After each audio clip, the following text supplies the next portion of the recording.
Welcome to the second ever Kernel Kup. Right now we've got Staff Infection versus Elliott Jewelers. On Staff Infection we have MH, aka Manny, Cloud Kicker, Mavi, Stainless, and Business Casual facing off against Elliott Jewelers with Bojangles, aka Bohangles, Pastamancer, Fighting My Demon, Sarah, and Kiragos. I hope I pronounced this right. All right, now to go ahead and start off the picking and banning phase. We have Staff Infection with the first ban right here. I think facing off against Staff Infection is going to be pretty tough. There's a lot of guys that, one, play very meta heroes. A lot of overlap with those positions that are played, with the roles, with the lanes that they can go and jump in and out of. So I think that even if they go and ban, say, Mavi's heroes, if they ban Scott's heroes, Stainless heroes, I think that there's still plenty of flexibility to bounce between 2, 3, even position 1. Dire team ban. First couple of bans out of the way, not really surprised. We've got Pudge and Necro being removed by Elliott Jewelers. Those are two very staple heroes for Mavi and for Scott and for Business Casual as well. There's a lot of overlap, like I said, with the heroes that they play. Staff Infection going ahead and getting Elder Titan out of the way as well. Taking him out of the pool. Fantastic hero. I don't recall seeing Elder Titan that much during TI. I wouldn't be that surprised either to see a draft that was overlapping significantly with what we saw in TI. I will say, I was, by the end of TI, I was sick and tired of Muerta. I could not stomach another game with that hero. Every chance I get to take Muerta out of the pool and pubs, I do it. She's so rough to deal with. Dazzle getting banned by Elliott Jewelers. I think that's a good ban right there. Dazzle's got an annoying kit, especially when he gets his shard. Get to 15 minutes, you gotta look out. Dire team ban. Bristleback being banned by Staff Infection. Have not done the research on Elliott Jewelers that much for their hero pool. I do know Bojangles plays a mean position 1. Really enjoyed laning with him the other night. Very, very solid. That's a Spirit Breaker ban from Elliott Jewelers. Having watched Spirit Breaker during TI, and knowing how aggressive Staff Infection can play, getting SB out of the rotation is, I think, a good play. There's a lot of really aggressive map controlling heroes that are already taken out of the pool right now with Pudge, with Spirit Breaker, Necro's the thick boy, Dummy Thick. So getting all those guys out, 5 seconds I think that's going to be helpful to give Elliott Jewelers the best chance to win, taking those comfort picks away. Oracle being removed from Staff Infection. Good ban there. That's interesting. I'm a big fan of Oracle. I haven't had a ton of opportunity to play him recently. Definitely a bit more complex as a save hero than Dazzle. We've got the first pick right here with Snapfire. For the first hero being selected for Staff Infection. Like the Snapfire. It's a nice little flex pick. You can run it mid, you can run it 3, you could run it 4. A lot of flexibility there. Like that hero pick. It's a safe pick, right?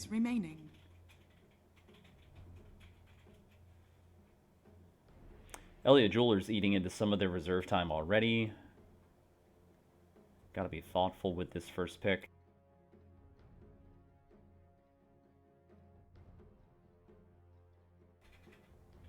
We played against we played with a Snapfire last night. Snapfire was absolutely chewing through the other team. I think went 8-8 in the last match that I was in. A lot of damage output, just could not carry the game though. It was too late at that point. I think it was a position 4 snap. Witch Doctor going to Elliott Jewelers, very safe pick. I'm just floored by Witch Doctor's win rate at most levels. I believe kind of using Archon as like the average skill. I think it still has a 55% win rate. 10 seconds remaining. With a really high pick rate as well. I think it's, geez, over 25% pick rate in games of the Archon bracket. Something like that. Warlock and Sniper have been banned by Staff Infection. Just two relatively straightforward heroes to execute. I think getting Sniper out of the pool, good choice there. About 45 seconds of reserve time chewed up by Staff Infection. Elliot Jewelers with still a minute and a half, 90 seconds left in their reserve time as well.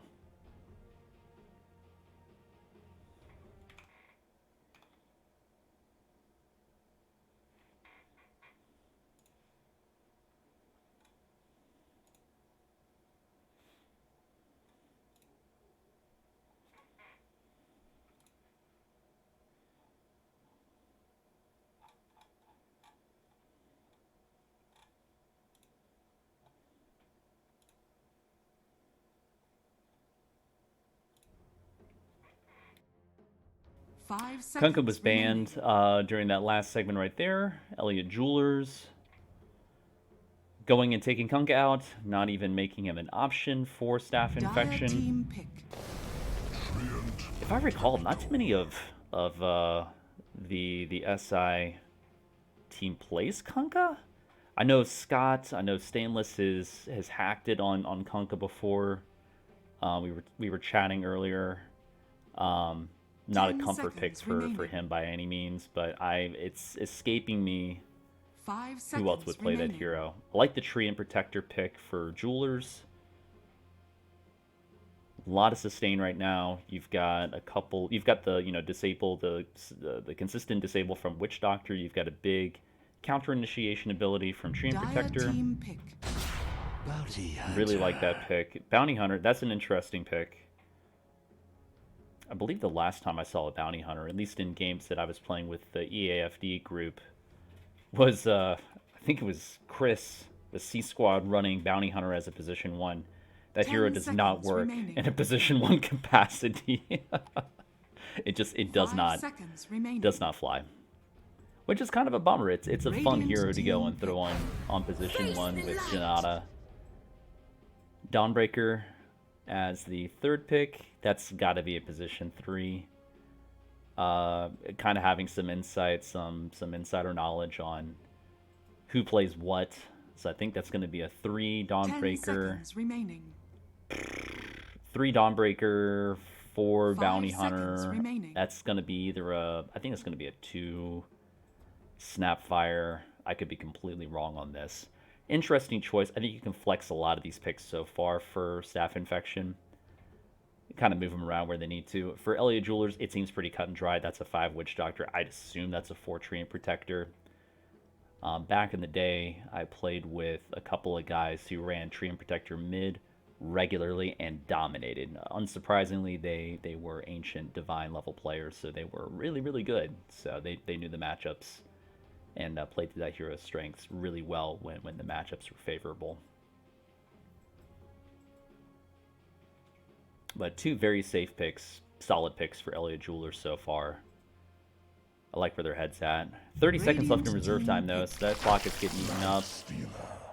Life Stealer, like that pick. You look at Staff Infection, they got some thick boys, particularly Dawnbreaker. Life Stealer is definitely going to be able to take advantage of that. I think that's an excellent choice. 10 seconds. 5 seconds remaining. Clock winds down for Elliot Jewelers. Have 30 seconds of reserve time left. They do need to make a choice here. I think they're probably waffling between a mid and a 3 right now. Well, there's the 3 pick. This is just a very clean-cut draft. Clearly defined roles. You know exactly what you're getting with this draft. You're able to go and have some escapability, have some good initiation. It is going to be really dependent on timings and not taking fights before you get your items. for Jewelers in particular. If Centaur doesn't have his ult, if he doesn't have his blink, their initiation is going to be really rough. Going for a nice Centaur Lifestealer Bomb into a Treant with Witch Doctor, you've got a lot of really solid team fight potential right there. But if you do get behind, it's going to be tough to claw your way back. 10 seconds remaining. So with Staff Infection, at least, they can rely on their abilities to go and make things happen. That's a Death Prophet pick for Staff Infection. Unsurprisingly, I think that's going to go on Stainless. That's a signature hero of his. They've got some really good pick-off potential here with Bounty Hunter, with Dawnbreaker. 10 seconds Big remaining. AoE silence from Death Prophet. They've got some long-range abilities with Snapfire. I just noticed that Staff Infection did get Outworld Devourer banned. I think that's a good ban. And then looking at Elliot Jeweler's bans, Ursa and PL have also been nixed. So they're not going to happen either. The PL ban is a little bit surprising. I wouldn't have expected that. I'm assuming that's just trying to get Lifestealer counters out of the way. It doesn't look like Elliot can deal with illusions, clearing illusions particularly well. 10 seconds remaining. But I would assume with a Diffusal buyer like 5 PL, they wouldn't be seconds too remaining. worried about, with Lifestealer Rage, being able to go and avoid that. Viper was banned by Staff Infection. I think that's a good ban. Just easy to execute mid with a break, with a slow. That can whack buildings. Right now, Elliot Jewelers kind of has all their eggs in one basket as far as guys that can take out buildings. If Treant goes a Meteor Hammer build, sure, I could see that work. But again, like I said, for Elliot Jewelers draft, it's super timing dependent, and it's going to be tough to go and get back ahead if they wind up behind. And the Slark pick. I'm a little surprised to see that. I like that pick. They're a little light on Staff Infection with the dependable disables. In terms of, this is an easy to execute point target disable. But I think that Staff Infection has the opportunity to both play from behind, get pickoffs, push towers, a little bit more well-rounded. If they do get caught out or they wind up filtering it one by one to team fights, it's going to be really brutal for Staff Infection. But I would assume that most of these guys on the EAFD side to be disciplined enough to not do that, but you never know. Everyone has off night. You may now select your heroes. Leshrac for the final pick of this draft. That has to be mid. I'm assuming Centaur is going to be going 3, Lifestealer position 1. And again, assuming that Witch Doctor and Treant are going to be the supports there. On Staff Infection, unsurprisingly, Manny is going carry. Looks like Scott is going mid. Cloud Kicker is going off lane. I'll be curious. I'm not really sure how this lineup is going to go with Staff Infection. Who's going where with these heroes? I think without a doubt, you've got Slark in the position 1. You have to. Everyone else, I think, is up for debate. So we'll see where these guys go to lane. That'll be interesting.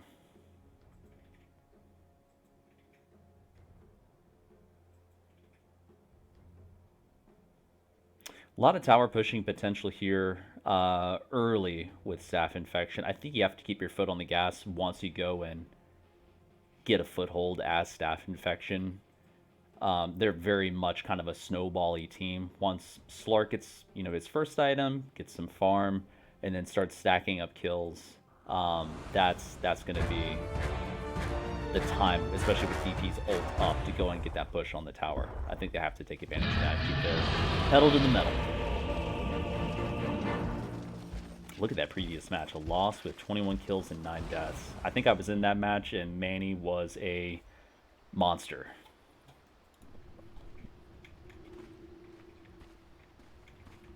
Prepare for battle.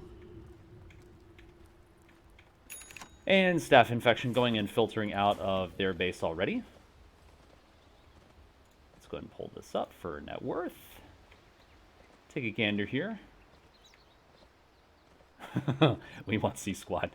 Everyone wants C-Squad.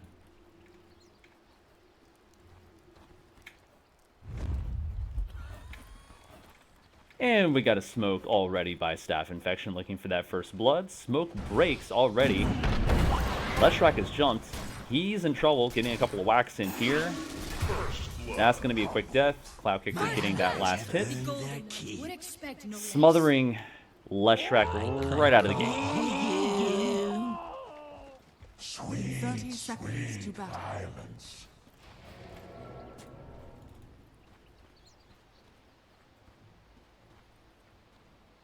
It was a little questionable. I was curious as to why the Leshrac ran high ground over there, but they were smoked. Staff Infection was ready to go and get the jump. Ballsy pressure by Elliot Jewelers here, trying to go and snatch this rune. Light skirmish. Man, he is going to be in trouble. Need one more right click from Treant or Centaur. Looks like Slark might get away. Is able to go and get the Tango. Wow, just barely scoots away from there. Nice little jump by Business Casual. This skirmish continues. Oh, do get the stomp. And that's a death by the Slark very early on. A trade I didn't expect to happen. I'm a little surprised that Slark stuck around for as long as he did. Trading some damage here mid.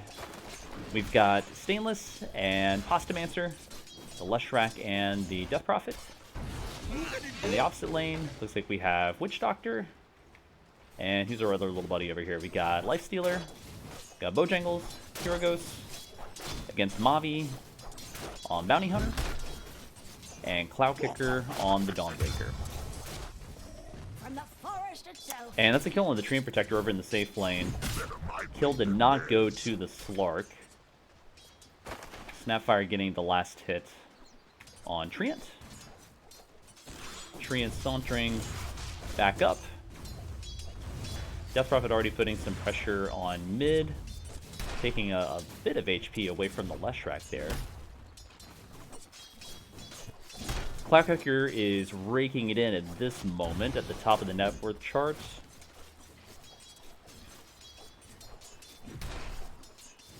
Weighted a little bit more towards the dire side for total net worth. About 2 minutes into the game. I can't hear you.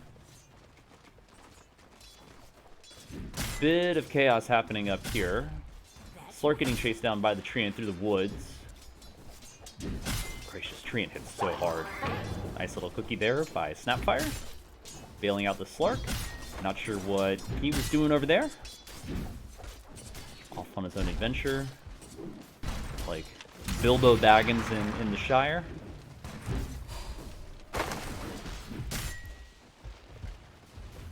Slark does need to catch up. That death, missing that wave, that really hurt him quite a bit. Going and checking out the Radiant safe lane again. Looks like Witch Doctor is getting a pull here.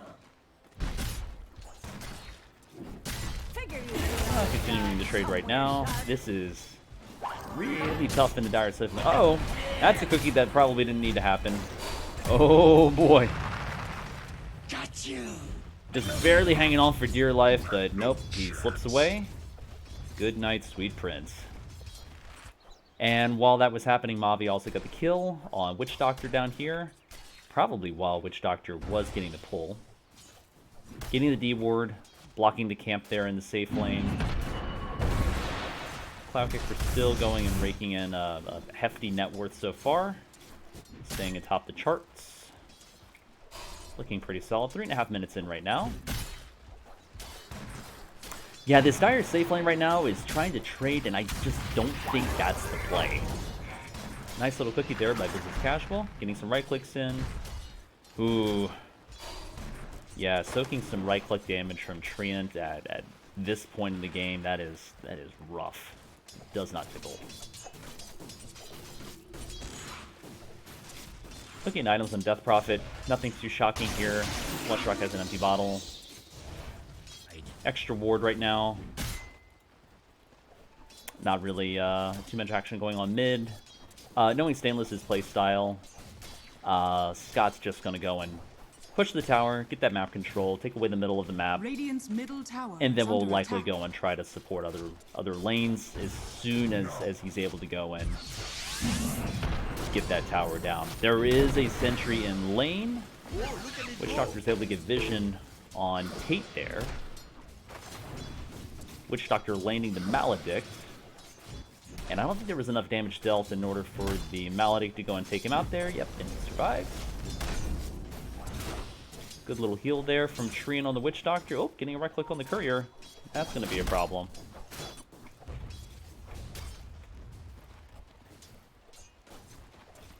Death Prophet jumping to the top of the net worth chart. As Scott is wont to do with that Crypt Swarm ability. Such an annoying ability. So good for farming quickly, though. Getting damage on the opposing mid. Whoever is across from you in lane. Mavi, the Bounty Hunter, sneaking up behind Witch Doctor here, waiting for that paralyzing pass to expire. Throwing a Blood Grenade on the Witch Doctor. Treant does die in that skirmish up top. Mavi getting the Janata right click. Taking out Witch Doctor. Lifestealer getting some hefty right clicks in there. Not quite enough to go and do the damage that needs to be done. Lifestealer does have an Orb of Corrosion. You're basically slowing the person you're right-clicking down enough to where it gives you boots. That speed difference does really help, particularly early on before all parties have their boots. You can slow them down enough to where you can keep hitting them. It gives you a pretty big advantage to create some space in lane to farm safely. 6 minutes, there is a shield room bottom. There's a little bit of a foot race to go and grab that. Death Prophet does snag it. That's big. I don't believe the Death Prophet has a bottle, so that's depriving the Leshrac of refilling their bottle. Great strategic move. About 30 seconds until Wisdom Runes are up. So we'll see if either team tries to go and sneak away and grab those Wisdom Runes.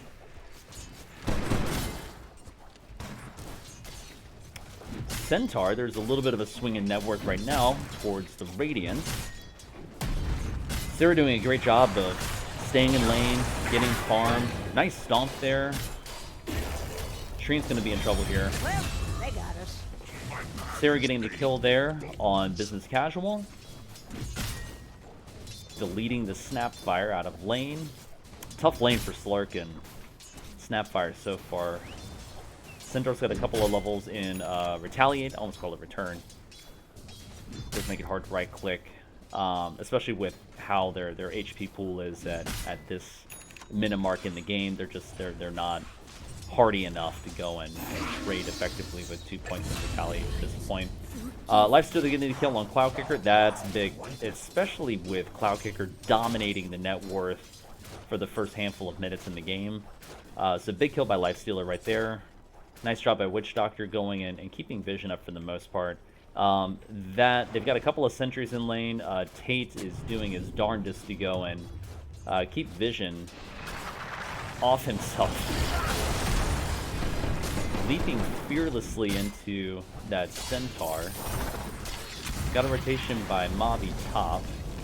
Trying to go and create some space. Blood Grenade off on Treant. That's a kill by Mavi on Treant. Double kill there in the safe lane. Those are some hard heroes to take down. Centaur and Treant. Pre-10 minutes, pre-9 minutes.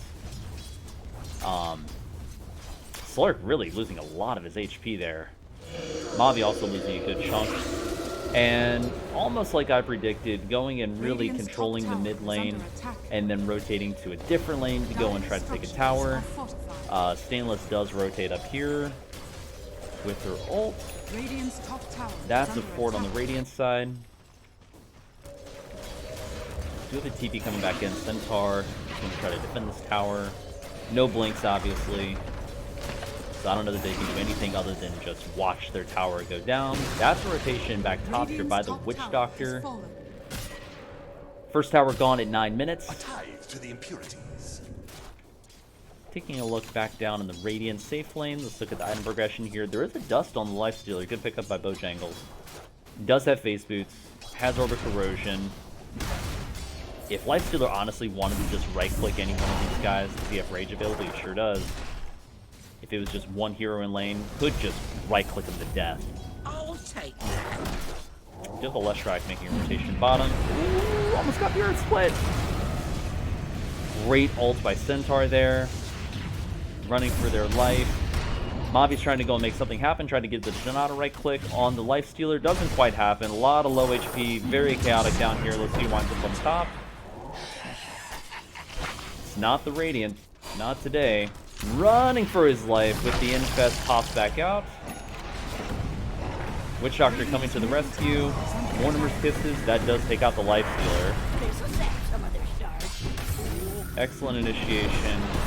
Counter initiation by the Dire. Good heads up play right there by the Dawnbreaker. And the next T1 tower is being pushed. Slark going mid, finding a safe place to farm. Push this tower, get some XP at minimum. This Leshrac is relentless. Excellent Earth Split. That's a silence by the DP. DP with ult back up. That seemed to go by pretty quickly. This Lesh is in trouble, but I think Lesh gets away. Oh, great play by the Death Prophet. And this T1 mid is also going to go down. A little bit of a pursuit bottom. Witch Doctor goes in, backs off. DP still idling with her ult going mid. Going and looking around in their jungle, in the Radiant jungle, seeing what they can muster up here. Stumbles upon a Centaur. Centaur is going to be in trouble. Centaur has ult, is holding on to it. Great stomp, continues to run away. Nice play by Sarah. A little bit of a daring jump by Treant right here. Gets the split shot, silenced by DP. They're going to back off. Centaur rotating bottom. Infesting the creep. I'd imagine you're going to try to pop back out on Slark. Slark is dipping and dodging. I think manages to escape. Lesh smells blood in the water, is chasing down the Slark. That's the Infest pop out. Looking for Slark. He's going to try to jump up at the cliff. He's able to go and pounce over there. Excellent jump. Good read by Manny. Has absolutely no mana. Staff Infection in trouble right here. Miss-split Earth. Clean initiation by Cloudkicker right there. Mortimer's Kisses is back up. Throwing that chasing. Slark dead again. This has not been Slark's game. Almost goes and swings the hammer, taking out herself in that process. I mean, that's a 3-2 trade. Is that the trade that I want, though? Probably not. But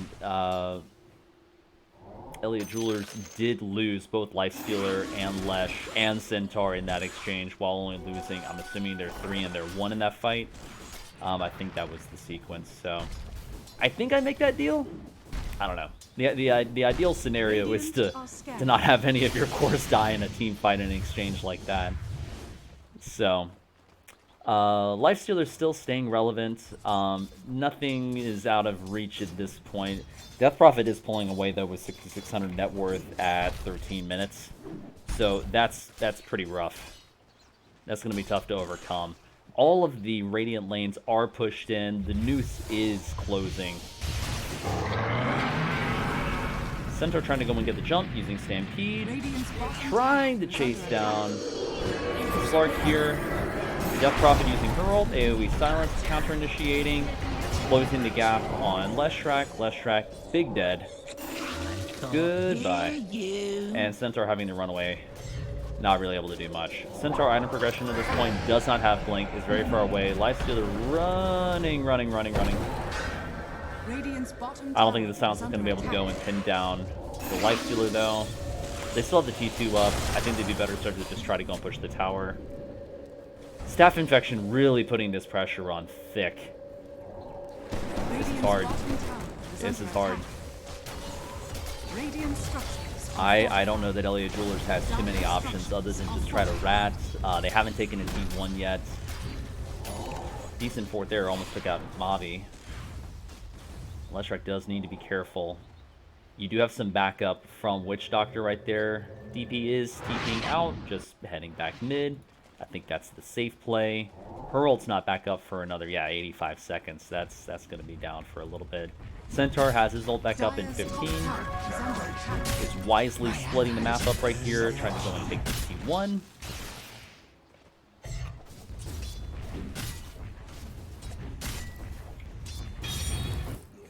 Lifestealer just farming away, doing the right thing. Just trying to stay in this game, stay relevant.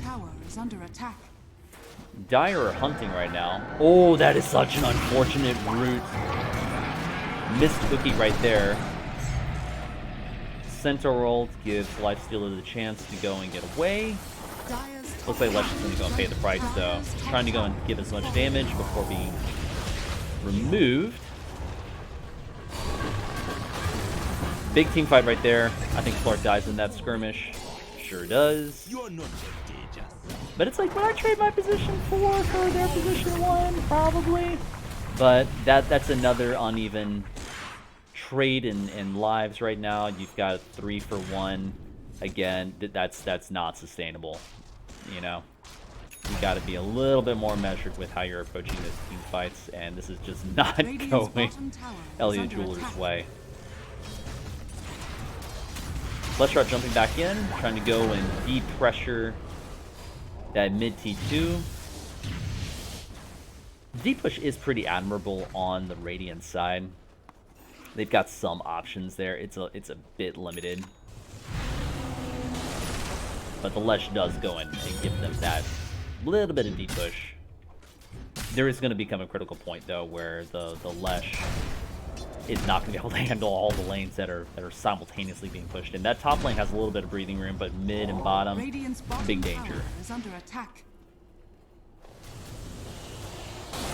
Dire are owning the Radiant side of the map at this point. Sarah is tracked by the Bounty Hunter.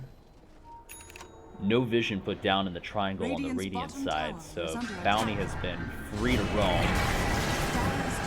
Have a proactive sentry being put there. Poor Treant getting deleted. Cloud Kicker is cookied. Back to safety. That's a rage on Lifestealer. Chasing down, excellent stomp, good double edge. Excellent force stab there to go and save Cloud Kicker's ass. Big Death Prophet ult. Perfect BKB timing right there. Great duels. Manny is going to go and get out of there, but it's going to be close. Stainless does need to back up and use the rest of that ult on the T2 to go and get that pressure there on mid. Treant does use ult right there. Mortimer's Kiss is getting thrown into the pile. Death Prophet finally dying in that exchange. Shocked it took that long. That's a lot of HP. Lesh, Treant giving up their lives. Oh boy. Manny barely escaping with his life. Cloud Kicker also dies in that exchange. Mavi right-clicking the shit out of Lifestealer. How's his item progression? And he's also got a Organ Corrosion. Missing the Maledict on Slark. That mid T2 is still standing. 35 seconds for Lifestealer to come back. It's really critical in these fights for the Radiant to work together a little bit more. It just seems like their abilities are going off at different times. They haven't quite been able to sync it up, to put it all together for their big Wombo combo team abilities. If it does happen at the same time, if they have a mismatch in numbers, if the Radiant has more in a team fight than the Dire do, and they get their abilities off at the same time, Radiant should win their team fights every single time. It just hasn't happened yet. Slark rebounding really nicely in net worth at coming up on 19 minutes of the game. So that's been encouraging to see. Slark is hunting right here. Going and scooting around. He's just snooping. He's up to no good. Force staffing the Slark into that fight. Excellent ult by Treant. That invis not quite enough to go and protect the eyes of the forest. Slark paying the ultimate price. Big fan of the counter initiation by Treant, though. That was a really good opportunity. And like I said, they coordinated more of their abilities than they didn't, more than not. And they had the numbers advantage there. I think that might be the first positive team fight exchange they've had where they only traded 1 for 2. And I would always take that deal. You could go and trade your position for their 1 and their, I can't remember where Mavi was, their 2, their 3. I do that every time. Make that deal, man. Dire's middle tower is under attack. Radiant going and regrouping. They got to go and push the bottom lane back out. They need to go and get some more vision. Definitely seems to be the play right here. Manny is very close to finishing his BKB. And then he's going to be going into, looks like, Skullbasher and an Ags. Haster and available top. 2 Wisdom Runes available on the Dire side. They don't care about XP. Don't give a hoot. Not one bit. Mavi hunting right here. Slork also hunting. I can't hear you. Slork bagging his kill. Mavi more or less robbing some XP right here, hoping to go and get the jump. I don't know that he knows that Lesh is right there. Getting support though from Cloud Kicker. Trying desperately to go and get some right clicks in on Dawnbreaker using Infest, popping back out, getting open wounds cast, and down goes Dawnbreaker. Mavi's going to pay the ultimate price as well. Excellent rotation by the Leshrac. Good support. Almost was able to go and get that kill on Lifestealer though, but great plays all around by the Radiant. Getting that shard on Lifestealer was solid. I'm a big fan of Open Wounds. I miss when it was an active ability on the base kit in previous versions of Lifestealer. It's a shame that you have to buy shard now in order to get that ability. But I get it. You got to keep Dota fresh. Radiant's top tower. Dire has all of their ultimate abilities right now. DP ult going off just as I said that. Fantastic lockdown by the Tree Protector. Ults all around. Big damage being dealt. RIP to Lifestealer and Witch Doctor. Death Prophet trying to go and regen some of that health. Great cookie right there. Getting a lot of right click. Kind of a haphazard initiation by the Radiant under their own tower. Wish that fight could have gone a little bit more evenly, but didn't happen. Good effort by the Treant though. Good read by Treant Protector. Getting that BKB piercing ult off. Just Lifestealer wasn't able to go and get in position to go and get those right clicks. Good kiting by the Dire side. Taking their Tormentor as well. In addition to their tower, furthering their map control.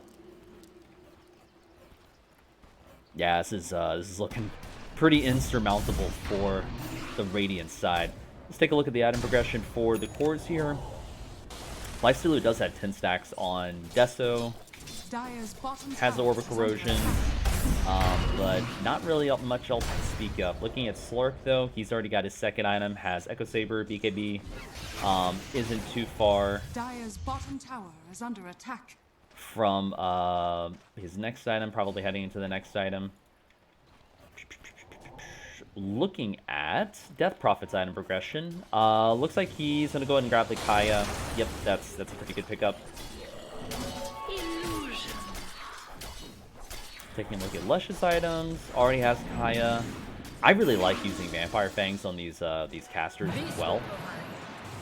A little curious that they've got Fairy's Trinket slotted instead of Vampire Fangs. The lifesteal does apply to spell. It's only 10%, but you know, it's something. You need every little bit of lifesteal you can get. Man, he's thinking about pouncing. Doesn't do it. Doesn't know how many are behind Lesh, so smartly waits until he's got the creep wave up there. I can't hear you.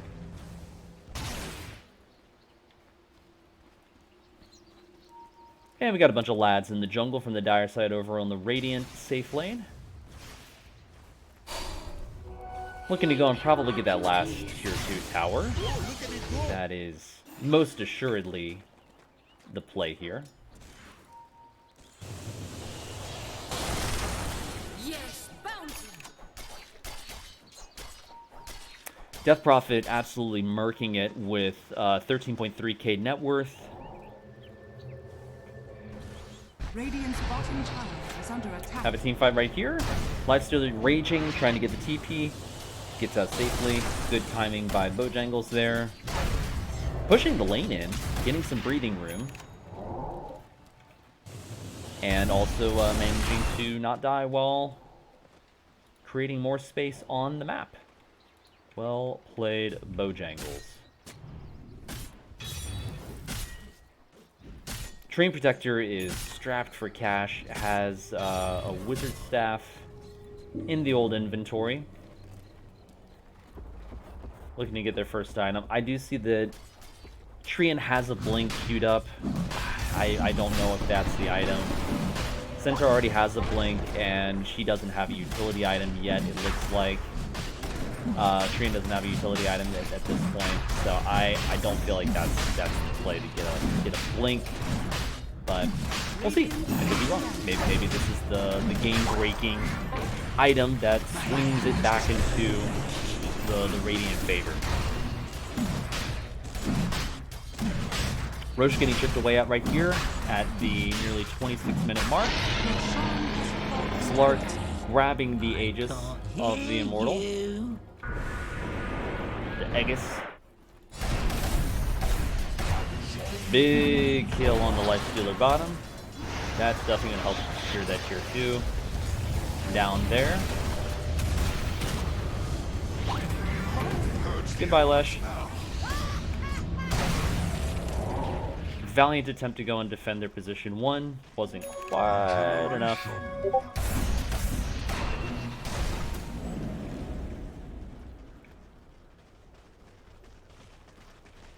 And this tier 2 is going to fall rather quickly despite Treant trying to keep it healed. Radiant's bottom tower has fallen. And this snowballed rather quickly despite the Slark really not having the best lane. I don't know if this is more of a reflection of just where the meta is at right now. Great jump by Centaur. Good stomp, good follow-up by Witch Doctor. Lands the Maledict, not enough damage dealt for it to really go and get a kill here. But a good combo nonetheless. You like to see the effort. That's the fourth. Tree uses ult.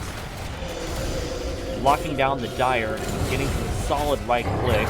Dawnbreaker deleted. Aegis down. DP ult running. Slark bounces back. DKB is used. Treant gets deleted. Excellent stomp by Centaur. Slark is absolutely going off. Slark doesn't have Basher yet either. And it's, oh, he had decided to go Shadow Blade. Interesting. Okay, so he pivoted off, Basher and decided to go that direction instead. Lifestealer absolutely fighting for his life. And that should wrap it up right there. I don't think that they can stick around for much longer. Slark is going to be in trouble. That's actually, I'm mistaken. That's a buyback on Lifestealer. They're going to take the tower. I don't think they're going to be able to go and take the rest of the racks. I do not see if Lifestealer has buyback yet. A lot of heroes getting deleted in that sequence. Witch Doctor wraps it up, and that's the GG from Lifestealer. I think that's going to do her. And that's game 1 of the Kernel Kup. Staff Infection with the dub. Fantastic plays all around. Not quite enough from the Radiant, though, to topple the pedal to the metal strategy that Staff Infection had. A couple of really good counter initiations by Treant, by Centaur, but just not enough space was able to be created on the map in order to get Lifestealer back into this game. Kind of like I said, all the eggs were in one basket with Lifestealer being the tower hitter. Leshrac couldn't safely split lanes. Vision was a problem. You got to give credit to Staff Infection though. They took away the map really quickly. I think the critical part in the game was where DP made that rotation top, despite not taking the mid tower, and kind of stemmed that bad lane that was starting to develop up top. Manny did get caught out a number of times. Business Casual got deleted a few times in that lane. That was a hard lane. So good on Scott, good on Stainless for rotating top, creating that space up there, and getting Manny back into this game so that Slark could go and be the right clicker that he needed to be for this match. Also, props to Cloud Kicker. Excellent job on the Dawnbreaker. Was reading the map really, really well. High quality play right there. And we should be heading into the next game here before too long.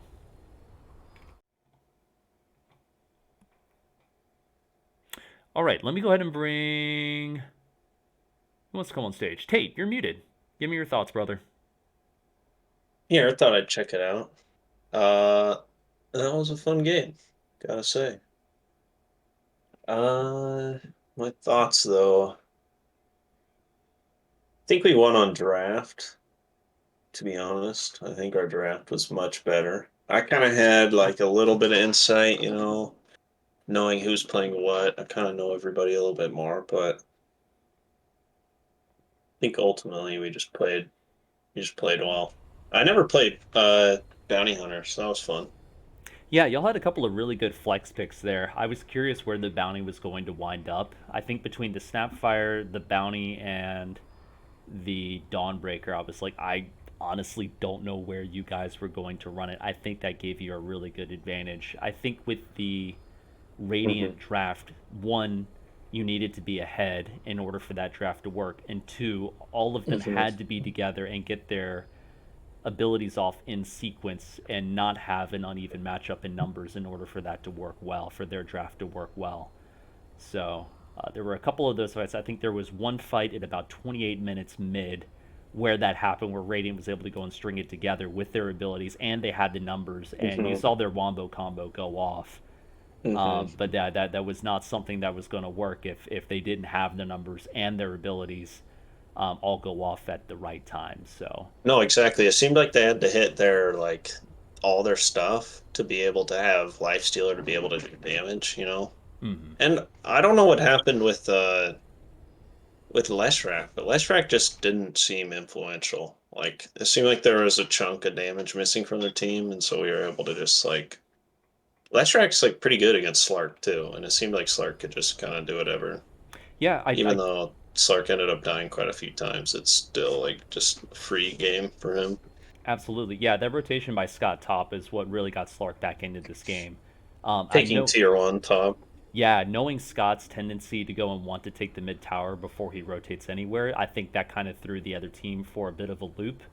So I think that was the where it pivoted at that point, where it was more of an even matchup, and then that swung it back in the dire favor once Scott made that rotation to go and get that T1 up there. Yeah, because they were playing their lanes well. Well, at least our lane, safe lane. It wasn't. I don't even remember what happened, but we just started snowballing at a certain point. But the first few lanes, or waves, it was is their favorite. Yep. Rad game, guys. Tate, tell me the matchup for game 2. So next matchup is going to be the team we just played, which is Elliott Jewelers versus EAFD in a best of 2. EAFD best of 2. Okay, I will go ahead and spin up the so lobby. If EAFD wins, Elliott Jewelers is out. If Elliott Jewelers wins, there's another game, and then whoever wins that advances. Sweet.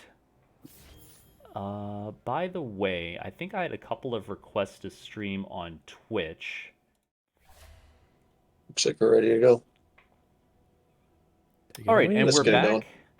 We've got game number 2. The coin toss has just occurred. We've got EAFD with the first priority. Second priority, Elliott Jewelers. EAFD choosing the Radiant side. Elliott Jewelers going with first pick. We are ready to rock and roll. Hitting the start game. Joining me now is Bone Nut as my color analyst. And Master 5 Tate, seconds the remaining. I'm here master right now. behind all of this for the Kernel Kup. So super stoked to have both these guys. Sup. 10 seconds remaining. Elliot Jewelers does have Radiant team ban. a little bit of an advantage. They're already warmed up, banning Spirit Breaker right out of the gate. So we've got a bit of familiarity with what they're probably going to play, what their tendencies are. EAFD goes ahead and bans the Elder 10 Titan. seconds remaining. Really don't like that hero between that group That and is- the EAFD server. 5 seconds That is a remaining. bit of a surprising ban, I gotta say. Yeah, second game in a row it's been Dire banned. team ban. It's a this is a specialized ban. Sarah is known as the stapler, Ah, 10 seconds. Targeted otherwise bans, known I love it. as Elder Titan. aka ET. 5 seconds Correct. remaining. Radiant And team taking ban. away one of Bojangles' signature heroes, at least from that last game. Banning the Lifestealer right there.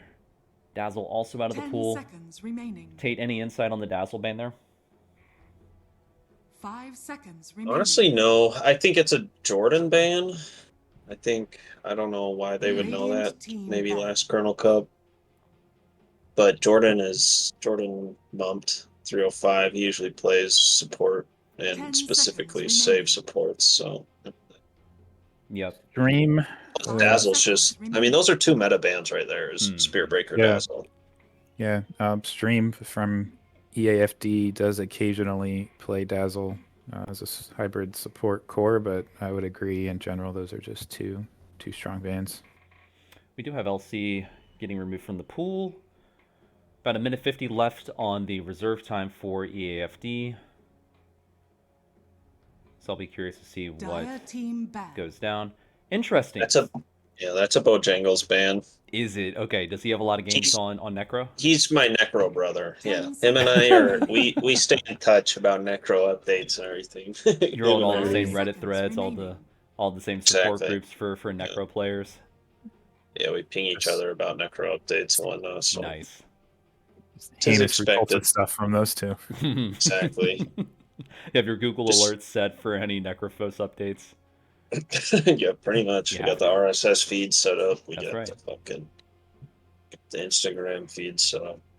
Following all the hashtags, whatever those hashtags are. I don't want to know. I'm understanding why the TI games recently skipped the first 4 total bans minimum before they went to cast, because it really feels hollow to talk about things before the picks start rolling out Yep. compared to the previous draft order. Is that how they did it? Most games that I remember, each team had at least 2 bans before they went to the draft. And That's casting does. interesting. I never noticed. That's a signature Cool. pick by May have to. EFD. That has to be going on. I can't even read his name right now. That's We're gonna Don. say W. Stallion. We know it's Don. Yeah. 10 seconds. Whatever. I Ben asked plays permission the for first occasional names LL. for this, so we can do first names, and we can also do. I also have him as W. Stallion. Whatever K-pop song he has as his name right now. That guy. So fucking that dude. Tiny Text, we'll call him. Tiny Text. 10 seconds We remaining. could trash K-pop on stream to really incite a lot of viewership from their 5 diehard fan seconds bases. We as a absolutely strategy can. here. Don's actually getting me like into K-pop. Like there's Good. there's probably a dozen songs I have on my Spotify now. First but- there was Necro, then there was Slap. K-pop. This is too much. Yeah. Yeah, I think I broke Okay. Cody in Seattle because I was playing K-pop the entire time. And Yeah, Really? yeah. Oh god. if you want to For tilt that Cody, brief just country stint that we never noticed, that Taylor Brothers never took note of. 10 yeah, I was seconds playing remaining. like Hank Williams Jr. and Radiant Alabama, team pick. and no one gave a fuck. That was the only time my ears weren't ringing Lady in Coulter pain. Wall. Oh, dude, just the good stuff. That's a Dawnbreaker pick right there. I think they saw what Cloud Kicker was doing that last game, and they felt inspired. Yeah, who's playing that? 10 seconds Boy, remaining. we'll find out, won't we? I mean, it's a stable, 5 seconds remaining. pretty much guaranteed 3 at this point, I would say. Dire Also, I team gotta pick. point out. Good, you know. Okay, well, we got the Wraith King pick coming in here. It's a nice pick. It's a good pick. I don't know who's playing carry on that team, actually. I feel like all these players play support. They do. We have one team representing AD that's all support and one that's all carry. Don Essentially. plays specialty mids. Like he doesn't. Like he plays support. I would not be surprised to see that Willow end up in the mid lane. For EFD, there are 4 very conservative players and 1 balls to the wall player. So that's going to be a unique dynamic. So yeah. Who do you think is one? Oh geez, probably Liam. I'm going to go with None More Black for the carry. 10 seconds I think, or Dr. Clayton. It's going to be one of those two. Considering that None More Black. Flanks isn't banned yet. Oh, he's not banned. Flanks is not banned. That's a Dr. Clayton classic. Let's see if they're knowers. That is a regular. Clanks or Gyro. Do you like see either of those come up, you know he's scary. Yeah, I'm looking at the draft and the bans on the Elliott Jewelers side, and it looks very reactionary to last game. Getting a Silencer out of the pool. I think that's a big one. I think they banned OD both times. Or no, we banned OD actually. But also looking at Elliott Jewelers picks, they're going very much the opposite of what they just drafted.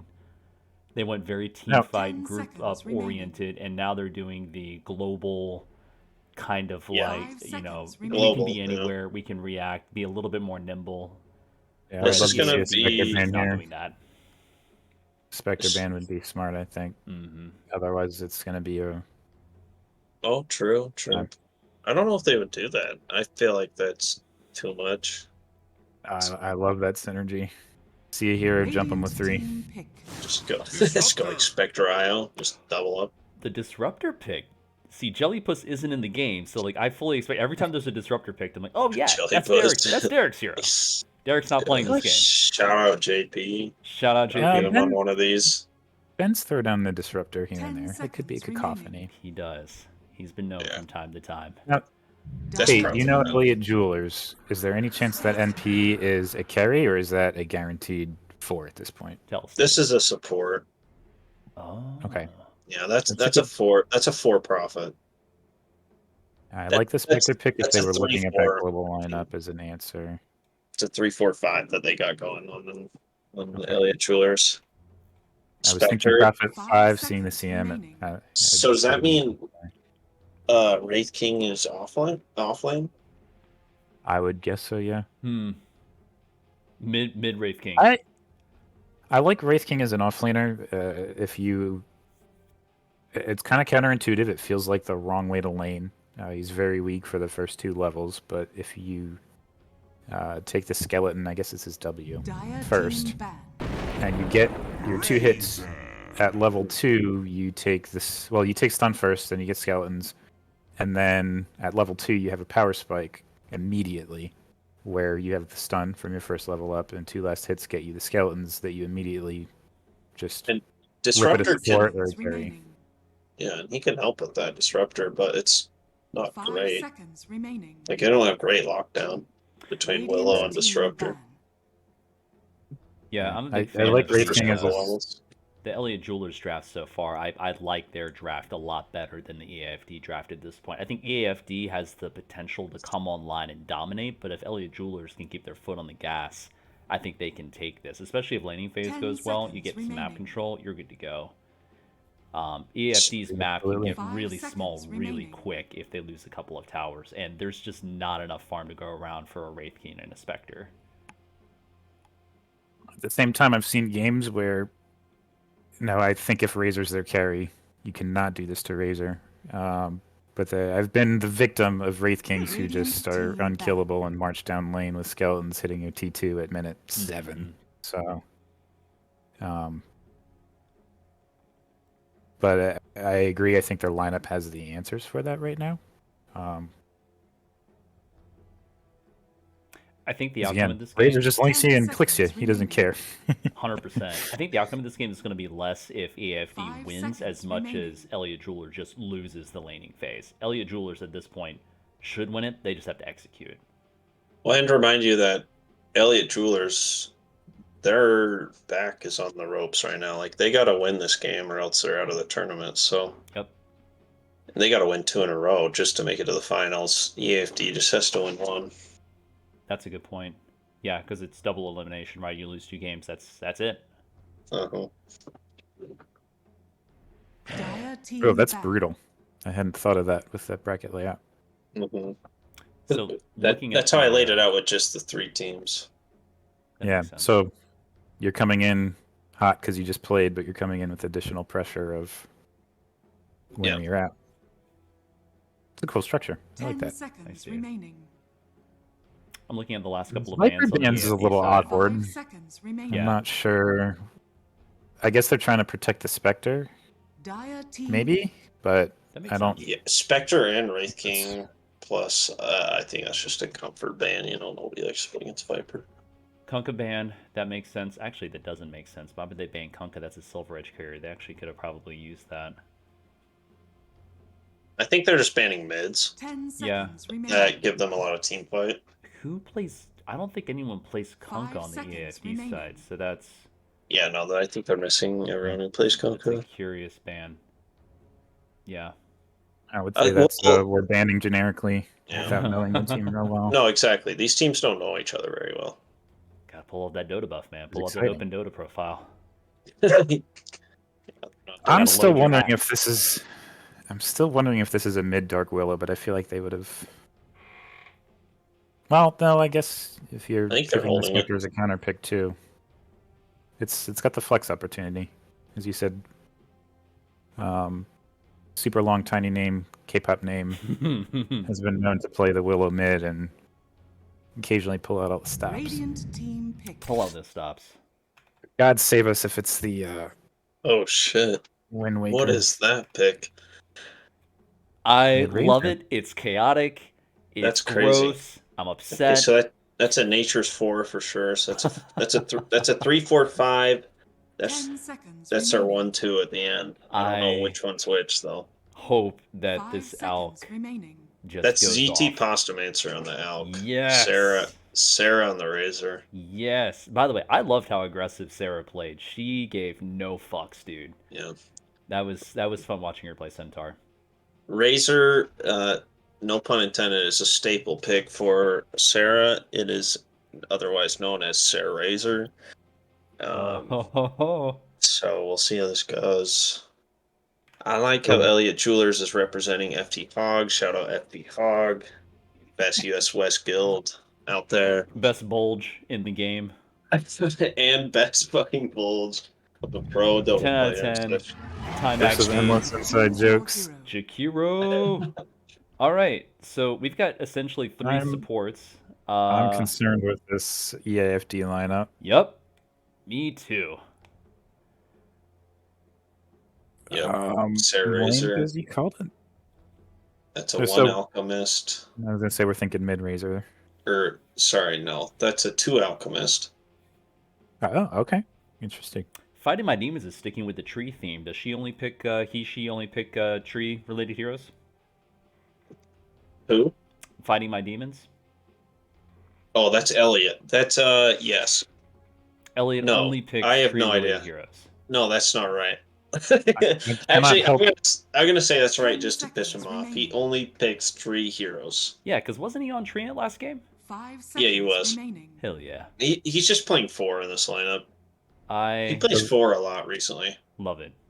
If you guys noticed, EAFD played took mid an a lot. awfully long time trying to discuss who was playing what, which causes some concern out of the gate. Do you Let's think see. so? Do you think they're So do you think yeah, it is? I'm gonna guess that it is a Dark Willow mid, off lane, Yeah.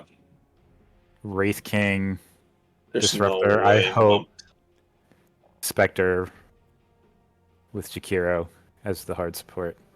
That did not match up the way that I thought it was going to match up. I would have not expected Ben to go on Wraith King with the roster they had. I think he's the second best farmer.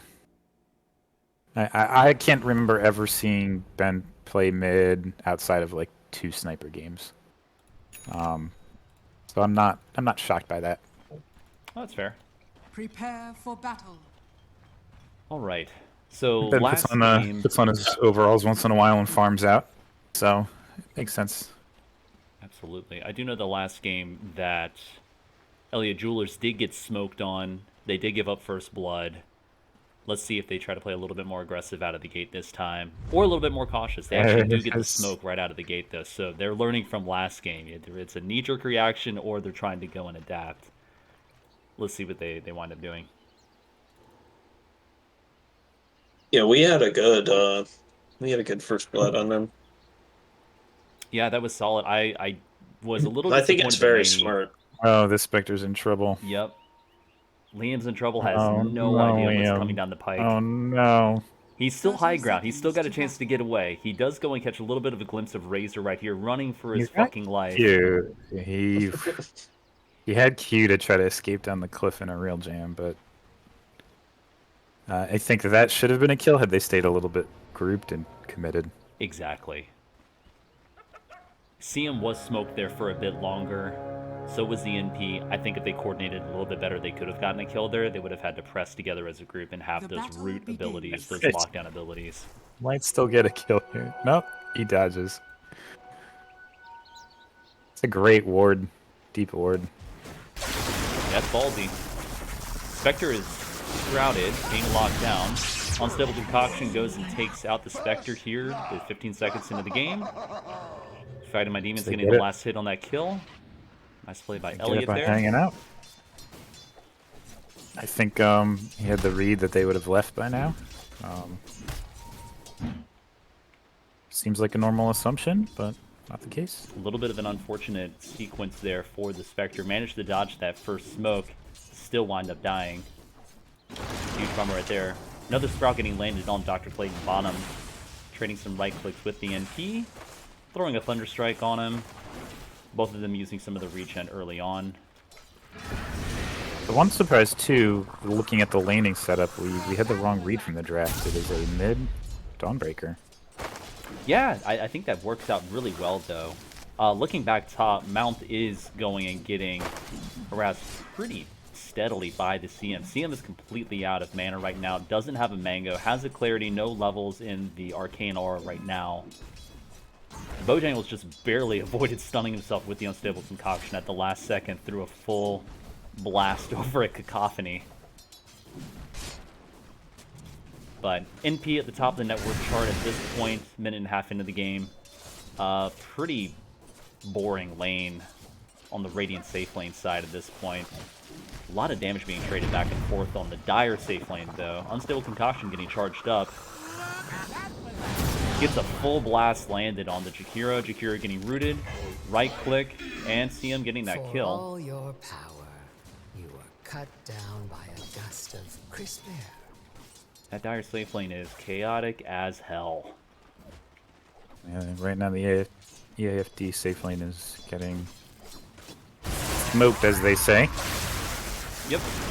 They're simply go and get bound on the Spectre right here. Spectral Dagger is thrown out. Thunder Strike on Razor. Trying to go and fend him off, get a little bit more space for the Spectre. Tangos are getting absolutely chewed through. Dr. Clayton has one more Tango right now, has a full wand. Oh, and he's got a couple of Fairy Fires on the Notion Prophet as well. That's actually probably pretty smart. Dr. Clayton getting away with his life, but just barely. Yeah, classic mistake here, facing a Prophet and not having a Quelling Blade on every hero. Very frustrating to have to spend gold on that, but yeah, the damage is overwhelming otherwise. I don't think the people watching can hear us. Oh, really? Like, I was just in the audience for a little bit, and I can't hear. Oh, no. I could hear when I was watching. Really? Manny, message me if you hear us. Yeah, can we get some shit in the chat if you can hear it? Okay, so my shit's just fucked up. Hell yeah, get your shit fucked up. Hashtag hate shit is fucked up. Official Valve tournament coming at you fast. Hey. that's why it's not yet. It will be though. Pull up on me. Pull up on me. Kira's getting some pain. Alright, fun boys. Wraith away. Big fan of the Wraithfire Blast to go and secure that last hit by Ben, though. Let's talk about that. Was it a range creep? Sure was. I'm okay with it. Yeah. You gotta do what you gotta do. I love that use a lot more. Yeah, he's out of mana.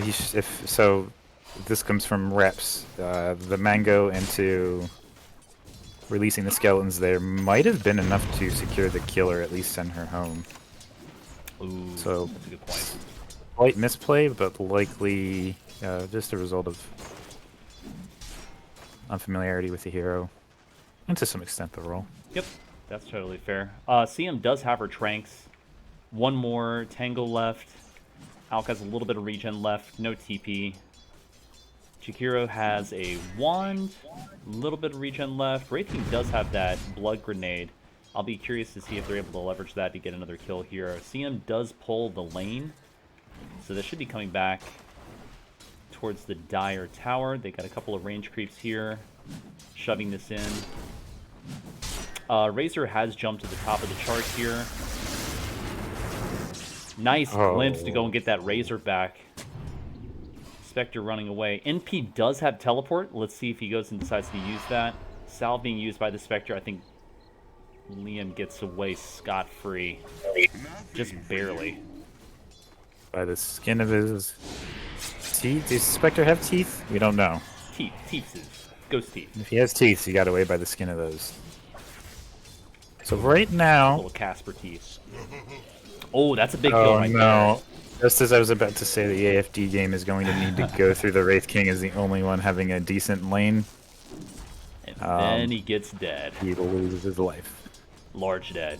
Well, that was a good rotation by the NP, though. That's what helped secure that. Yeah. Yep. And the mid is actually, I really thought Dawnbreaker would be able to take this over, but Will is keeping it relatively close from the perspective of farm. Mm-hmm. And of course, once she gets to 6, there's pretty much instant kill potential if they find the rotation. They're just trading kills at the top lane. This is chaotic. This is absolutely unhinged. See, in the times that they've tried to go and pinch on the Alchemist, CM has been there to go and support it. That was an unfortunate timing on the pull. Had she been there, I think that Alk does live. Alk was pinched a little bit far forward. But again, they're trading a lot of kills in lane here. Yeah. The unfortunate part for EAFD is the Alk just is happier to do that. He has that natural gold advantage. And that's shown right now in the net worth. Poor Disruptor is just strapped for cash. Just a naked wand right now. I would say this safe lane is a disaster. We're going to need to make some space. Disruptor is off on the side right now. Razor getting some right clicks in on Spectre. Spectre is clean. Oh, just got some regen. Has another set of tangos. They get the Wisdom Rune steal here, which is nice, but it looks like they're just trading opposite sides of the map, so... 7 minutes. Oh, we got a rotation for the Wisdom Runes. Not going to happen, though.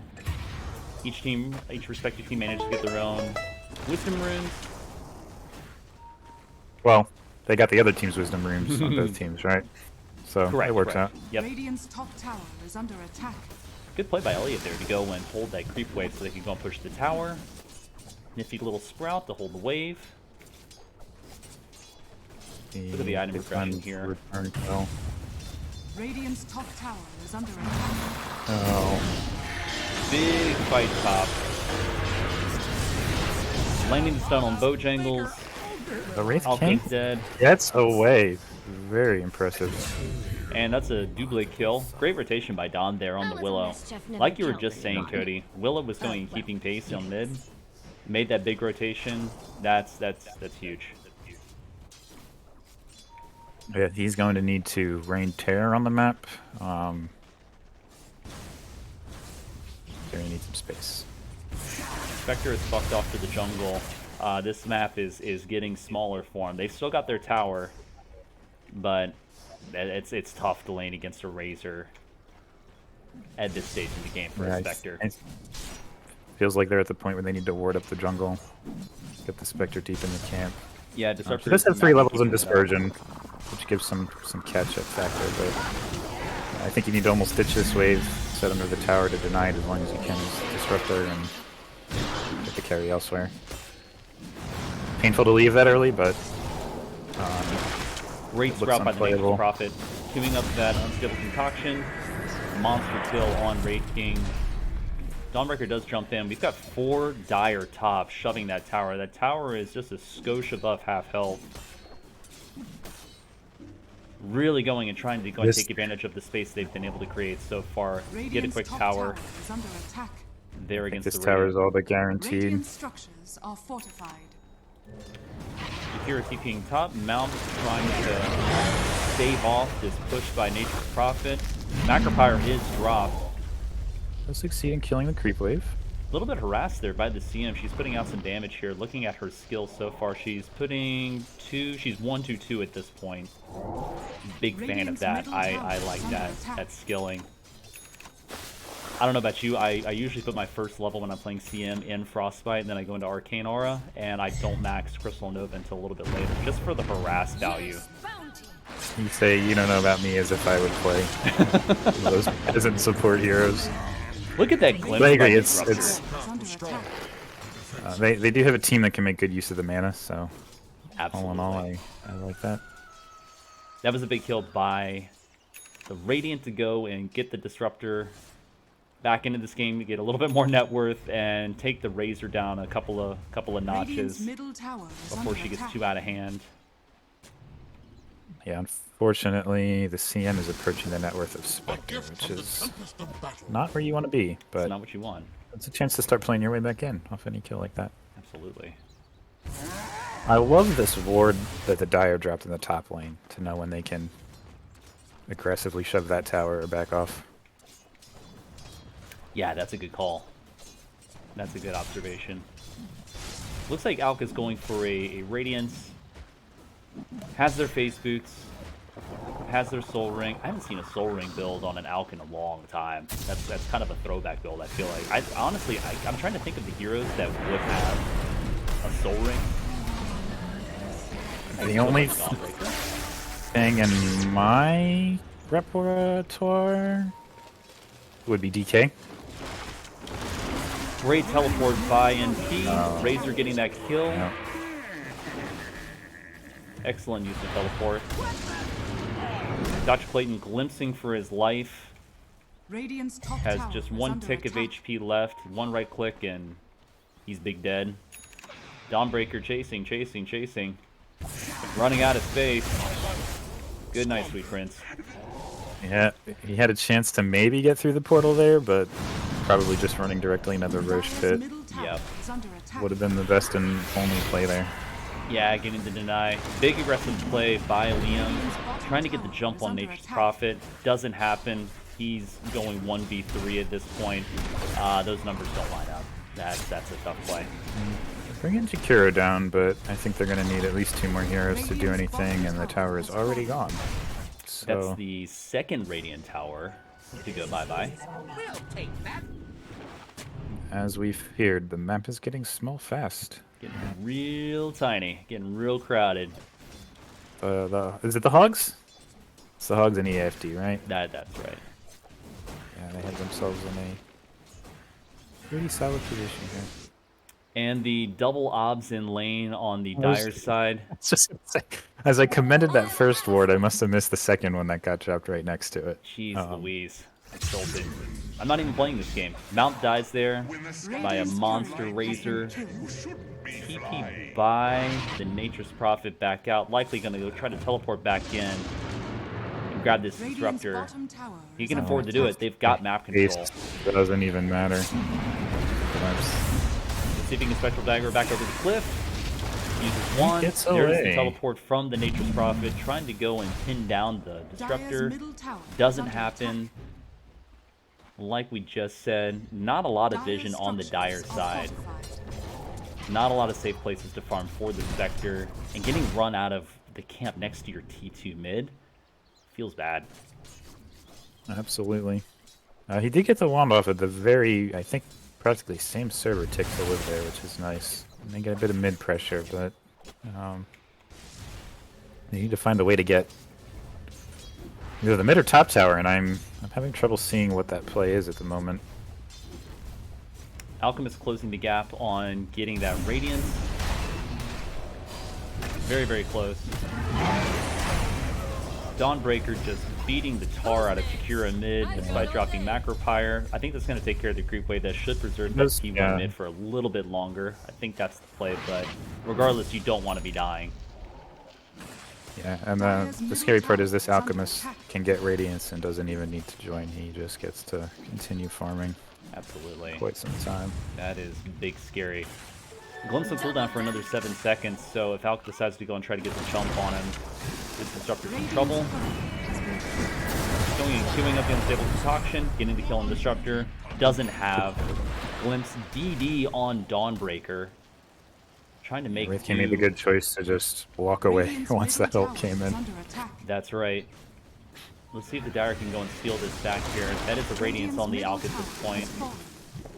Alchemist is huge with an 8,400 net worth at just under 15 minutes into the game. Farming very, very nicely. Let's look at the last hits denies. Yeah, 114 last hits before 15 minutes. I think the scary part on top of this, just looking at health pools on heroes, Alk has 1400, Razor 1400, Dawnbreaker 2100. They're just monsters to try to take them down, even with a 4 or 5 man rotation at this point. Disruptor just got mollywopped there in their own jungle, trying desperately to go and get some vision out. But if you look at the Dire vision in the Radiant jungle, it's pretty brutal. Yeah. That is their jungle now. They no longer own it. Their real estate is there, and this tiny little sliver along the lane up top with that interesting ward. Wee little bit. Just a wee little bit. CM did finish her Glimmer Cape. I was wondering if she's going to go that direction, given the amount of magic damage they have on the scene. It's a great pickup for how soft she is. The Glimmer Cape pretty much shuts down the opportunity for Spectre to catch her out alone. That Glimmer Saves her Cape life right here. right there. Yep, yep. And despite Dark Not only that, got her a kill. Doesn't quite do it there. Interesting teleport by the Nature's Prophet. That was pretty funny. From like less than a unit away. Oh my god, the Glimmer Cape just perfect timing. Glimmer Cape OP, boys. Glimmer Cape OP. Gotta get those utility items. That's a teleport over on the Disruptor. Still no Quelling Blade.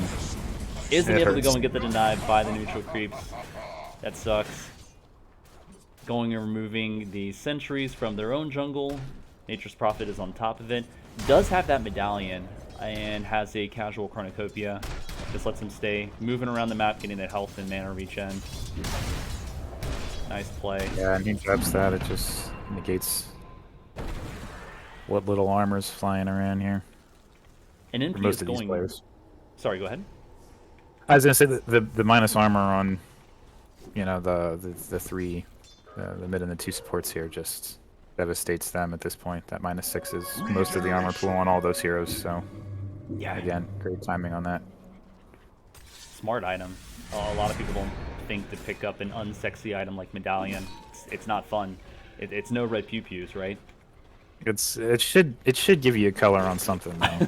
It should make you glow or do something cool. Turn purple. Poor Spectre never had a chance, but also has to try to farm what he can. What are you gonna do? You can't go top. Wraith King's up there. Can't go bottom. The bad guys are down there. Absolute chaos is reigning mid. Dark Willow tries to go in, throw down the root. Doesn't really do all that much.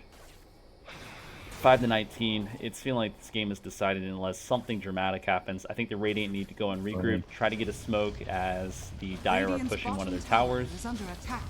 But I don't think it's going to happen. I think they're just too far behind. You've got 3 of the Dire at the top of the net worth chart. Alk is doubling the highest on Radiant. It's a tough game. I think the other thing I'll point out, the Wraith King is going for kind of the classic Armlet Deso build, which is what was typical for, well, it is typical for carry Wraith King, but it is not really what you see for the offlane Wraith King as well. Doesn't give him the survivability and farm that lets him just stand there and be annoying. So You've played more it just makes it offlane. harder that there's not like I'm struggling to see a way back into the game, even through the Wraith King, given that itemization. Again, have they snowballed their lanes? That's beautiful. But in terms of being a nuisance, you can stretch the map, die at a tower, shove lanes aggressively. Yeah, you know, that build just doesn't provide it. On the same token, if he was going for one of the more typical off-lane builds, I don't think he had the space to farm it either. So it may have been a decision to just try to get what you can and have some impact. Nice CM ult right there. Counter initiation by the Disruptor, Static Storm being used, a lot of damage being thrown out. Wraith King is going to be coming back. Reincarnate. Proc just barely missed the sprout there by NP. If he had gotten that, that's a big dead Wraith King. Radiant's Ben should middle not have tower gotten is away under there. attack. Elliot wants that one back. Unless they have the lead at this point, they could just just walk at all the outer towers. Get yourself a Roshan. And consider high ground at that point if they want. Yeah, the supports on the Radiant side are more than strapped for cash. At this 20-minute mark into the game, you have to have at least one utility item. You have to have something to help your team. That's where being a bit greedy is not a bad thing. That's where we have to take advantage of the vastness of the map. I'm speaking personally as a support. It's easy to want to be, you know, that cash support that's, you know, giving all the farm to your carry, to your mid, to your 3. But the reality of it is they can't, most of the time, can't take advantage of all the gold that's on the map, whether it's in the lane, in the jungle, something like that. So I know the map is getting smaller for the Radiant, but you also have to be useful. We are hurtling closer to the point of the game where BKBs are up. There's a 9-second BKB on Razor, and your spells and your supports just are not going to do it.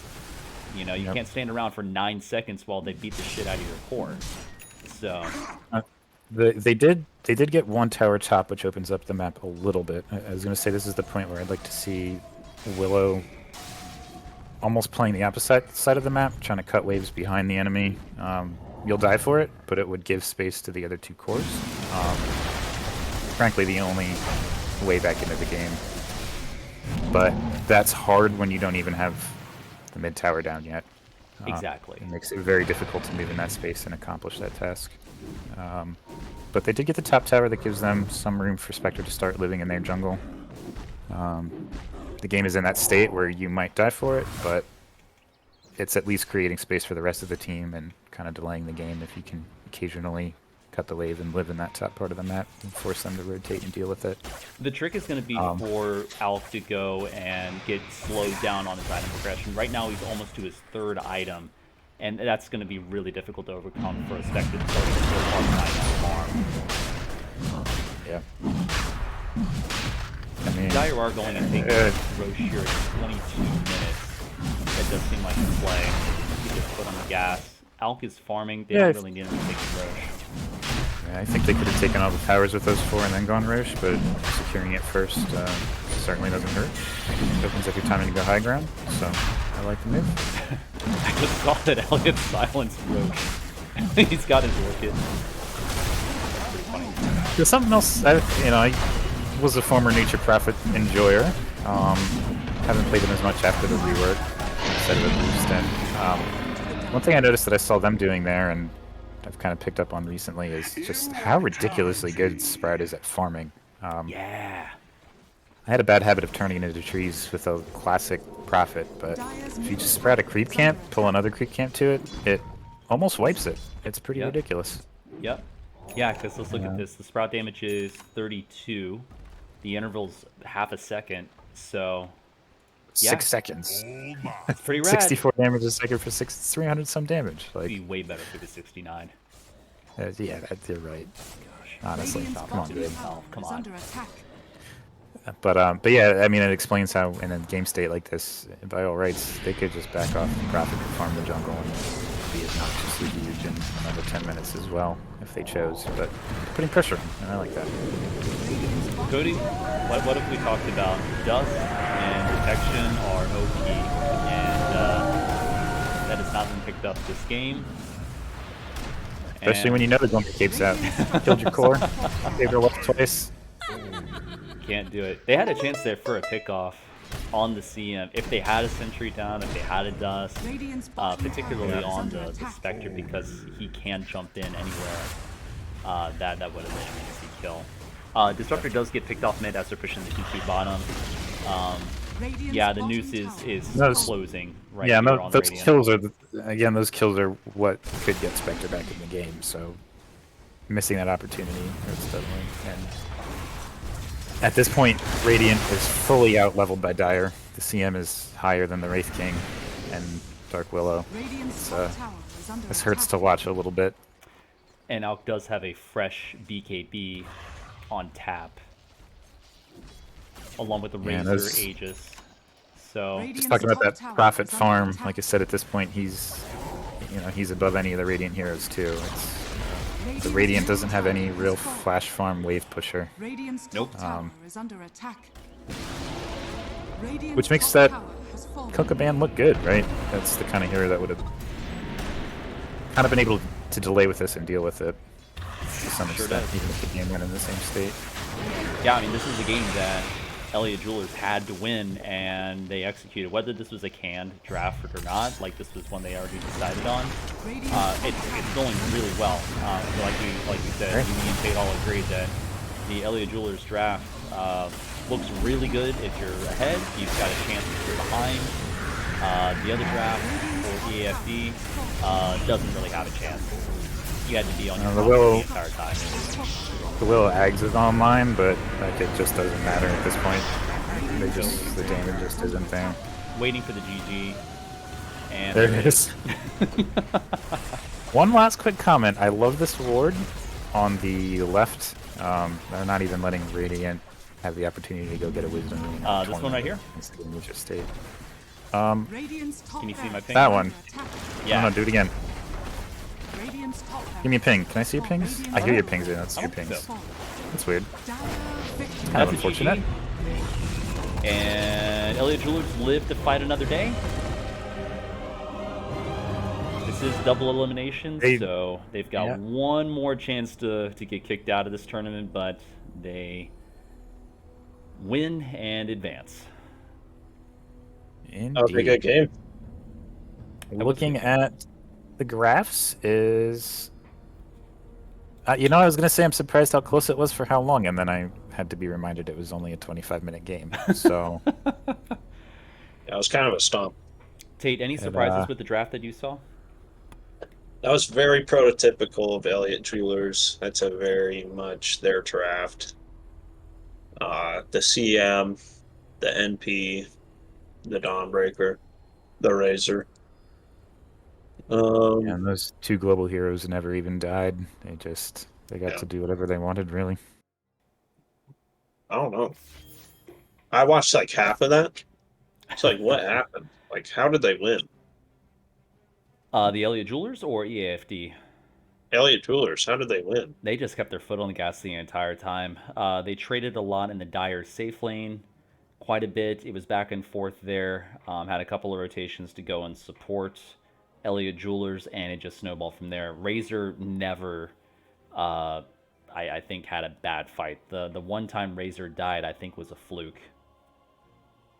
Yeah, the safe lane was a disaster for AFD, or the off lane was a smashing success for Elliott Jewelers.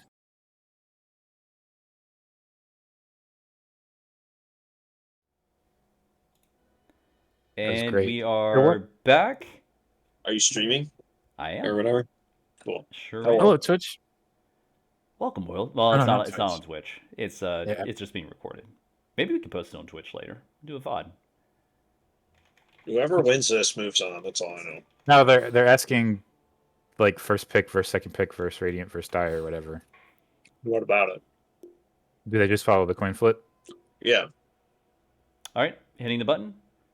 We've got Elliott Jewelers with first choice on the first pick, and EAFD with the Radiant side. Let her rip. Oh, I don't know what their question was. It seemed like it was already chosen. I don't know what we're doing. Yep, I got here. It is how it is. 5 seconds. Okay. It be how it be. Do we have that in rules? We should make a note to add that just for clarity. Because they're all individual best of whatevers.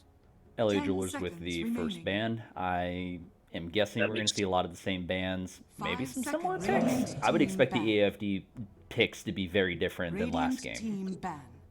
Yeah, I did some background bantering, and they definitely agreed they had weak lanes. Look at that, Nature's Prophet banned right out of the gate. 10 Elliot had some seconds high remaining. game impact there, so kudos to him. 5 seconds remaining. Ban. CK banned, they know. Liam likes to rip the old Chaos Knight. Extremely meta. It's good. 10 seconds remaining. It's got to disable. It pushes lanes. It kills people.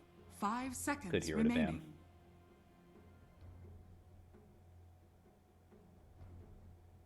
They didn't think twice about Yeah. banning ET. Got that out of the pool. I think now I don't know what else they're scared of, but if I was in their shoes, I would be looking to ban the Razor in this set as well. Yeah, I that think was that- a solid pick. that 10 seconds absolutely remaining. exposed their last draft. Maybe they have another idea to 5 solve that in case it seconds comes up, remaining. but I think Razor is just a nuisance in general. Our skill brackets Primal often Beast get is wrecked by that removed. hero. Primal Beast is a problem, particularly with when we were watching TI. Dire I team think ban. C Squad called this out. Even if Primal Beast is, if you've got a Magnus matchup or something like that, if he's 10 disabled seconds and remaining. moved, locked down for whatever reason, and Primal has his trample going, 5 seconds it'll still remaining. fuck you up. Like, it's a Yep. bad time. Even when you get him, Yeah, you that- still get got. That was a really funny interaction when that came up too, because it just melded like half of the health pool of that It's like, Magnus. jeez, dude. Where'd your health go? He's such a difficult hero to play around in general.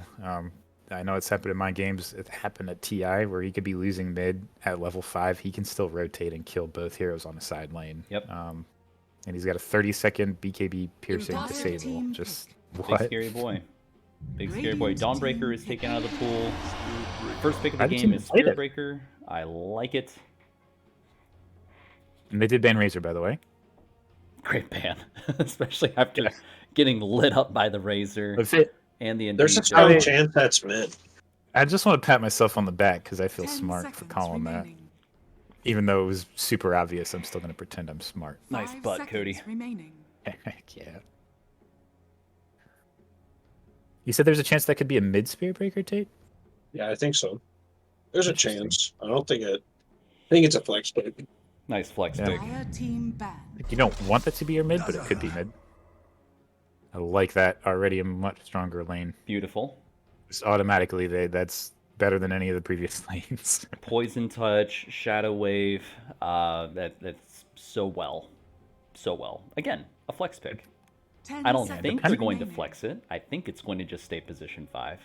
But it could. 5 seconds remaining. I'm trying to remember. I don't know if anybody here Dire watched that team game. back. It was not in the final stage of TI. It was.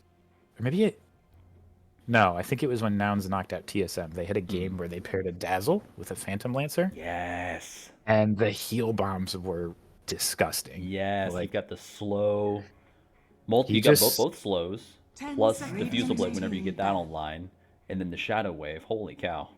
Yeah, it was. I mean, like in the late game, if there was multiple illusions in the team fight, he just was spamming heal while spamming the ult for the Ugh. cooldown reduction, and I mean, heroes were evaporating. It's gross. It shouldn't. It looked like it shouldn't be allowed. That shouldn't be okay. I would call the authorities immediately. I have Without to a wonder doubt. if the PL ban was in response to that Dazzle pick, actually. As soon as you made that observation, I was like, it'd be really cool is if they picked PL, some illusion hero. But both PL don't- and CK have been taken out, so that Yeah, I kind don't of makes think me they- sad. I think Where's those Jaws? generally fall under their play pool. 10 We see seconds this remaining. is the K-pop axe right here. This He's this gonna is the dance right here. comeback game. This is 5 the seconds we don't want to get remaining. eliminated lineup right here. Yeah. These are I'd like to staple welcome picks, Party strong Lobster lanes. to the stream. Oh, bring him in. Mr. John, Well, not up here. I don't want to hear his voice, but welcome. he has a melodic voice. Oh, he missed the boat anyway. The game started, so Game has started. remember Party Lobster? RIP and loving memory. In I don't loving even know that guy. memory. Yeah, that's an Ursa ban right there. I don't know about that, but think they that's did it. I think that's just to protect the X. Venomancer. They want to have a good lane in the off lane. That's fair. That's fair. I already like the Elliott Jewelers lineup more than the EAFD lineup. I know it's really early with just 2 picks, but Veno and Spearbreaker, that's just the worst to have to deal with. 10 seconds remaining. Seemed like they picked Dazzle and then had to pick X. Right. 5 Yeah, they got seconds cornered a little remaining. bit. But also, I mean, that I is mean- a core hero of Don's. No, Yes. exactly. I think they. I'm gonna guess there might have been some talk offline to just say these are picks we're opening with if we can. Probably. I think that's actually one of this group's strengths is they've actually got a number of canned drafts that I think they just roll with it. I don't Yeah. think being dynamic and kind of off the cuff that's not something AFD can do. Yeah, a lot of players who tend to specialize in a handful of heroes. The heroes that do play, they play them well. Don is one of the best axe players. Whenever Don's ahead, he doubles down really quick, particularly on axe. He's fantastic at We've that. we've all been traumatized in the in-houses. Good lord. Definitely. Don't let us down. Don't lay an egg here and make us sound like we're all Radiant team even worse. They're ripping through some reserve time on Elliott Jewelers. They thought long and hard about that Murata pick. Where do we think that's going? There's any insight on that one, Tate? It feels like it would be the 5, right? You kinda Probably want their Veno. 2. Seconds remaining. Interesting. Who Could plays be the their most 5. Murata? 5 seconds I think remaining. Kyrgos plays this hero.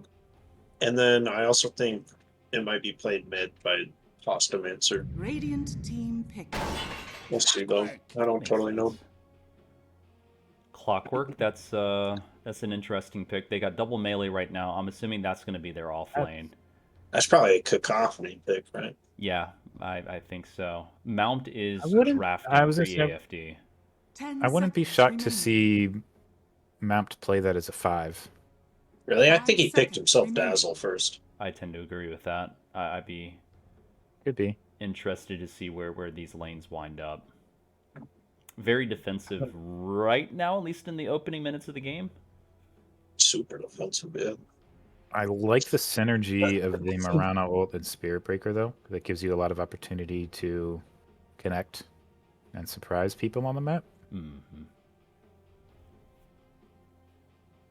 Yeah, Marana Sphere Breaker's scary. It's gross. Yep, you're never safe. Level 6. Never not safe. One trend, I don't know if this is just a one-off, but in 2 games, I do feel like Elliott Jewelers is doing a great job of picking those kinds of heroes who do have that global presence and nuisance where, whether it's a tree jumping on you or a Dawnbreaker or a Spirit Breaker charging you or a Marana ult, it makes it hard to get out on that map and enjoy that AFK farm. With the exception of the first game, they went really defensive that first game, which I think we talked about this at the start of the second stream. They went a very team fight oriented lineup, but it was dependent on them getting all of 10 their seconds abilities off remaining. in sequence, and that didn't happen. And they pivoted completely, and I think 5 that's paid off so seconds far. remaining. I already like the Elliott Jewelers lineup better. EFD's got 3 melee heroes right now. Dire team back. That's my concern. I see the Mount specialty there, but I'm a little bit concerned about the lanes just from the melee factor. That's a Monkey King pick right there. That's going to chew up a number of their heroes. Axe, Abba, certainly Clockwork. 10 seconds remaining. Dazzle's Will they be gonna playing? really strapped for mana using Shallow Grave on who he 5 can save seconds from remaining. who's being assaulted by SB or Monkey King. Radiant team Yeah. back. Again, global presence there too. You never know when that maniac's about to jump out of a tree right on top of you. They picked heroes that can create space. EFD has that opportunity, but it's going to be really hard with double melee against Venomancer, 10 Mirana, seconds Monkey remaining. King. A lot of Back. escape. Yeah, what position is the there- Ava going? I would think 5, That was my thought but too. it puts the clock in an awkward 4 Clock and with max Dazzle. 3, and maybe it's the mid Dazzle. I think that's a dazzle Could be. too. Yeah. 10 seconds I remaining. love how that's a thing now. I really liked the opening of the draft, 5 if that was their seconds. off lane. But down the stretch, I'm having trouble seeing how those come together. I mean, that could be 3-4-1-5, but that would be kind of. I don't know. Those 4 heroes are kind of weird. You mean I an would ABBA love as a one Active one? draft. Yeah, one ABBA. That would be rad, Yeah. especially if you get a quick radiance. That could make sense here. He Like can they be a just nightmare. run them and gun them, just match the tempo with the Spear Breaker, Marana, Veno. And the draft is in the position where I feel like that's what they have to do. Absolutely. This is not a sit back and farm lineup. Either, I mean, they could. No, they can't anymore. Dire team ban. If they picked a Terror Blade with EAFD, I think that could be interesting. That's a nice little like insurance policy if he's just farming the entire time. Just Something don't like believe that. I don't know how you lane that though. Yeah, I don't either. He's so weak for the 10 first 4 seconds levels remaining. before he can do the classic F off to the jungle. Yep. 5 seconds remaining. And Elliot Jewelers can Terror Blade- probably pressure him the entire time. Yeah, Terrorblade is a Dire hero that team doesn't typically win his lane, and they have the charge. They have a Monkey King to hunt him. They have a Marana to smoke them in repeatedly. Yeah, if I was in their seat, I would not feel comfortable with the Terrorblade pick. I'd honestly be looking at a Jug or a 10 Lifestealer or seconds somebody who can remaining. just play tempo. Lifestealer would be interesting. 5 seconds I like that remaining. pick, especially with the Axe Bomb. That would help with their initiation and damage output. They just. Is there- I'm looking at their burst right now. It's kind of rough on the AFD side. Yeah. Is there a chance that Monkey King could be a mid pick, or is Radiant that their team one? pick. Could be no. No, that's their 3. I think Marana's their 2. Yeah, I think that makes the most sense looking at the lineup. Yeah. I haven't seen too much of Marana too, so that'll be fun to see that game. Could be Monkey 10 King seconds but- remaining. or I- Spear Breaker, well- I guess. 5 I feel like the seconds strong, remaining. I mean, excluding players and their tendencies and their preferences, right? I feel like they have the option to see the pick here, right? If it's a favorable Monkey King matchup, I think him mid would really Yep. enable their lineup. You get pretty ideal lanes on either side, no matter how you set them up. Harry Slaughter would be weird though, but could you Cryer Marana for that matter? That could work. They have a lot of options. They have a ton of flexibility There's with the that lineup. Clinks. I was wondering if that's what they were gonna do. I think that We actually know makes who's sense. playing that.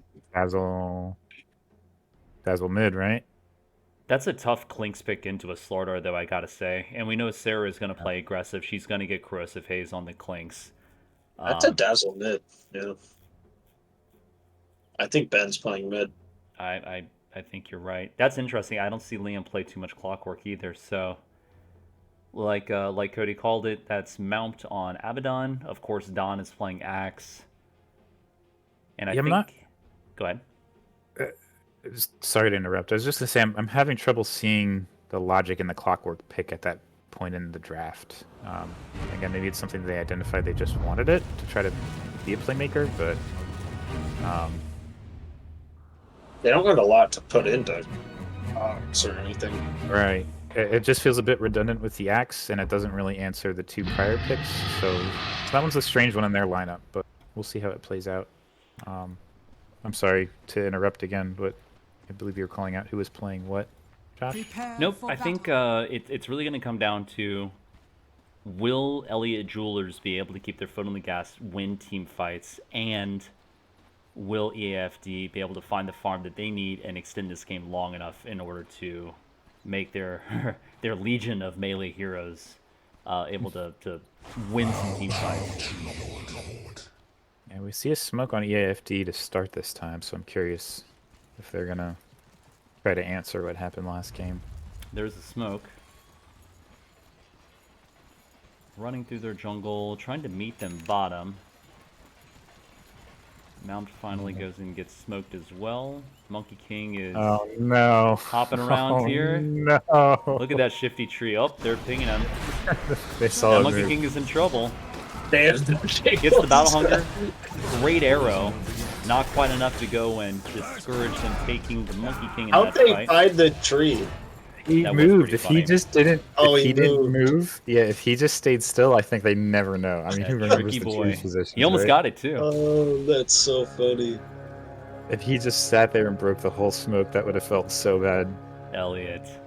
That's awesome. Almost, dude. The battle Almost. begins. And the kill goes to the Dazzle, so if he's their mid, he's having a nice start. Splitting Dude, bounty the- runes right there. Yeah, the Spirit Breaker snagged that from Dazzle right there. Pretty rude. Pretty Should go rude. 2 Mount for is 2. going to be able to get the other river rune, though. So what's the rune split? 2 for 2. Oh, got the third rune. Oh shit!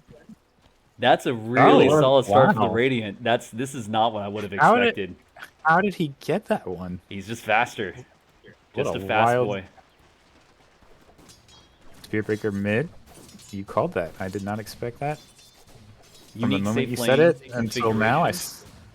Wait, so who's playing it? Pasta Mancer.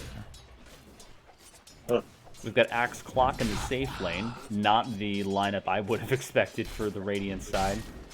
Liam playing really far forward, trying to go and keep the Slardar from being able to harass in the safe lane here. I do like the Dawn level Battle Hunter first. Battery Assault going off for Liam. Yeah, I think they correctly identified that the Monkey King would be the safe lane and just wanted to find a more favorable matchup. Yeah, Yeah, did they sure. swap I like the lanes? decision. Good They swap. didn't swap. They just opened it correctly. That's a Chris move right there to get that read and pull it off correctly. That is a Chris move. He's rubbing off on it. We've got to swap lanes. Got to swap lanes. Shout out Taylor boys. Yeah, The where- things where's we that only voice line? do in sweaty in houses and stuff, right? We would never do How that are in a they not pub. playing in this? We would never do that in a pub, but I'm so disappointed that I come can't use my on. voice lines with this. oh, they're Oh, not in that the makes me server. sad. That is Postaments are getting some harass on the Dazzle mid. Dazzle still has a couple of Tangos, a couple of Fairy Fires. Interesting choice on regen there. Has the Pocket Observer Ward. I don't know. I think he's building it wrong. I don't think he just goes straight by us. That's just not how I play mid. I like to get stats and some minus armor on that mid Dazzle. For sure.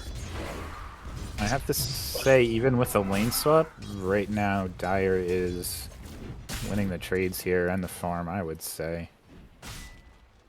Dazzle's way at the top of the net worth chart by 400 Yeah, that's crazy. at 2.5 7. minutes. And that's a kill on Mount out of the gate. Oh, Dr. Clayton Venom just gets missing away. that last hit on the Venomancer.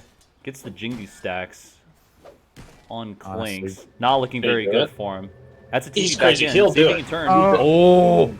Nice little aphotic shield on the Clinks. Barely gets away. Mr. Bojangles, you He- should have gone in for that, man. He usually would too, I feel like. Balls to the wall. A little bit of a Kernel Kup nerves getting to him. I think that's what it is. Yeah. It's an elimination game. Like this is it. It was a bit of an overstay going for that Venom kill that really cost him there.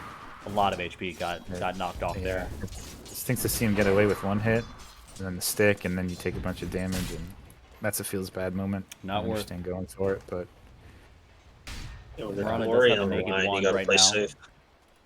Bach is running her down. He should be able to get the clock. Oh, wrong direction. Oh, but she's He's got a the jump swift boy. anyway, so. He's got a windlace and boots of speed.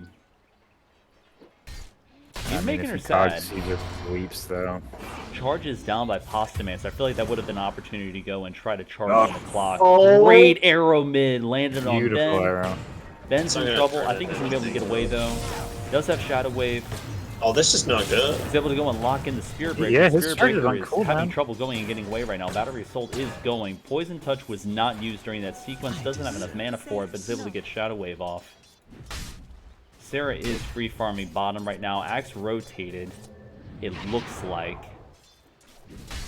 And that's a lost wave for Axe. Getting that Blink Dagger is going to be really important for Yeah, Dawn. where did Axe rotate during that sequence? I missed it. Did Sarah kill him? I may have missed that. He typed "Let Sarah cook" in the chat. Yeah, he did.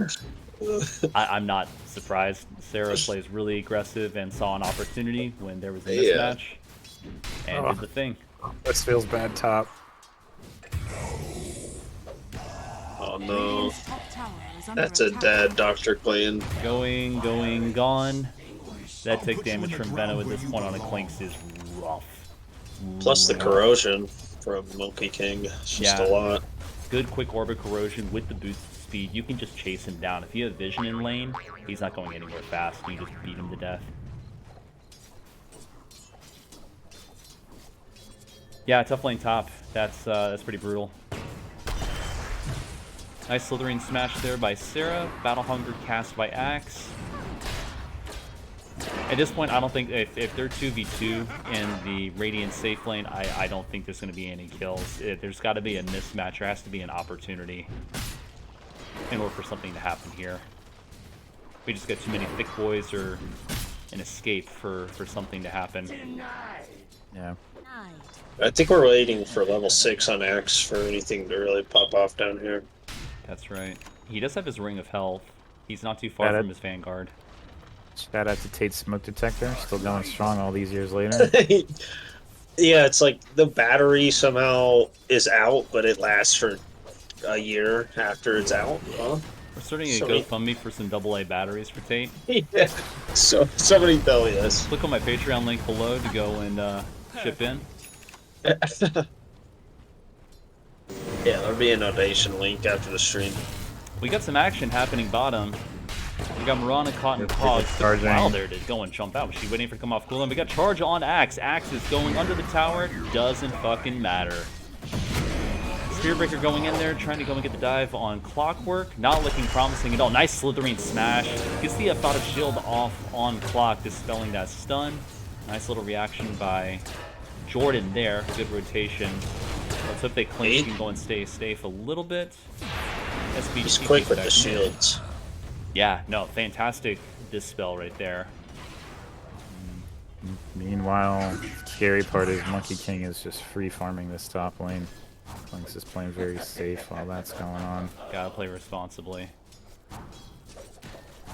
Clinks has enough gold for brown boots. He's gonna take a couple of Jingu stacks just to go and get him off. Radiant's gonna push. He needs to go and find a way to go and get these creeps back towards his tower.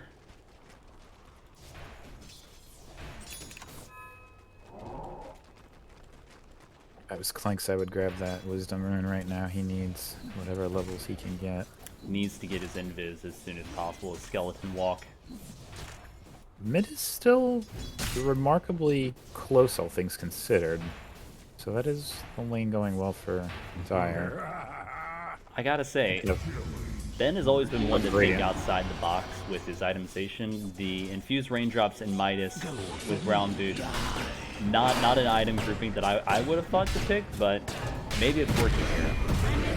That's And pretty smart. that wipes I the think. safe lane. Clock and Axe get taken out. Great rotations by SB. No one's shocked at the Dire's rotations there middle before tower 10 is under minutes. attack. Dire's structures are Still has his I'd like ult to as see a well. wand on the Dazzle before it's too further. Monkey King does Yeah, have I the Jingu think- stacks whacking Dr. Clayton. He's having a rough time right now. Still level 5. Radiant's bottom tower is under attack. Dire's middle tower is under attack. Oh no, a great call and then the creeps immediately get wiped. Does get the cogs on Slardar. I think the Slaughter can just smash his face. Slardar doesn't. Oh, just has enough mana. Great mango there by Elliot on Sarah. Has enough mana for Slithering Smash, whatever she needs to do. Liam sitting safely under tower. I don't know that he can do too much in this lane. He's just taunting under there. Radiant's He's an bottom appetizing tower little nugget. is under attack. I liked the idea of the lane swap, but I think that it The prize is has I don't think it backfired worked out. at this point. You have to wonder if they would have been better off just laning the axe against the Monkey King. You know, that's one of those awkward ones. Same with Ursa, even. Well, it's like you, Axe, where like they both kind of counter each other in some ways. And I think yeah, you almost would have been better gambling that the Monkey King yeah. spins himself to death as much as he beats you down. You know. Yeah, you want your safe lane to have a better lane than Dire's your middle off lane, tower is under generally. attack. The challenge that Clinks has right now is he's able to go and deal out a decent amount of damage on the Venomancer, but there's just nothing to go and pin him down. They didn't need that disable. They needed like a line or something like that, and it just isn't happening. Axe gets absolutely lit up bottom. That was crazy. That was a lot of damage. That was a lot of damage. It's already 10-1 at this point. This is looking pretty bleak. That's a request for chivalry. We'll see if it's honored. Oh. And that's another kill. 3 heroes down right now, 11-1. Oh, this is kind of dirty right now. Yeah, this is turning into a classic stomp. Radiant's bottom tower is under attack. Mirana has her 6. Moonlight Shadow is available. I think one of the things to point out too again is, all things considered, Dire's running around with 2 heroes at 1500 health to nobody on Radiant over 1000 health. Really? Barely. It's one of those two where the burst damage isn't quite there. You have heroes that can run at you, and they have 1.5 times the HP you have. It's So is this a timing thing? Can Radiant hit a timing here where they got some damage and some health, some items? My read at this point would be Clinks can get, well, I don't know this version of Clinks as well, but I feel like he should still have the ability to burst. He plays very pick-offy Clinks. Yeah. But it's like I don't see him really soloing anyone but Venomancer. If Or Dr. Mirana Clayton if he's is able got to like go a Hex. get a Maelstrom, go into his shard, I think he can farm his way back into this game. But the trick is going to be able to find a Dispel. I think Jordan has to go along with him as much as possible to try and dispel the corrosive haze. That's inevitably going to get cast on him. It's a tough road to hoe. This is an uphill battle for sure. Yeah, Dazzle has the ability to burst and push waves to some extent. It's going to be hard for him to be everywhere all at once. And I think if the Axe gets a Blade Mail with Dazzle, a little bit of second life on Abaddon, when they hit level 6 on those other heroes, they have some room. Clock isn't 6 either, but when they have their level 6 on the supports and the Axe and a Blade Mail, I think they have some play potential, but it's one of those, it feels like they have one shot to make a lot happen, or it's just going to get away. Mirana did attempt to go and use Moonlight Shadow to try to group up, get a kill top, maybe push that top tower. Radiant dispersed pretty quickly, not really wanting to go and take a team fight right now. Axe did take, I think, a triple or quadruple stack of Ancients there in the jungle. So that gets him closer to his next item. Looks like he's going for a quick Blade Mail. I don't know if that's the item. It feels pretty good. I think that's against Monkey correct King. this game. The Blink first doesn't do as much. It's the Blade Mail to catch up and get some kill potential. Dazzle does get the Shallow Grave off mid there. SP is Oh, going to go and use his TP. ult. I don't think it matters though. That's close. That's a rotation from Axe. Gives the call. Cogs is off. Nice arrow. That helps in SP the is tower, though, not able to sadly. get away. Stops his charge for some reason. Rotation by Slardar.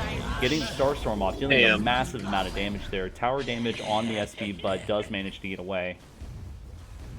They just have all the tempo. Yeah. Yeah, the Clinks was too slow of a pick, I think, for the rest of the lineup. What would you have picked instead of the Clink? I don't remember all of the bands. The first thing that comes to mind is Jug, but they were so melee heavy, I don't think that's an option. I don't think Jug was banned. Yeah, Jug was available. It should have been in the pool still. This feels really bad for their lanes. Diving this tower right here on the Axe. That was a really good call. Yeah, great call by Don. He's just got a 6th sense for that. Nice grave by Dazzle.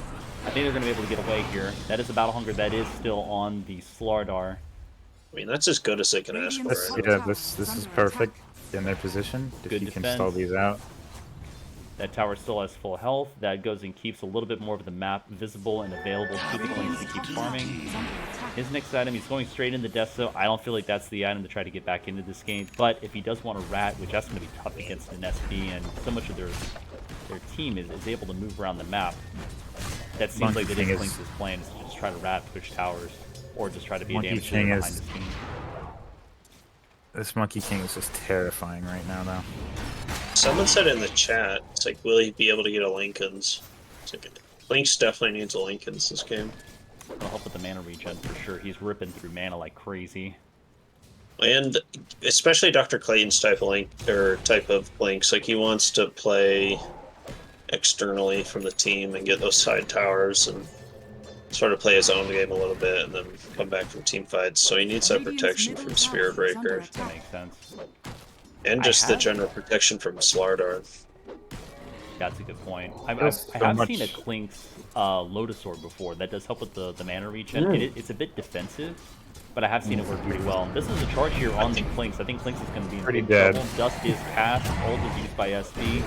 Big Nether Strike right there. Jingu stacks are accumulated there in the MK, and I think they try to go and beat this tower off. This This is the problem at this point. Right there. I don't know. I was gonna say this is the problem too at this point. Monkey King can jump around in trees. When he finds a hero, he charges and you just blow him up. Following up Oh, on the no. Klinks there. Growth of A's cast. I'm sorry, that's not Klinks. That's Radiant's top Clockwork. tower is under attack. Great Radiant's pressure top from the tower has Slardar fallen. and the SD. Good coordination there. I think it feels a lot more dire than it is. I mean, it's 16 minutes, 12k lead. That's pretty bad, but for 16 to 1, it's only 12k lead. I don't know. I feel like it's a mental game right now. Like, if Radiant can stay in it, like, if they cannot just tilt themselves, like, they'll be able to stay in it and fight. For sure. It really depends on, one, keeping vision up, and two, itemization. So the choices they make with their items right now, particularly for the farming cores, is Yeah. where they can really fuck themselves if they don't play it right. And communication. Like, a lot of times at this point in the game, teams will shut down and just start to get a little quiet. Like, if they can keep their comms active and stay in the game, then they're by no means out of this right now. Dazzle just found a big item with the Witchblade pickup. So that starts to give them some damage they need to fight back here. That's 2 heroes dead within a span of about 15 seconds. That's Radiant's middle tower is under not the attack. 1 or the 2 though, so that's at least some True. solace. And they're calling GG right now for the Radiant. I think what Kate just They're said, calling it's it. the mental aspect. We couldn't hack Yeah. it. Yeah. It's hard to overcome that constant That's pressure a from the deficit. Slardar, SD, Monkey King. Good on Elliot's Jewelers to go and keep their foot on the gas. That's what they had to do. For real. Honestly. Any observations from that draft from that game? Other than it being a very prototypical Elliott Jewelers draft, I think they did their thing and played their game, you know? Yeah, I can't help but feel like EFD came into that with a clear idea of what they wanted to do and went off the rails for some reason when the Clockwork pick came up. I'd be curious to understand what exactly what the choice was at that point, but the double melee supports at that point really kind of put the lineup on a back foot because you're stuck trying to find that magic last pick to bring it together. And again, I can't really think of what that would be. You almost feel like you want a ranged hero who can play tempo, and there's really not a lot of those. Maybe even any. Other than that weird era where we were seeing some Wind Ranger 1 before the universal nerfs, and yeah, I just not sure how you pulled together the lanes at that point. Yeah. But That was a slaughter. That was a slaughter fest. As soon as I saw the draft, as soon as we saw the Clockwork pick, that was kind of the Prime pivotal time, prime moment. I was time. like, oh Prime no, time. this is too defensive. Internet Like, draft. I'm sure it could work, but the odds of it actually being pulled off, it's tough. It's an uphill battle. All right, All right, so we got fellas. Elliot Jewelers I'm- versus Staph Infection. That's right. Perfect. Is this the best of Finale. 3? Yep. Or a single elimination? Well, it's I guess single elimination. Well, no, because we haven't lost yet. So it's double elimination, but if they lose once, they lose. Okay, so this is Same sort of thing as last game. Got it. So this could potentially be the last game. Correct, if we win. Got it. Got it. All right, I'm hopping into my team chat. Good luck, sir. Thank you.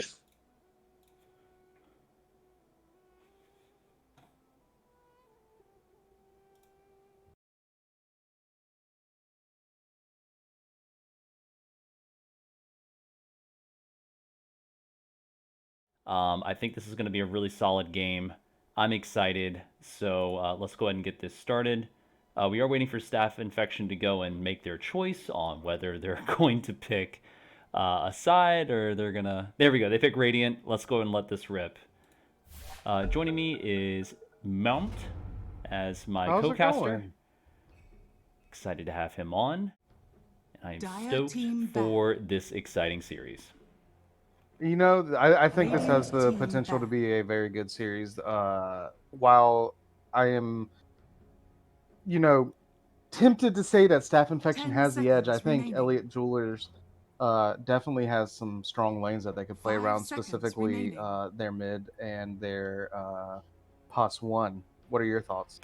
With the exception of their first draft, Elliot Jewelers, I think, has played a very aggressive draft. I think they've played either Global Heroes, Heroes with Escape, ones that can make space on the map or make do without having to static farm for a while. So, yeah, I love their draft so far. I would agree. And one thing to notice, Sarah, their offlaner, they have been consistently banned out of their favorite pick. It'll be interesting to see if that continues with Elder Titan is what we're looking for in this first round of bans.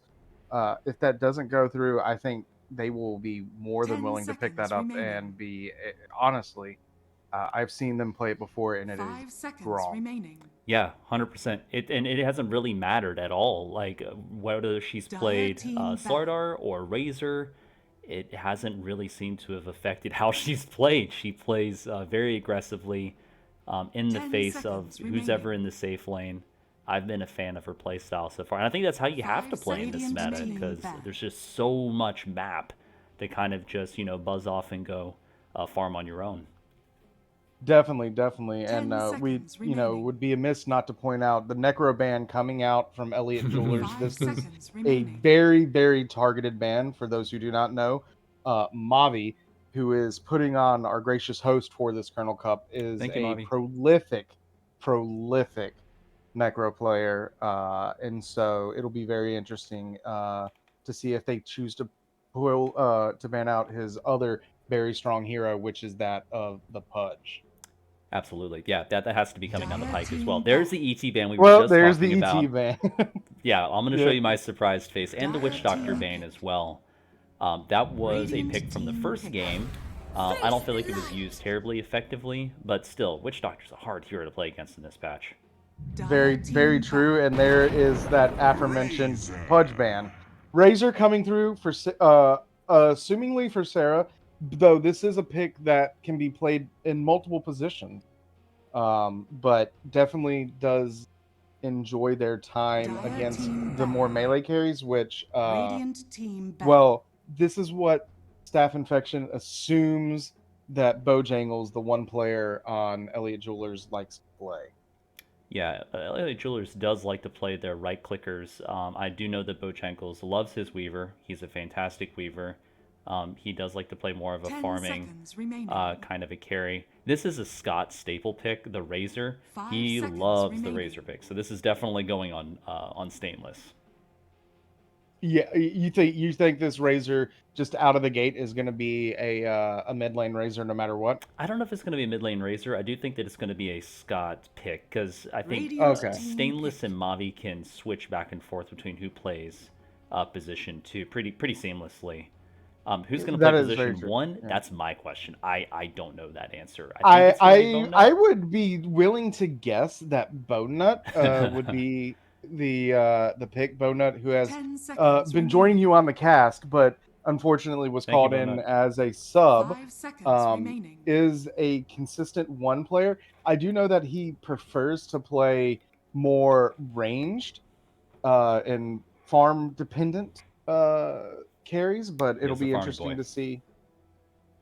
Yes, he is the type of player who will say, I will not join. I'm going to get my items, and I promise you, when I get my items, I'm going hard. Very responsible. Bane coming out.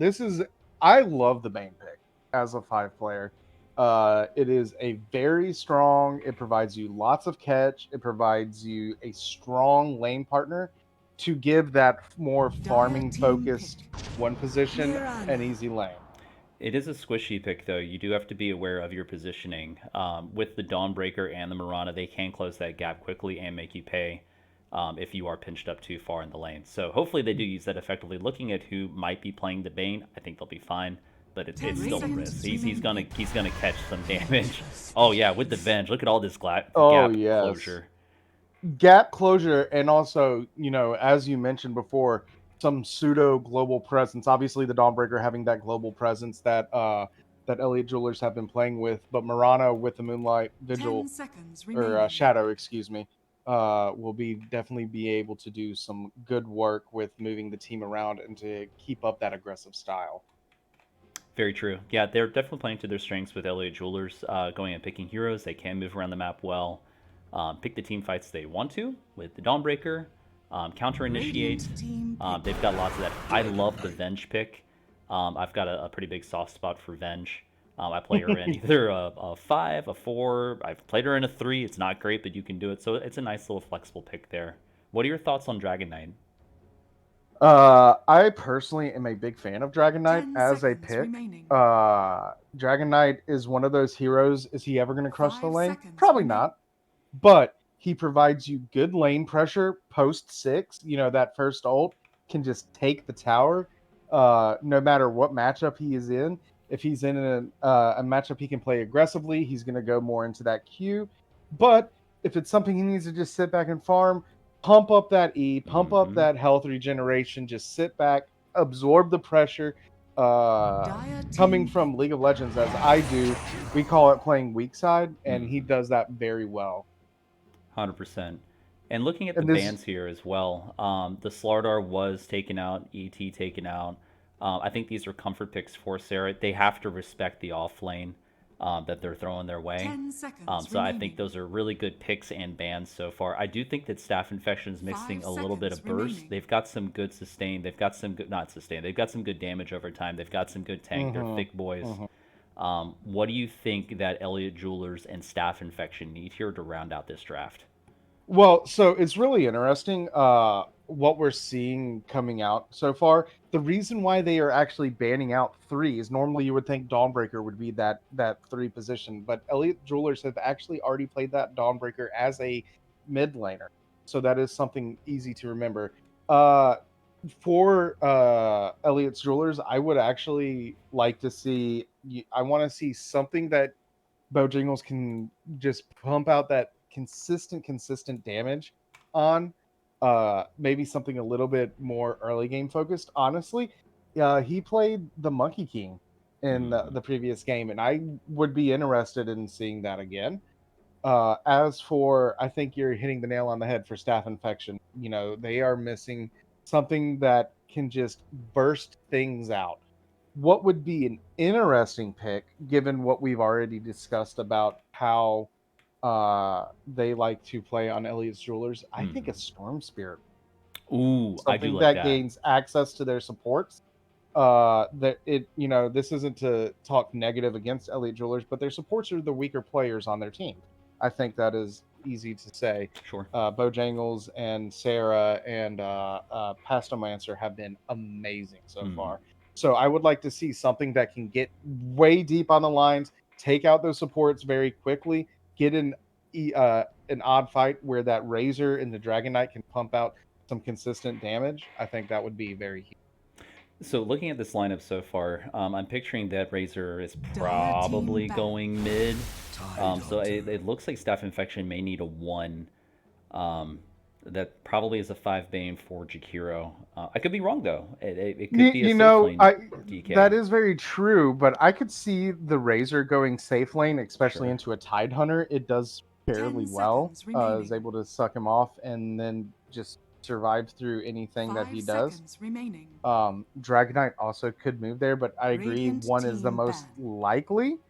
But we do see the Bristleback band. Bristle, of course, being some of that consistent damage that can play pretty much in any lane. Seeing a safe lane Bristle would have been fun. That would have been gimmicky. Safe lane would be fun. And that is in the line of what Staff Infection like to do, but it is not something that Bonut likes to play. Nope. Given what Bonut actually plays, I wouldn't be surprised to see maybe a Luna. I was just thinking the same thing. Going in Ags Luna could be really intriguing here. Because I don't think that he has to go right click, because Razor can Agreed. steal damage and take that for himself. They are thick boys. If Bane and Jakiro can control the team fight, counter initiate against the Tide or the Dawnbreaker, I don't know that he needs to necessarily go a right clicky kind of Luna. I think they can push towers fast enough. I look at their lineup with Jakiro and DK. Exactly. That could be Yeah. beautiful. I would love to see something like that. But there's the Sniper Band and the Faceless Void Band. I like 10 those bands seconds for Staff remaining. Infection. We got the last band coming up here for Elliott Jewelers as well. Let's see what they 5 wind up doing. seconds remaining. And it is worth to mention here, Elliott Jewelers do not know Bone Nut. Bone Nut is a sub, as we mentioned earlier, so It's definitely not a their Dom. decisions, they're actually running very low on their reserve time here because they simply do not know what this young man will play. Young man. Young man. Young man. We're gonna juice him up here a little bit. Oh, yeah. Oh, dude, man, they're running it down to the wire with their reserve time. So they got 5 seconds left, 24 seconds, excuse me, to go and make a decision here for this last pick. What does Elliott Jewelers need, you think? They need the consistent damage. They need something. They're looking for a Bojangles hero here, I think.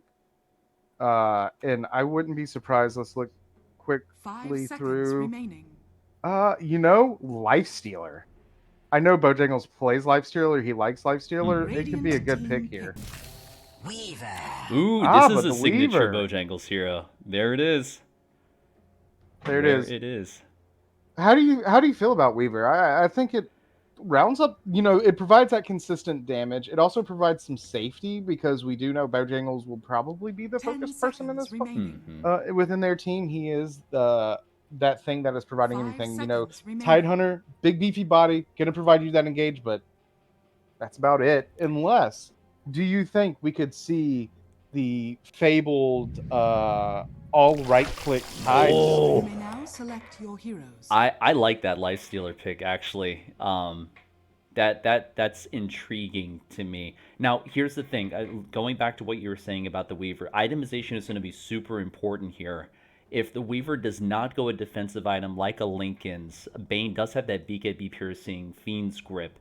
I think that getting Lincoln's on Weaver sooner rather than later, I think is going to be key in these fights. Otherwise, I don't think Staff Infection has too many things that can pop a Lincoln's. Mavi is going to be with Ice Path. That's ground target. DK has, Shield Crash, but that's really not that much that's going to pop the Lincolns. That's going to be OP, I think, for the Weaver, especially with how quick he is and the big cooldown that's on Bane as well. Maybe. I can definitely see a world where they're telling this Dragon Knight, hey, your job is to just press Dragon's Tail on the Weaver, pop that Lincoln's, and then Razor can sap, Bane can ult, and if we see the Ags on Lifestealer, we can see the booty being eaten. That could be fun. That could be fun seeing a Lifestealer Ags on a Weaver. All right, and we're off to the races. Let's go. Who do you think goes for the smoke gank first? Well, let me look through some items real quick, and I will give you the words. Marana's got one. No, Marana does have one. She does have a smoke. There is no smoke on the side of Staff Infection, so Ballsy. my betting money. Yeah, they're even pinging for it right here. We are going to see a smoke out of Elliott's Jewelers. Smoke. Now, Radiant is all grouped up, so I do think they're pretty safe if they try to jump them. But I do think that Radiant actually has the better level 1 here. Yeah. But this will be interesting. They're leaving the supports out to break that smoke. The smoke gets broke. Now, this is exactly what we thought. We got a big brawl here. A lot of damage getting dealt out. 30 seconds to battle. A lot of damage. Blood grenade goes out. We are chasing down this Bane, but this Bane is living. Great jukes through the trees. And now you see both Sarah and Bojangles on the wrong side of the river here. Oh, but there we go. And as you mentioned, first blood on that Weaver. That strong Weaver The battle who has begins. potentially a great game here. That's Take awesome. me. The Jakiro does get the Mirana on the backside, but does he die here? Bojangles is going for it. We have the Sakuchi underneath.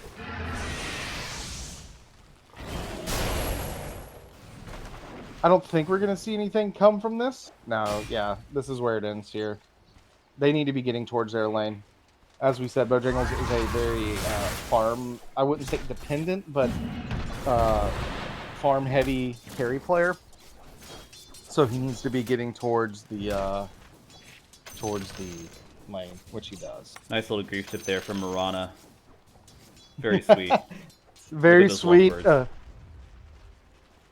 love We do know, knowing a lot of these players, that they are some of the more, how should I say, take after the lessons of a young OG lineup very well. Enjoy the tips. Stainless sucking off the Dawnbreaker mid there. Dawnbreaker did grab an early bracer. I think that was pretty wise on their part. Definitely. Looking down. So my lane to watch will be this bottom lane. Absolutely.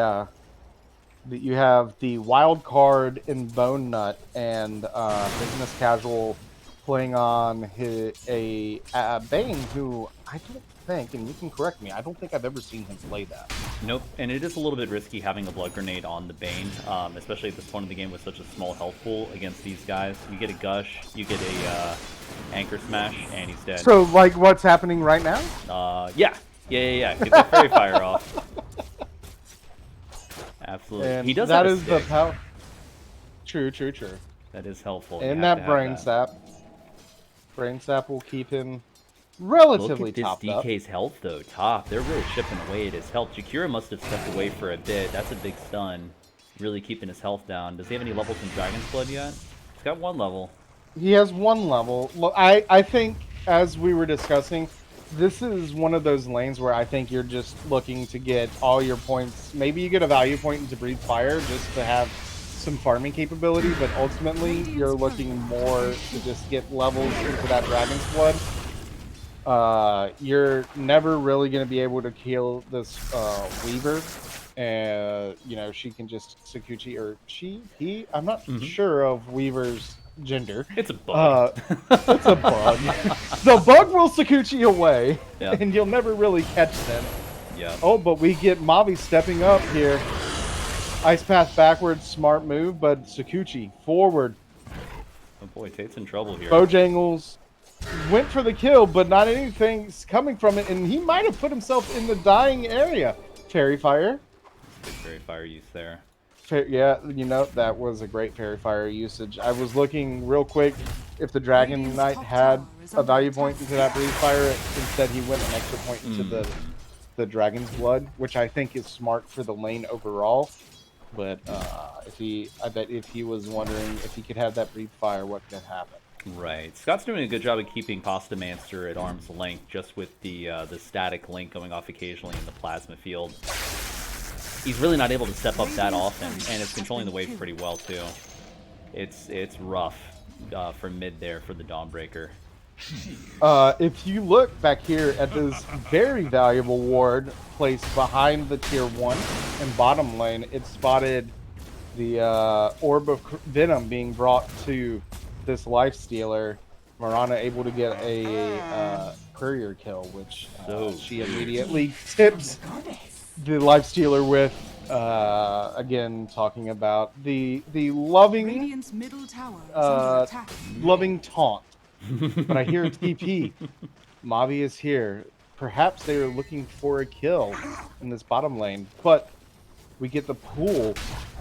This, you know, could be a brawl that we're getting ready to see here. Could be. Mavi shows. Oh, and the stun. Terra steps back in. Do they have anything? She still has Anchor Smash up. This could be some damage on Cody. I don't think it's going to be enough, though. Not at all. Nope. Blood Grenade comes out. It's a good arrow. That More might save her. dot. What an arrow to go and save. What? And she's going to The get out Tide with the Hunter. leap. Someone The tip leap her. and the magic wand. Holy Well done. moly. Someone tip Well Elliot. done by Dyer. That was incredible. Nicely done. Meanwhile, in top lane, we see Bojangles just providing some extra annoyance into this Dragon Knight, forcing him away from the tower. Dragon Knight did take a point and breathe fire for that farming, but again, this is a rough lane. There was a denial on Mavi with Roche. I missed that. I was panned out. I'm assuming he was being pursued and denied himself to Roche. I also was, but honestly, smart play. I'm sure he had a reason to do it. I'm hoping he didn't just go in the Roche pit and die. I imagine a hero or a player of his skill probably didn't. We see Pastamancer coming out with the ult. They are going after this Dragon Knight. Bug on him, but a great ice path from Mavi. Will this keep him alive? Kicker is in trouble. Dragon Knight. Yeah, that'll do it. So, a kill with your first Dawnbreaker ult, that's what you always would like to see. One thing I would like to point out, though, something of note, 8 denies on Lifestealer into this Tidehunter. Tidehunter not having the most fun time. Certainly not the domination that she had in the first couple of games. Business Casual doing a good job of keeping the Mirana off Lifestealer as much as possible. Good rage right there to go and very keep good off rage. The Starstorms. These arrows have been on point. How about that? That is very nice. I don't think anything's gonna come from it per se. No. But look at the HP it though. was a good that's all you disengage need, right? to say the least. Yeah, very true. But it is a Lifestealer. Yeah. As his name suggests, he will steal that back. Or so. steal, sorry, my southern accent came out there for a second. He'll acquire that. Oh, it's look at only this. 2-1 in kills right now. Are you surprised by that? You know, at 7 minutes in, I'm a little surprised by it, a little passive, but not all that much. I mean, at the end of the day, you're gonna have ultimately a kind of a handshake in the mid. Dawnbreaker knows I'm never killing this Razor, and Razor going, well, I'm never able to follow this Dawnbreaker, so it's just get farm where you can, have your effects on the side lanes, which is what we have seen out of this Dire team in the past, in general. In the top lane, very passive, as we said. Dragon Knight just looking to get some farm up. It'll be interesting. He's getting close to level 6. He's about a minion off. What happens? Oh, this might be a kill. Great ice path by Mavi. That was a great ice path, but I think a better Sakuchi. Yeah, Ven is definitely in trouble. All of her stuff's on cooldown right now. Here's the ult. Let's see what happens. Very nice. This is what we were looking for. Big rotation by Mirana. She may be able to take Mavi with her. She will. Excellent. And, very good sidestep out of the Dragon Knight. Very good sidestep. He might actually be able. Oh! That's gigantic. 30 HP. 30 HP. That's the hazard of 3 points in Dragon Blood, right? You can just stay around. You do love to see it. Well, if you are a fan of this team. But as we were saying, we wanted to see good effect out of this Dragon Knight first ult. Yep. Now, he still has about a quarter of the time left. Let's see if he can get any push on this tower. That is normally what you're looking to do. I don't think anything will come of it, but I think he'll take the, 2, 3 kills? Maybe even 4. Bojangles playing good dust. And another great ice path out of this Jakiro. Yeah, Tate's been on top of the ice paths there. That's a bit of a bummer there with the positioning. Got pinched up a little bit. That's a decent amount of burst with the Wave of Terror and the Magic Missile. Just that too is. much. He was playing with fire being that low health at that point anyways. Playing with fire. It's very funny. I am laughing. More damage being put on this Dragon Knight, but again, we're just going to see him heal that right up. Bane's having a bit of a bad time bottom. Cody having to come out of the woods from regenning on that small camp back there. He really didn't want to leave. He took a couple of right clicks and a couple of anchor smashes. Rotation by Scott here. Very true, but the Moonlight Shadow. Gonna get away, unfortunately, nothing gonna come from this. Yeah, Arrow actually coming on the backside. You see, they ping out what they think is wards in the lane, but in fact, those wards are gonna be on the high ground. Very tricky. Well, Tate's making a visit bottom. He's going to go and see how things are faring down here. I think he's going to get picked up, though. He did cut behind the trees here. He may be able to go and get in here undetected. You know, he might be able to, but I don't think you're ever killing this Tidehunter with U3. Especially with Dawnbreaker having her ult up. We see a Dawnbreaker ult going top lane, actually, to keep Bojangles alive as they kill the Dragon Knight. Bye-bye, DK. Dragon Knight just having a very fun question mark time. I mean, be real. He picked DK, so how much fun is he really having? You know, are you blaming him? Are you saying, is this victim blaming, I think is the term? Dragon Knight has to be one of the most boring heroes ever. He's up there with Ogre for me. That's an infest on a Fiend's creep Gate coming out. We have a TP coming in from Dragon Knight. Oh, 20 HP. 20 HP. The smoke coming out from the Bane trying to find him. Check out the shenanigans bottom here. They may actually be able to go and get a kill on the Tidehunter. Not quite enough, though. And with that Meteor Hammer already finished out of this Tide, gonna heal that right up. Man. Yeah, Tide does have the Meteor Hammer. And I feel like that's a... How do you feel about this Meteor Hammer rush on Tide? I think they kind of have to do it. You look at who can hit buildings right now. Morana's a ways off from being able to go and hit buildings effectively. I think that it makes sense for their tower push. Yeah, I would agree with that. I don't need praise from you. Where did I hear going it? Falling victim there. Ah, in the bot lane there. To a Dawnbreaker. Very interesting. Business getting a steal of the bounty away. Just trying to do his thing. One thing to mention with Business, does like to play a greedier version of the 5. Will sometimes leave his lanes looking for kills or looking for a little extra farm.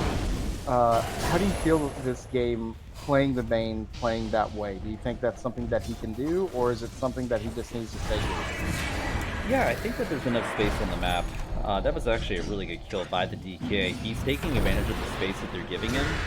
They have to rotate, and they're having to respect him there in that off lane. And I think that's creating space for Cody, for Bone Nut down there in the safe lane. Great rotation by Razor. Very here. true. And this is actually going to net into maybe a kill. What? This Weaver actually does go down. I did not. I thought I was about to say they can't keep getting away with it. Yeah, but fights everywhere now. Fiend's Grip coming out. Morana dead. So in that last fight top, it looked like Weaver was just short mana for his ult, which is really unfortunate. He would have lived otherwise. I think he was just a few mana off.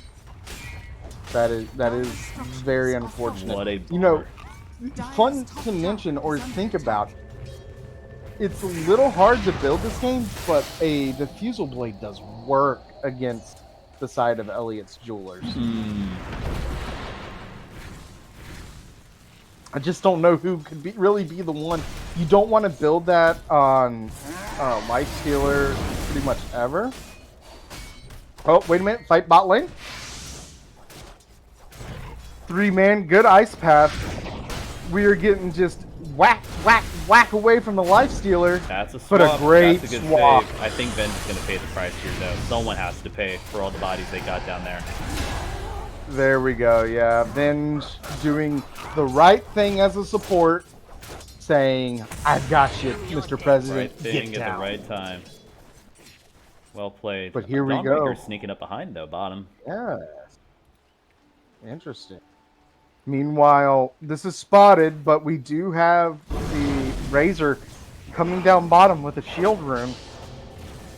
We are looking at a potential Radiant's top tower has been denied. Oh, out of the Weaver, and then the Ice Path into Macro Pyre.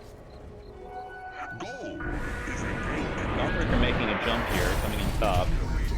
Dawnbreaker's actually going to get it. The Weaver's going to live here. And I do think we might lose the Mirana. Oh, Mirana does go down. And let's see, did the Mirana have Spirit Vessel? Nope, just an urn. Just an urn, just an Yeah, urn. it's not quite enough to really hurt the DK at this point. Very true. Another fight bottom. They really want to kill that Tidehunter. They finally did it. They do. And get the Venge. They might be able... You know what? They have a catapult here. They can actually get this tower. I'd like to see them sell out for it. That last kill that Cody got, that was clutch in helping catapult him back using that word again. Get him back up in the net worth chart. He was struggling there for a bit. That was a really tough lane with the Tidehunter. Really keeping him on his back foot. Very true. And you know, Josh, I would like to blame you for something, a little bit of a caster curse coming out. What we saw was, oh, can you believe it's 7 minutes in? It's 2-1. Only about the same amount of time later, this game has exploded. Bananas, dude. Bananas.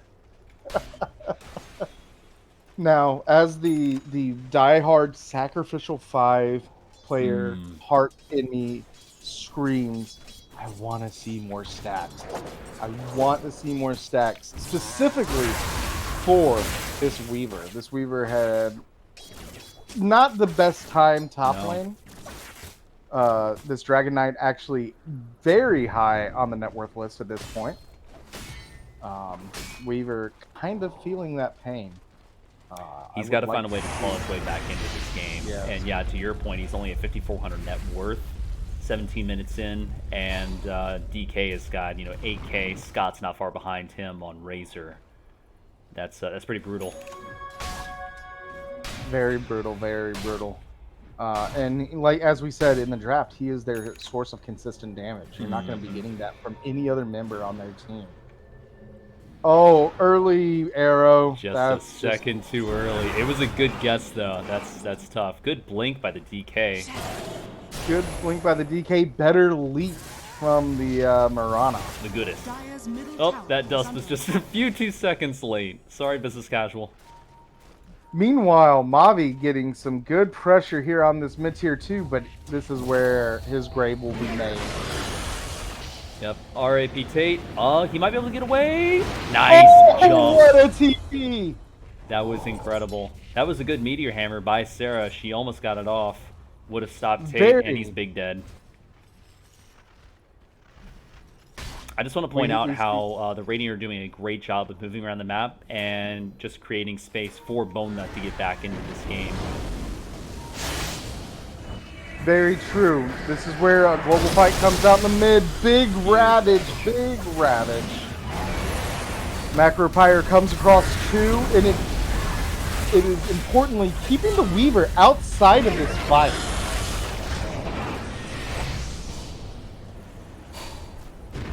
How's Weaver's item progression at this point? He's closing in on Desto, which I think is going to be really good in this fight, but he does have to think about his defensive items as well. It just feels like at this point the 2 and the 3 of Staff Infection have just hit their timing. They're feeling very, very strong right now and are just looking to just make all sorts of space. For sure, yeah, because the next closest net worth is 3K behind, and the map is getting smaller. Good Dragon Tail there. Very true, and the Fireball, important to point out, has been finished. Gotta love it. Fireball. Yeah, Scott is not too far from DKB. That's going to make damage output for Elias Jewelers a little bit tougher for someone that's already stealing damage from you. Very true, and very true. And you know, I think they were relying on this Dawnbreaker to be putting in a lot of work, and unfortunately, the Razor just negates all of it. Yep. Yep. Yeah, especially if you can just stand there and take that magic damage whenever she does rotate. Doesn't really matter. Yes. But very interesting. I think Dawnbreaker has realized that this is what is happening. Going for the AC. This is an early AC. That's a big blink by the PK. I think time lapse. Oh, time lapse is off cooldown. Time lapse off. Ooh! Any dust here? That ice path. I think this is a dead Weaver, maybe? No, Sakuchi. He does get away. Sakuchi's such a strong spell. It is. He's been using it effectively. Let's see if that tick damage is going to take him out. I don't think it is. Yeah, it's not quite enough. Scott's trying to chase him down. He's looking for him. Oh, he tried for that ring, but the ring was just a little bit too tight. Much like the rings that I bought for my fingers many years ago. Heyo. Too tight now. But as you were mentioning, Bone Nut just getting all the space in the world right now. Look at all this He has space. just been farming up. So much resurrected. He has his armlet finished. To the point where you can maybe think about fighting, but looks like he is going for yet another just item before he feels very. I do want to say I'm really proud of Business Casual getting a 4-staff. He's so close to it. Anytime I see a 5 that gets a utility item like that, my heart just swells with pride. I'm like, good job, you didn't get a greedy ass item. And you know, just because caster curses are such a real thing, I said, I think that Bone Nut is not going to want to fight on this Life Stealer. And then immediately he rages under the tier 2. But He's here is for the not party. punished. Not here for a long time, here for a good time, right? Exactly. But we see Staff Infection grouping up, looking to get this tier 2. They do have that consistent damage coming out of both the Jakiro and the Dragon Knight, who has ult up in about 2 seconds. Oh, and this is just painful for Sarah. She's just going to pass out. A great ice path. Macro Pyre. 4-staff. Oh. That was just too little Here too comes late on the Ravage, Bojangles, though. but he is dusted. Great time lapse, but he's dusted. He sure They know is. where he's at. They're not going to chase him. That is the appropriate play. Guess they are here for a little bit longer time than. That's true. Tidehunter was Desolator holding is Ravage finished for a on long Weaver, time. though. If she'd used that just a couple of seconds earlier, I feel like she would have been able to at least save herself and maybe one other teammate in that sequence. I don't know. I kind of disagree. I think no matter what, you're dying there. I think it was upon Elliot's Jewelers just to make the decision, you know what? This is a lost fight. We are going to get out of here. It did get used eventually, which I think at the point that it was used, it was a waste. So that was unfortunate. Yeah, definitely. And 10K net worth coming out at this point, Staff Infection. Definitely the favorites in this tournament. Looking very much like the kind that are. Currently we have Tormentor being taken down, getting that shard onto the Mirana. I actually love this shard. It's not the best on their team per se, but I love this shard.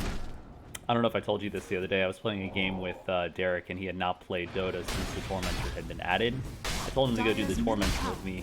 He was playing Disruptor. I was on Wind Ranger.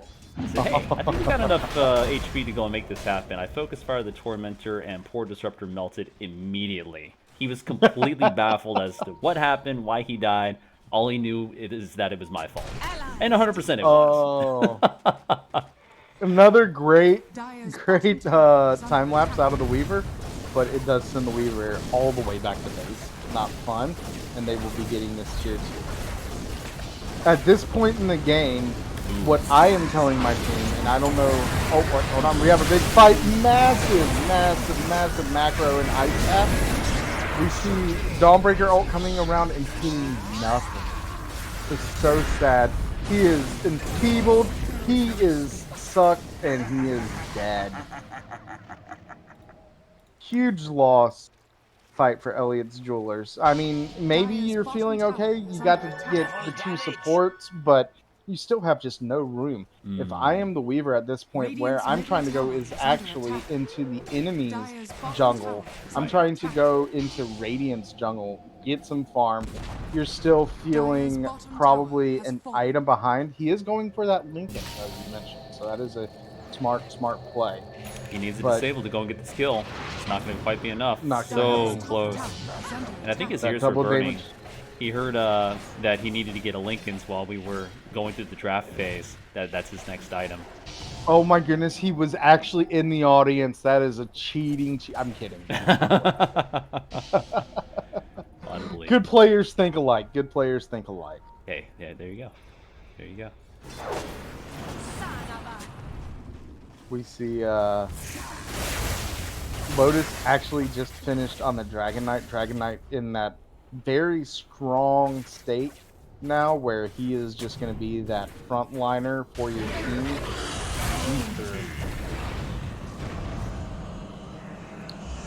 Fiend's Gate on the Mirana. Mirana, I'm sorry, but you are short for the world.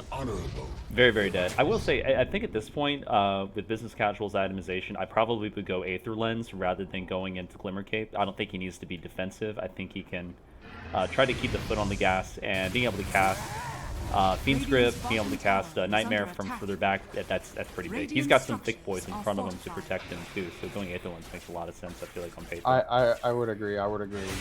This Glimmer Cape does feel a little bit. I think the other item that might be worthy of thought would have actually been Blink Dagger.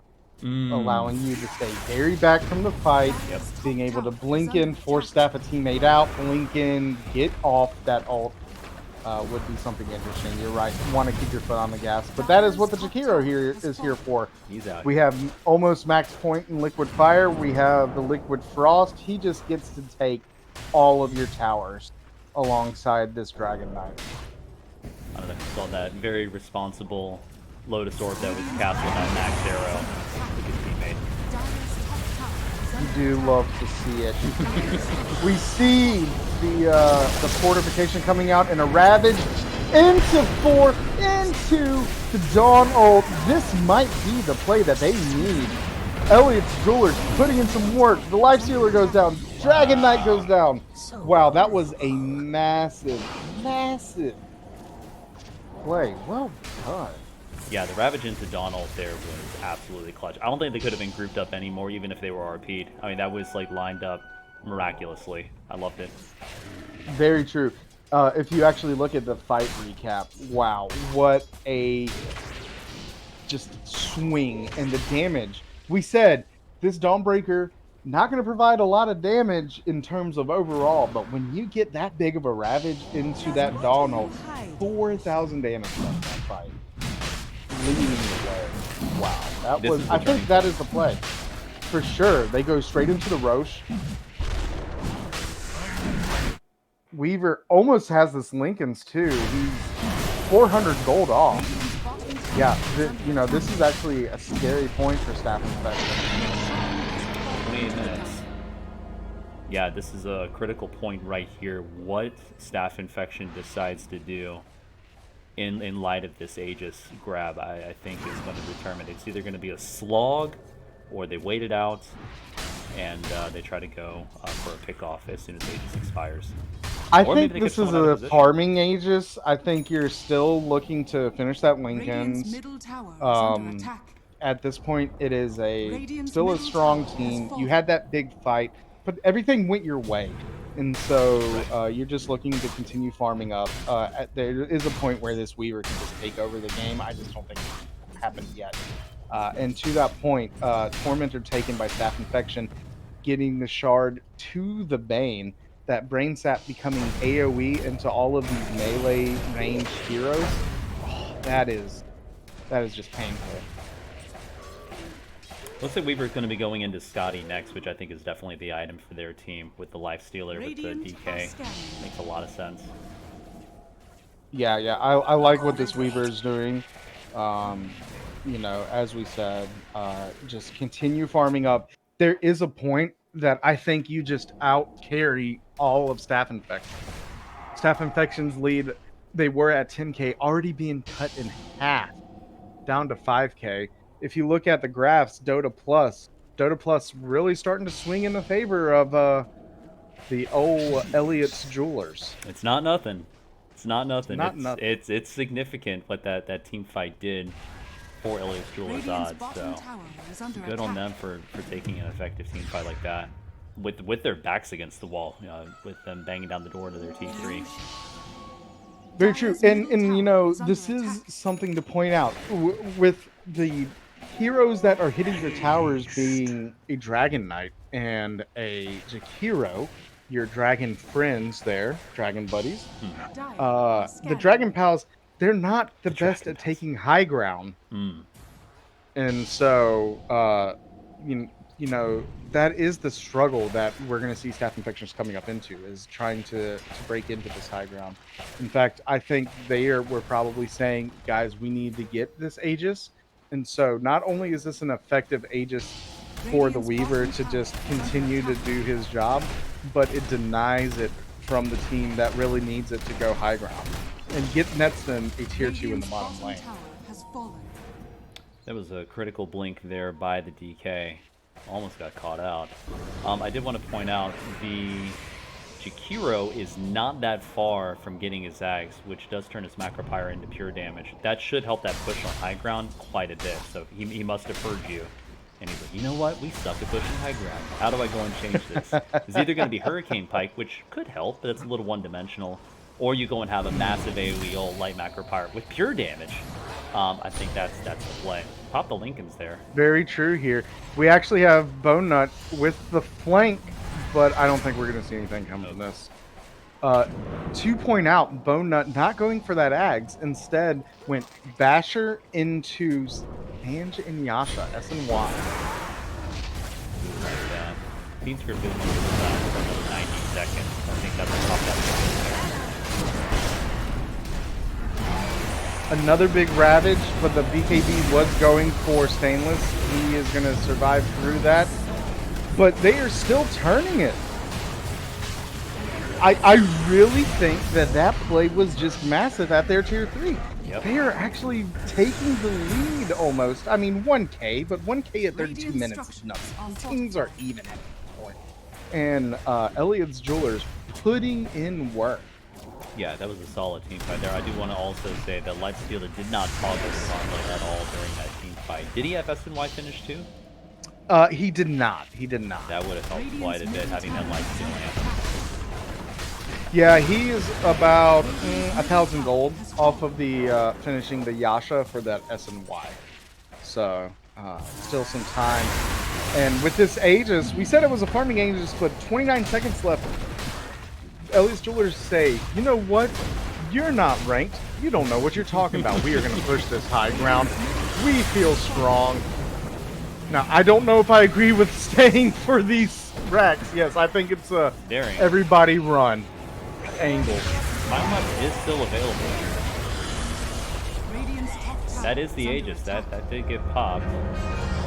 Do they have any dust? They do not have any dust. Sakuchi is just that strong spell. Even if they did, they didn't have a way to catch him. Oh, but they go high ground. Another fight. Blink in, but a better Force Staff out. Wow, what a play from that bench. Yeah, you know, very true. There was no catch there, but I would very much like to see the supports, at least, of Staff Infection carrying some dust at this point. Have to do it. You do know the max portion of that fight is going to be coming from that Weaver. It is not want to be dealing with, and Weaver just so slippery if you do not have them dusted. It is going to be very important, I think, for DK for their continued tower push, for their building damage to get the Ags. His uptime on Dragon is limited, so I don't know if they're going to try to go and wait for the Roche Ags. I don't know what the plan is there, but they do smoke here, so I think they are trying to swing this back in their favor on the Radiant side. Yeah, very true. But pointing out, this Mirana also going and almost finished the Lincolns. It seems that Elliot's Jewelers have said, you know what the key to winning this game is? Lincolns. I love it. Yeah, they've got a lot of single target stuff. It makes sense. Yeah, like if Lightstealer did wind up going Ags. That does address that as well.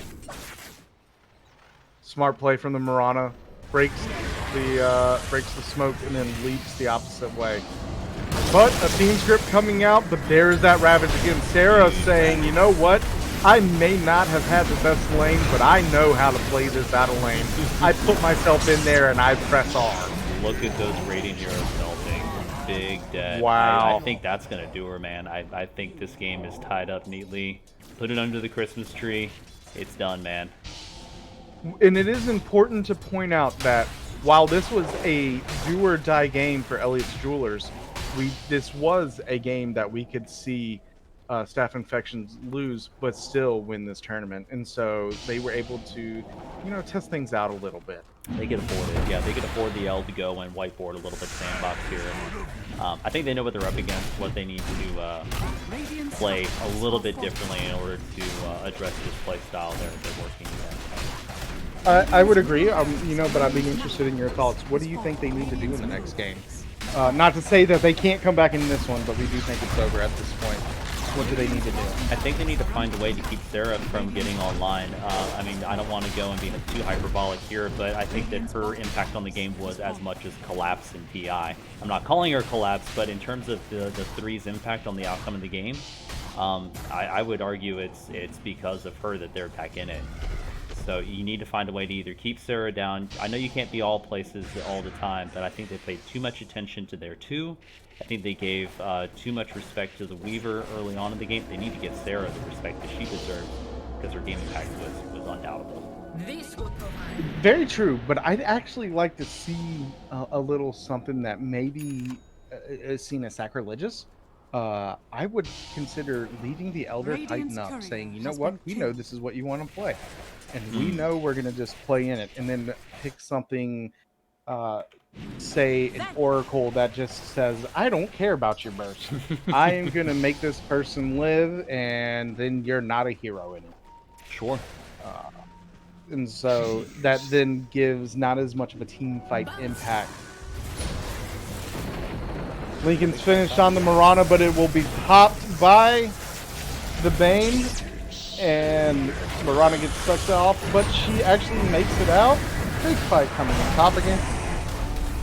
Bojangles just putting in his work. Time lapse. But he time lapsed right into the fire, going down low. Bonut able to get the infest kill for the Weaver, but now he is running and there is a Spirit Vessel and he is just saying, Mommy, please get me home. Oh, and the shard comes out from Sarah. Nope, he turns. He's in a man fight. He's going to try. He's going to try, but unfortunately that anchor is not just an anchor for a boat. It is an anchor dragging you down to hell. Davy Jones luck. Oh, Davy Jones. And meanwhile, your bottom lane is just getting pushed in because you lost Rax in mid and bot. This is just... I'm saying GG, go next. Yeah, or, there is something to be said. As you know, I used to be heavily involved in the professional Counter-Strike scene. And there was some times where you knew the game was over, but you just, or at least a round, you weren't going to win the round. What did you do? You sat in your spawn and used it as an unofficial timeout to just discuss what's coming next. Yeah, go and regroup. I wonder if that's what's happening out of our Staff Infection right now. They know it's over, but they're figuring out what can do. They have maybe somebody back there saying, you know what, I'm on the Dota buff right now, figuring it out. I do have to say, I am floored at how quickly this game turned. I wasn't surprised that they had a greater carry potential on the Dire side, but how quickly this turned, I'm surprised by that. Yeah, it really was that one fight. If you actually look at the graphs, I mean, it is just, I would love to ride that ride at Universal Studios, just straight downhill. It would be steep. That would be steep. It would be steep, but Elliot's Jewelers, also known as Cash Money, that is their tag here. Cash Money? They are 99% favored. 99. This game is over. Well, since there's nothing to talk about right now, What's your favorite snack? My favorite. Ooh, that is a good question. Favorite snack? Favorite snack. Are we talking healthy or not healthy? Oh, dude, whatever you want. I'm gonna go and give you mine. I just discovered these fruit ropes that they sell at Costco. So not only do you get these delicious fruit ropes, you get a lot of them because it's from Costco. They are delicious. Just discovered. Really? Those. Yeah, it's like Is it like Twizzlers. fruit by the foot type thing? Oh, okay. Yeah, you know, remember those peel Twizzlers? It's like a bag of Oh those. yes. Oh my gosh, so good. I think they're healthy-ish. I don't really know. I would say if we're talking healthy, then peanuts. I love just munching on some peanuts. But if we're looking at something a little less healthy, a little bit of a cheat snack, if you will, I love just Pop-Tarts. Oh, Pop-Tarts. Yeah, that's a go-to. That's a go-to. I work in a high school, and so I have to wake up early, and it has become part of my daily just routine that I wake up, get my shower, go to the corner store, get a pack of Pop-Tart. There you go. Champions. Listen, the wrapper says it is an essential source of B vitamins. I do like my B vitamins, I gotta tell you. Good blink out of the Dragon Knight, but yeah. Look at these risky boys. Oh boy! Oh, and it was a magic trick. Now you see him, now you don't. A good Lotus from the Dragon Knight to put the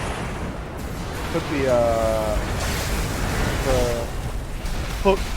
I don't know what it's called. Anchor. Excuse me. It is very late here on the West Coast, the East Coast. Excuse me. Double Ravage right there. That's a refresher. Double down. Ravage. Yeah, we didn't even notice that a refresher was built. And there's the refresher. Solid game. Game 2 coming in here. This should be pointed out. Elliot's Jewelers played every single game in this tournament. This is the lower bracket to end all lower bracket runs if they are able to make this out. They got their money's worth. They got all the games they possibly could have, so good for them. They're maximizing their Dota time. Very true. I came for the Dota, but I stayed for the grocery talk. Well, that is what we bring here. Let me tell you, my personal grocery store down here in the South, Food Lion. Let me tell you, I love me some Food Lion. Now, Mr. LG Martin, I gotta say, I found a sweet deal on some beans. I know that as I'm saying that, you're probably tuning out of the stream right now, as I know you hate when I talk about the deals that I find at the grocery store. But I'm gonna go and step away for a quick break here before we log in for the next game. Jordan, fantastic cast, great game by both teams here. I'm looking forward to this final elimination game coming up here in a few minutes. All right, yes, we will see you guys on the other side of this pause.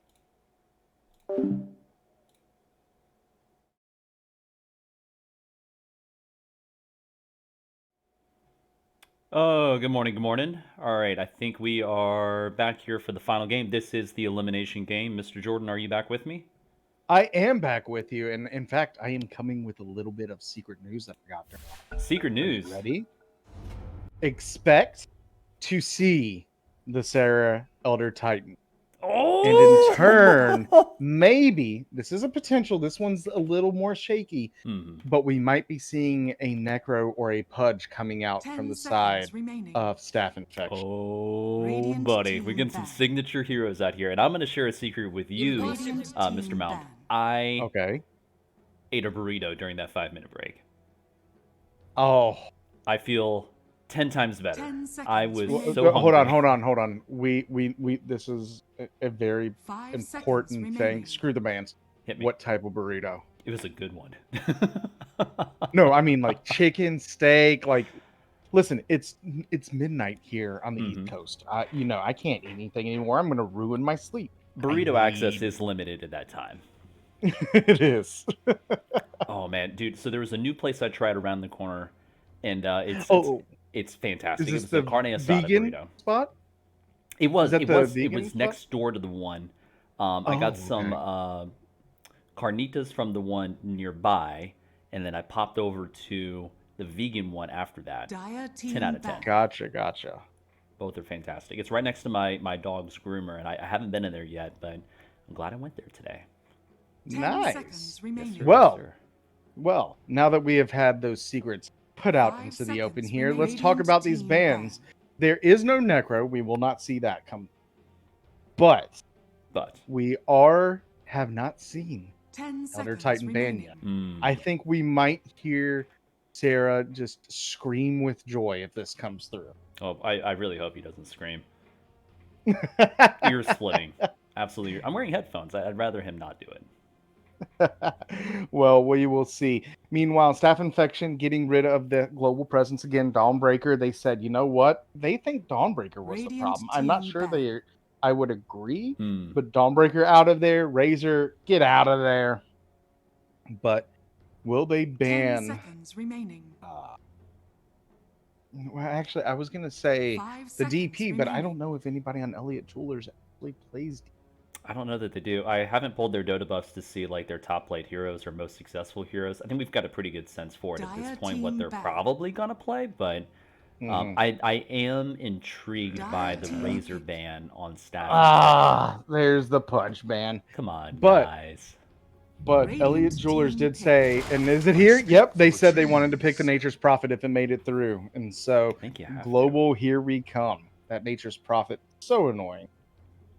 Yeah, it's BKB proof with the Sprout. You've got a global presence. You can still find farm just with his ult. It does a lot of 10 things well. seconds It's a great remaining. flex pick. You could run it 1, you can run it 3, you can run it mid. 5 seconds remaining. 4. I think it's a fantastic choice to open this draft with. And if we're looking here at the chat, on the old Dota client, as soon as that Pudge got banned, Tate, you're so mean. I'm so done. I disqualify your team. To which Fighting My Demons responds, "Sorry, little bro. Next Kernel Kup." I mean, all I'm saying is you got to get first pick if you really want Pudge. I think otherwise it's not making it through. Got to try. You know what? I think if Tate is on the team, it's not making it through, No. bar none. You're right. You're right. So, Not going to Dire happen. team ban. Ooh, I like Lich the Lich coming pick. out. Very nice. I'm not a safe pick. fan of picking a Lich on round 1, and that's because I am a diehard fan of playing Oracle, and Oracle just says Lich. Yep. But 10 seconds Lich wins remaining. lanes. It's really nice. He's got 5 some seconds farming remaining. capability to go and get some, pad his GPM a little bit. Dire team ban. yeah, true. Bands coming out, Elliott Jewelers, they got destroyed by this Tate bounty hunter in game 1 way back 4 hours ago. And so they say we do not want to see that here. And 10 seconds remaining. But they are taking their sweet time on 5 second ban. seconds remaining. I'd like to see. Honestly, Radiant I'd like to team see ban. the. Ooh, Kunkka's interesting. I was going to say I'd Radiant like to see the team Jakiro pick. go out. Tate, even though didn't have the best game for his team, played a very good Jakiro. I thought he did too. I was a fan of how he played Jakiro. I do want to point out the staph infection banner. Dire I team love the pick. happy little Staphylococcus. What are those called? Pathogens. The little molecules. They're adorable. Is that what they are? Because I Yeah. thought they were the member berries from from South Park. Or Member? or Member. the grapes of wrath from 10 VeggieTales. seconds remaining. It's a deep cut. Well, all that to say, Grapes of Wrath. Here's 5 Sarah's seconds Grapes of remaining. Wrath. We get that Elder Titan coming oh out. boy. Oh boy. This will be interesting. Sarah, I do know, does not call Elder Titan or ET. No, this is the Stapler. Dire I don't know if team you've ever Stapler. seen it, but the default animation for ET does look like you're stapling something. It does. That's a big staple gun right there. What's on his back though? All of our hopes and dreams. I hate that. I'm 10 sorry. seconds I remaining. don't know. I've actually always wondered that. I'm not sure. 5 seconds remaining. The Venge pick though, I like that. It was played really effectively last game.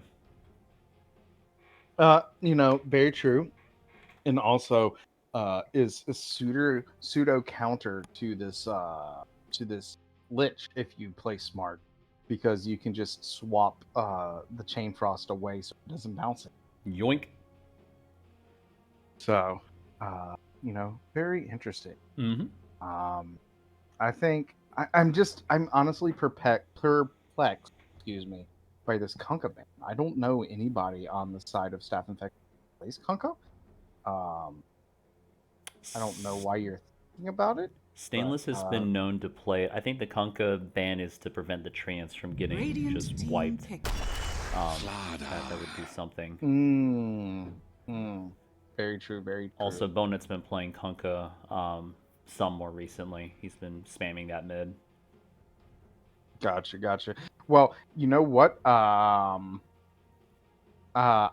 just realized remaining. something that I am embarrassed 5 because seconds again, it remaining. is midnight. The Elder Titan was actually picked away from Sarah. Yeah, she didn't get it. It didn't have to be banned because it was picked. I think that's actually going on Stainless. Stainless does have history playing Elder Titan very well.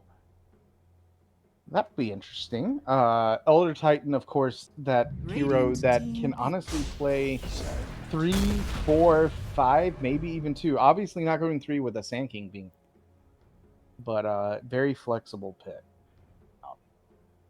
On the opposite side, we do have a Slardar. This is another comfort pick of Sarah's. I do know this intimately because she kicked my teeth in a couple games 5 ago. seconds She has a way of doing remaining. that. So Dire she team gets pick. another solid pick. But that is, my dear viewers, a Scott pick. Stainless loves this Death Prophet. Stainless actually played it in their first game and just took over the game. It wasn't a game that any other people played because it was the 10 Stainless seconds show on Death remaining. Prophet, just taking tower after tower with that exorcism. Consider me baffled 5 because I don't know seconds who's remaining. playing what at this point. I'm going to safely assume that Business Casual is playing Lich as he's played support the majority of these games. But I cannot say confidently who's playing Sand King, who's playing ET, and who I know I've got a pretty good guess who's playing Lich. But outside of that, I think this is a lot of flex picks. As I think there is some flexibility with who can play what. But these are not staple heroes by any means for most of these guys. No, very true. But I will say, I think what we're going to see, I agree with you that this Lich is going to be the 5 position that we're going to be seeing Business Casual playing that. But I think what we're actually seeing is a Death Prophet 2, Sand King being played 3 from Cloud Dire Kicker, team and back. we are going to see an Elder Lina. Titan 4 from Mavi. Not only because it's a decent 4, you will be continuing to stack that magic damage on top, and you do get a farming the later the game gets going, and you come into a 3.5 basically. But 10 seconds also remaining. before the extra tilt factor for Sarah, 5 that seconds Mavi was remaining. like, yeah, we're going to let the Elder Titan through only to pick it away from her. Radiant team I don't back. want to be. Meanwhile, Go ahead. oh, I was just going to say Lena being up. Yeah, I was surprised by that. I don't want to be dramatic here, but I think Elliot's Jewelers just lost the draft picking Lena here. They've got a lot of squish. I really do not like Lena going into this 10 draft. seconds remaining. I just don't like her kit. I don't like how it 5 could seconds sync up well. remaining. They could chain stun, but the trick is going to be can she Radiant survive team long back. enough in order to put her damage out with the amount of HP they have between all of their heroes. So I think with the push that Staff Infection has, I would love to be proven wrong. I do love Lena as a hero, but her success rate with drafts like Dire this, not team great. ban. So, what I would actually like to see happen here is this Nature Prophet being flexed to 1 a la Arteezy, and this Lena moved into a 4 or even a 5 position. I love that much. I love that much better. I think that could definitely work. 10 seconds remaining. Not to say that that's what they're going to do, but I wouldn't be surprised if we see that here. 5 seconds And, remaining. to that end, Staff disagrees with me. They're team getting pick. rid of a support as well as a mid laner. So let's see The who's sniper right, ban who's is wrong. surprising, I think. I did not expect that. The Yeah, sniper ban makes a definitely. lot of sense. I would agree. Meanwhile, much 10 straightforward, seconds more remaining. straightforward bans on the Dire side, getting rid of the Monkey King, getting rid of the Slardar. 5 Just seconds saying, we remaining. know you're looking for some consistent right clicks, and we do not want to see these two come through. Yeah, absolutely not. Yeah, and the Weaver ban is as well. I think that was a respect ban by Staff Infection. Oh, very much so. That was, you know what? You were as annoying as heck in the last game. I do not want to play against that again. I didn't look at the damage output from the last match. Was he top 2, top 3 He in was damage?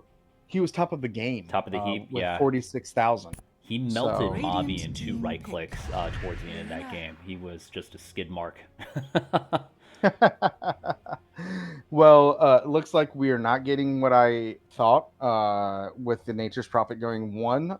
Instead, the Nature's Prophet will stay as a 5 position, and Luna will come out as that 10 1. seconds Uh, remaining. I'm gonna be honest. I don't know that I like it that much. 5 seconds remaining. You're never gonna be able to just easily push into this lineup that Staff Infection has.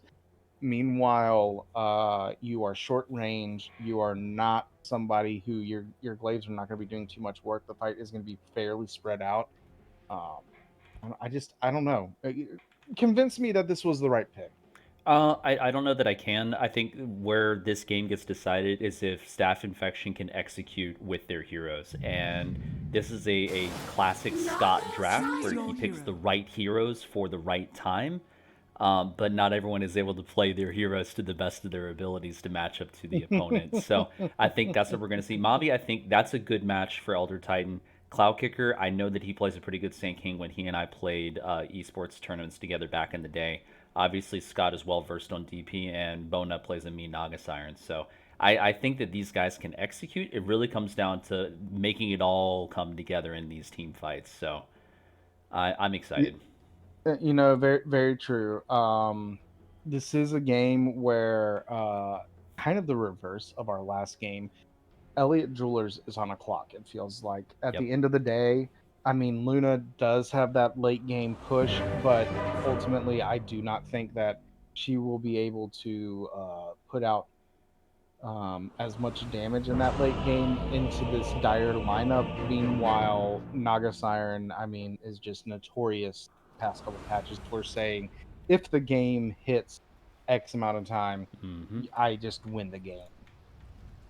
So it'll be interesting to see, but we are in game now. They got away from their formula that worked the last couple of games, so I would love to see a redemption game for Elliot Jewelers, but I don't think it's going to happen knowing what I know about Staff Infections, guys who play their heroes, so... Very true, but smoke on either side. We see the side of the Radiant gathering and already drawing on the map. They drew a line going into the jungle for the Dire side. Meanwhile, Dire side has smoked, drawn a line going the same exact way. We are going to have a brawl here. We get some breaks. Burrow Strike going in on this Nature's Prophet, but a great Sprout breaks up the fight a little bit. Mavi, he got the spirit going through a lot of people, and he can just start smacking. Yeah, this ninja's dying here. Bye, Kirigos. That's first blood right there. Oh man, that is one thing you don't want to underestimate on a Elder Titan. If they are able to get 5 souls within the Astral Spirit, they will be hitting for hundreds of damage at level 1. Now, Staff Infection is playing much more aggressive. It's like the roles got flipped here. Look how aggressive their team fight was, how they were on the runes. They got first blood. Both teams had the same idea. Just that level 1 smoke, though, definitely more on the Radiant side for that sequence. Holy cow. Yes. Now, a little interesting in that what we're seeing here, I do believe that this is actually a rough lane for Staff Infection in the top lane. At the end of the day, playing a double melee into double range is just never. Yeah, that's gonna be a tough road to hoe. I'm sure they're not excited. I think it's going to be important for them to go and keep sentries out of the lane on the Sand King. If Sand King can go and just vibe and keep his Sandstorm up, that'll make it a little bit easier. They can push the lane, keep it under tower, and then she's forced to go and use Blade to push it back out their side. Yeah, that'll be interesting to see how the lane goes top. Yeah, but I think this game is actually fully decided in this mid matchup. This is the featured matchup in my mind. Totally. Lena has to get ahead, and playing against Stainless's Death Prophet, that is easier said than done. Yep, absolutely. Yeah, that is my last wish, is to go against God on his best hero. So I think if we see something, if somehow Postmancer is able to make that turn his way, then Elliot's Jewelers does have a good chance of this game, but that is a massive, massive if. Naga just got her Wraith band, so that's going to be coming out. It's going to help her right clicks a little bit. Are you thinking that Naga goes into just maxing her Q and her E, her first and third ability, and even forgoes getting Song until like 8 or 9?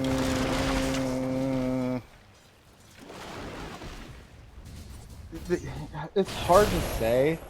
I think you can avoid a value point into ensnare the W, but I do think you want to get that Song not for any aggressive, but actually for the exact opposite, being able to get out of some sticky situations, because we do know that Elliot's Jewelers is the type of team that just wants to ultimately run at the carry and try to make their life a living hell. And well, Naga is the type of hero that if that happens, it's painful. Right. So I would like to see that one value point early on, but ultimately, yeah, I would say avoid the W, and just try to get that push and that farm ability. Ultimately, what you're looking for on Naga, get a couple points in that, and then around the 10-ish minute mark, you need to start getting some stacks made so that you can, accelerate her net worth. Meanwhile, in the top lane, Cloud Trigger being able to get that early kill on the Luna. As we said, the Luna does feel a little out of place here, and that's not going to help any more. Meanwhile, a big stomp comes out of Mavi to disengage the TP that came out of the Nature's Prophet. Whenever you do that first teleportation, you want to get that kill, and instead they got nothing from it, and that's going to be painful. He's going to have to make the walk of shame all the way back to bottom lane. Yeah, he doesn't have a TP, doesn't have teleport for another 30 seconds. I also want to say that Sand King did have a Quelling Blade, so good on him.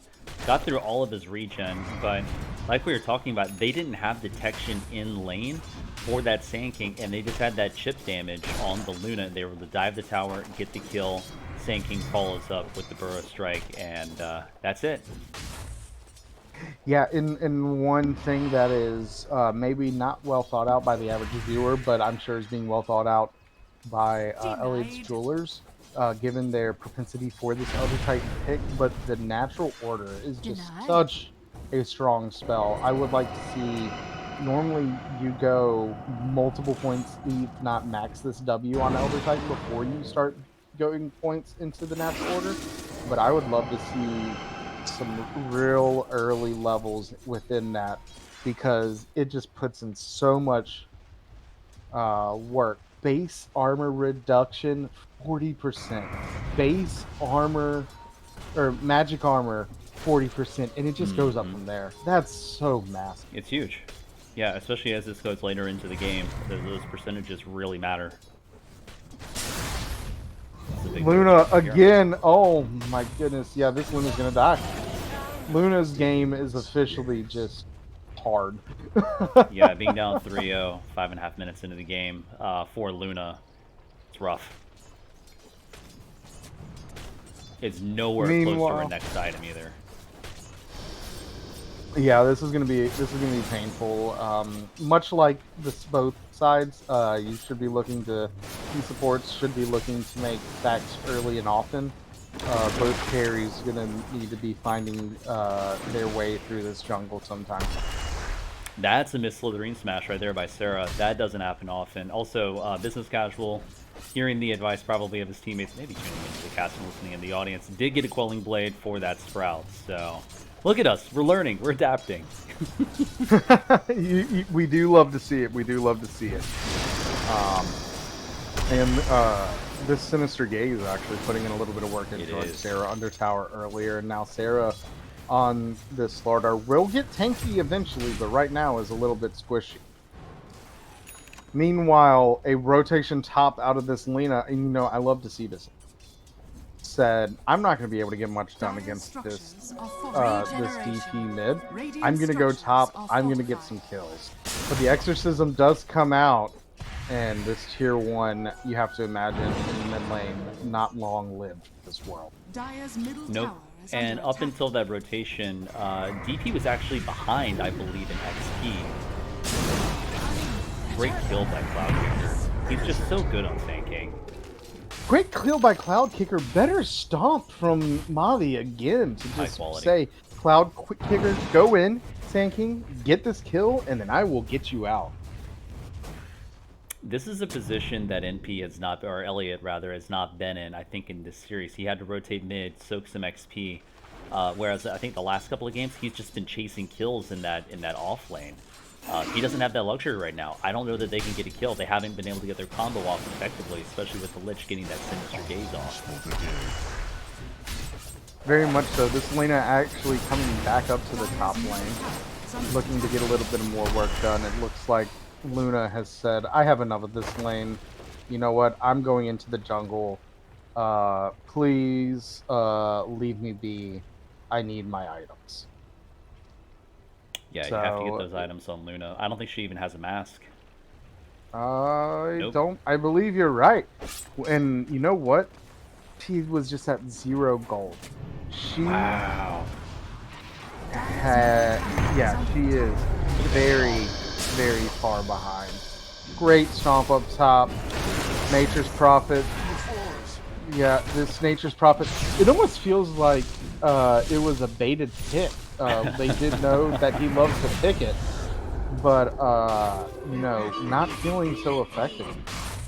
Those chain stuns from Stomped into Burrow Strike have been just chef's kiss. I love it. Bye mid tower. That'll do it. Yeah, good Not job special. by Pasta Mancer to get the deny on it at least. So you know, nice little play. And honestly, Lena doing better in this lane than I thought. One thing I wasn't paying attention to: 12 denies. Nice. 12 denies. That's big. So, oh, but Bojangles has been found, and this is just another. Oh, wait a minute! I spoke too soon. This Good Nature's teleport. Prophet said, "Come in, get out. I will die for your sins." Wow! Wow! Oh, Hold Mobby. on. No way they actually turn this, right? Mobby goes down. Cloudkicker trying to get out, but he is dusted. Magic Missile, and boom. Wow. Well Good night, done sweet by prince. Elliot Jewelers. Meanwhile, though, this Toon Knob getting closer. He's about, what, about 900 gold off of his Yasha. Getting closer to saying, I just want to get into the jungle. Now, he disagreed with us. He actually took an early point into Ensnare and forgoed the Song of the Siren, maybe based upon how the game was going. But this is what Scott did in this first game, where Staff Infection all the way back at 8 p.m. He got this Death Prophet, and he just said, look at me, I am Zakeri now. Exactly. And went all across the map, dropping all of our exorcisms, and it's what he's looking to do again. I think they have to make the map small for Luna. You got to go and keep the foot on the gas with there being an NP in the game.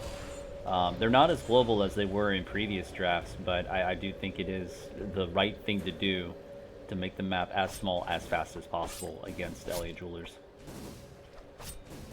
Very true. And one thing that I actually love seeing an adaptation within this game. I know you were saying that you love to see 5 positions who, you know, go a less greedy item first, but on this Lich, I love to see that he is going for the Aether Lens Rush, just trying to play from a safe distance to where you can put that Frost Shield, which is just an absolutely strong spell on somebody, but instead he has been putting his points into Sinister Gaze, looking to just disengage fight away from his carries, and with his Aether Link, also do Radiant's that middle for tower wide is range. under attack. Yeah, So kudos to Andrew for that pivot there, for that strategery.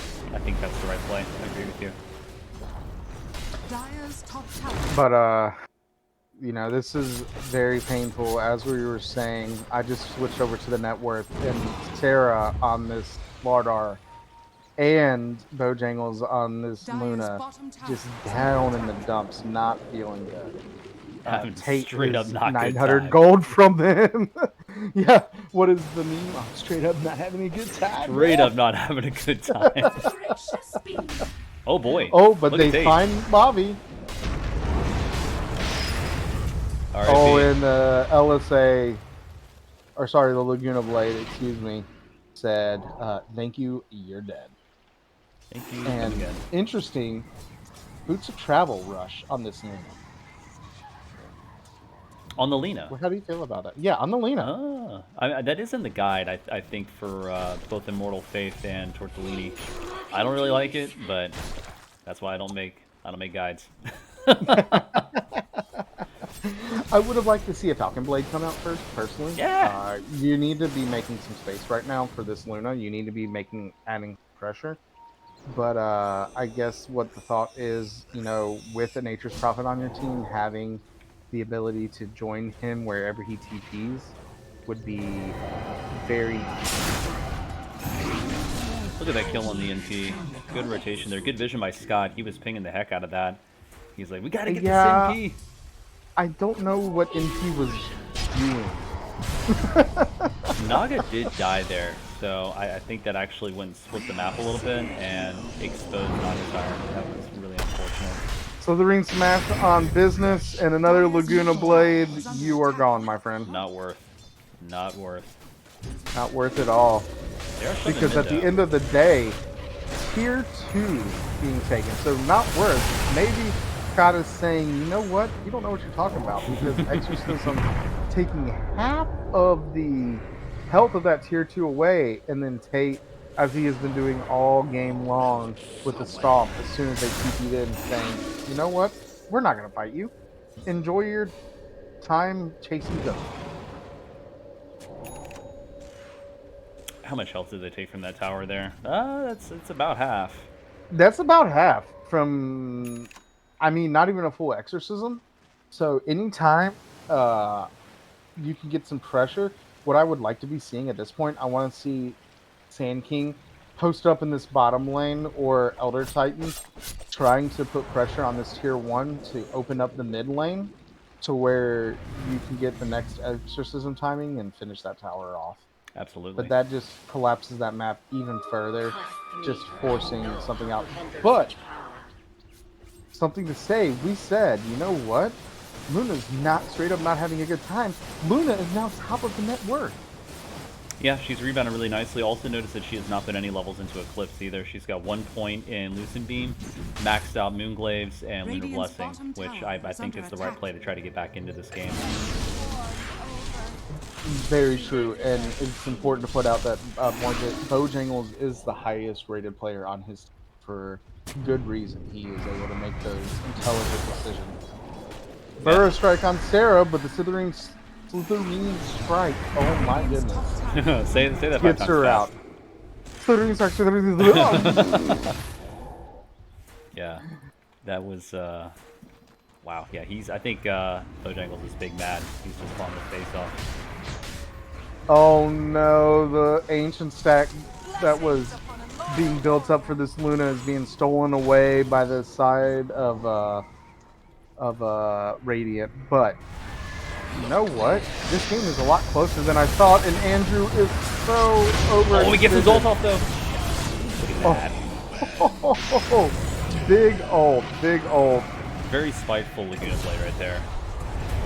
Now she's got a point in her ult. Look at that. Oh my goodness, this DP. We said this DP could be a problem, and yeah, it's looking that way. Scott, you're a problem, this tower is Yeah, Scott. There you go. I thought Scott was gonna try to get the wave, but now I was like, no, just step up and take it, bud. You got Doodles. this. Radiant's middle tower is under Let's attack. see, what's the tower comparison here? Looks like Radiant has not lost a tower, and Dire has lost towers. Quite a few. Quite a few indeed. But with this Luna, actually, going up there, we did say that, we thought that the Naga would ultimately be able to out carry her in the late game. But Luna, one thing I didn't mention, I don't remember you mentioning, is shreds Naga illusion. Oh, looks like Bonut is AFK. I was wondering, they were starting to head towards him, and he's not moving. Oh no. Let's see this item progression here. Yeah, Naga's not too far from Manta style. That's going to be really helpful. I don't know that they have a silence yet. Does no Orchid on NP, no Orchid on Lena. Yeah, I mean, you still want to have as many illusions as possible with Riptide, right? Yeah. NP deciding. Oh well, there's the song. Good song. NP deciding that the Spirit Vessel more important to deal with Scott's Death Prophet than a silence right now. What are your thoughts on his decision to go that direction? Yeah, I most of the time I trust Scott's decision making with his item choices. I mean, he's not too far from BKB. I think that's actually going to be more helpful here with Lena as she scales into the game. She did actually pretty well, to your point earlier of denying him of a lot of farm. He's just going to let his physical damage rip, go ahead and eliminate the chance of getting that spell damage there. Bottom tower is under attack. They are hunting. Do you think this smoke is worth it if they can get Lena? I think this smoke is very much worth it, and Lena is. Yep, there's Lena. Now you saw her. Now you didn't. We didn't have Invoker, the natural magician, in this game, but instead we saw Magic Trick instead. Classic disappearing act. So I do think it was worth it, but Nice. at the end of the day, boy. especially if you get just the edge of that sleep. Toodaloo. Staph Infection said, "Oh, you thought you had a chance of coming back in? Well, let's just put our foot down on your throat a little bit." Yeah. It looks like they have swapped jungles, though. Look at all the vision that's spread over the Radiant jungle from the Dire, and then vice versa. It's interesting. Very true, very true. Signs of where they're looking to push next. This tier 2 that Scott put a lot of damage on earlier, they're looking to apply some pressure. But let's do a check-in when our neighborhood-friendly Naga finished the Manta style. Has the tier 2 token. What do you think they should go for next? I think they should go help Mavi right now. He's having a bad time. Oh, wow.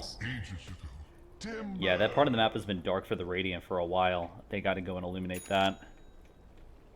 That was terrifying. That was terrifying. You stalked me. They chased him for a while, and it's like he couldn't do anything. He doesn't have a force staff or anything like that, so it's just like you hope you can walk away faster than they can catch you.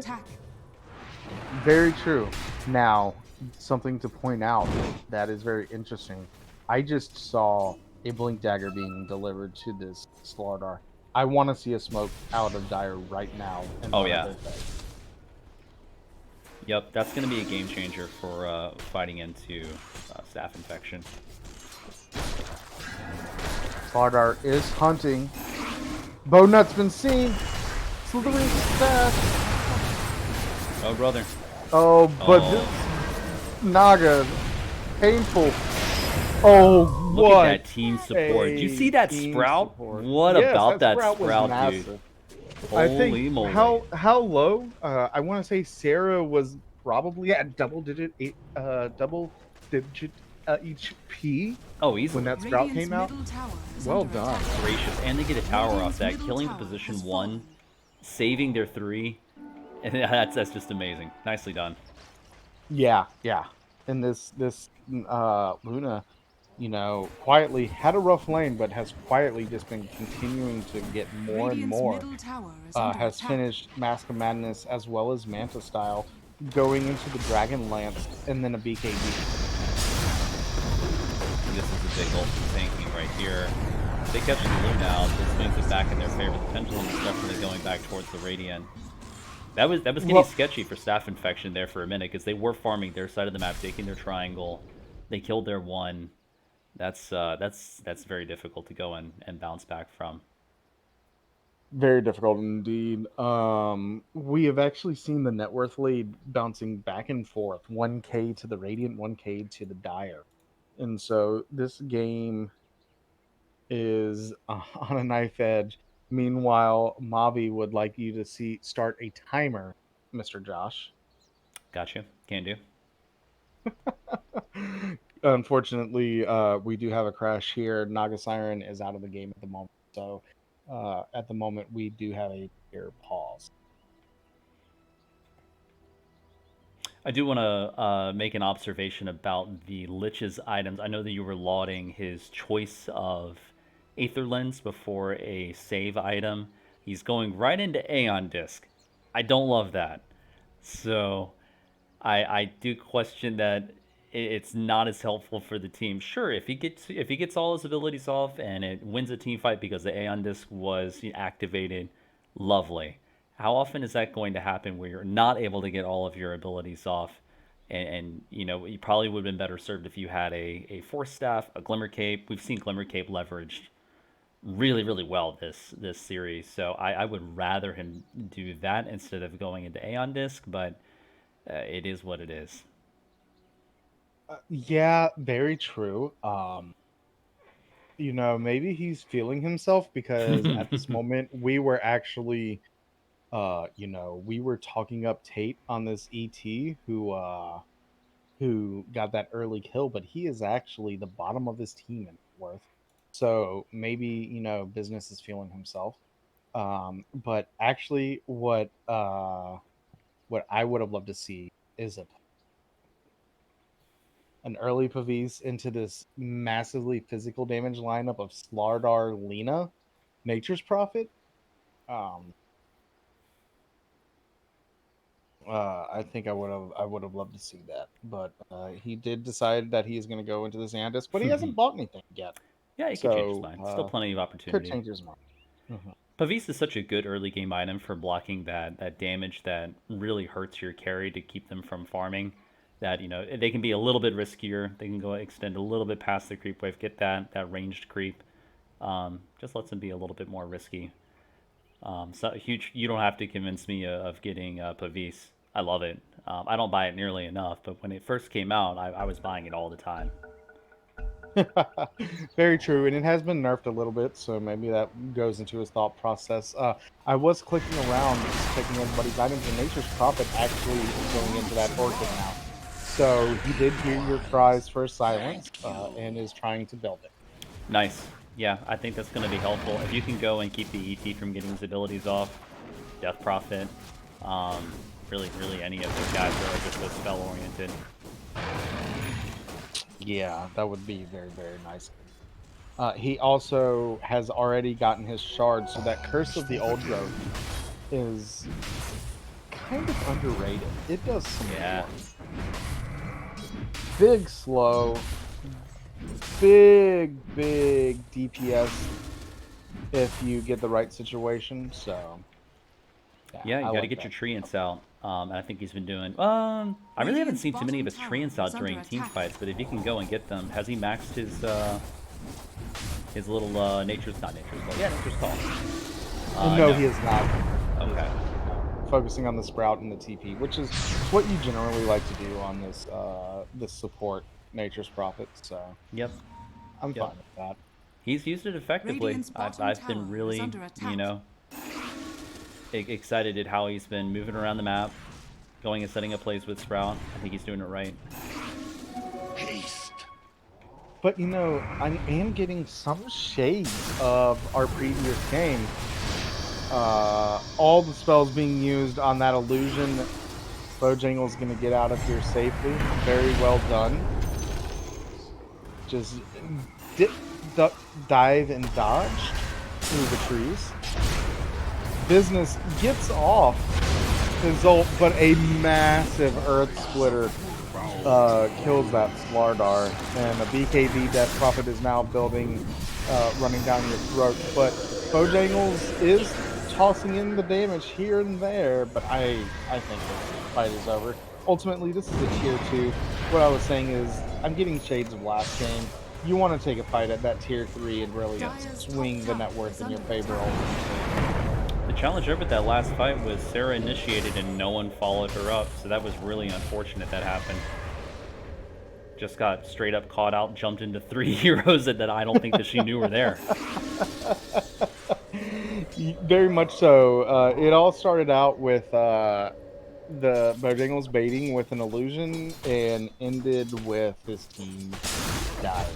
So that Burrow Strike blink though, that was Cloud Kicker is putting on a clinic on how to play Sand King here. I think this Sand King play so far has only been rivaled by our good friend Rampage. He plays one of the meanest Sand Kings I've ever seen. He's a Earthshaker Sand King specialist. Very true, but we see a fight going on down here right now. Oh, but yet again, a great stomp. You know, I was maybe down talking Tate some, but his stomps have been great. Oh, yeah. For a disengaging fight. So, but speaking of the Sand King, he is almost finished his. He's about 700 gold, 800 gold off of what he would like to get if he wants to buy out and get his Ags. And then he will be putting in. So, good position, but you know what? There is still a slight net worth lead on this Jewelers. This game really is on a knife's edge, it feels like. It is, absolutely. And we haven't been seeing the effect of this DP that Scott normally has. In fact, DP is starting to slip down these charts fairly hard. Not getting the best ults when it comes to tower damage, but a smoke out of the Radiant side. 4 members smoked. They are going towards Bojangles. The ensnare into the Burrow Strike, into the Fear and Stomp. Wow, what a value smoke. 100 gold turns into a kill on the past 1. Bojangles. But Mavi's courier dies. Yeah, I would take a courier death to go and pick off the position one that's been farming their ass off for the last 15 minutes. Very true. And Nature's Prophet pings out the bottom Roche pit, saying, hey, we should go down here. Unfortunately, his team lets him know, Roche is top, sir. So, yeah. I don't think I've seen Bojangles buy a BKB at all in the Kernel Kup this week.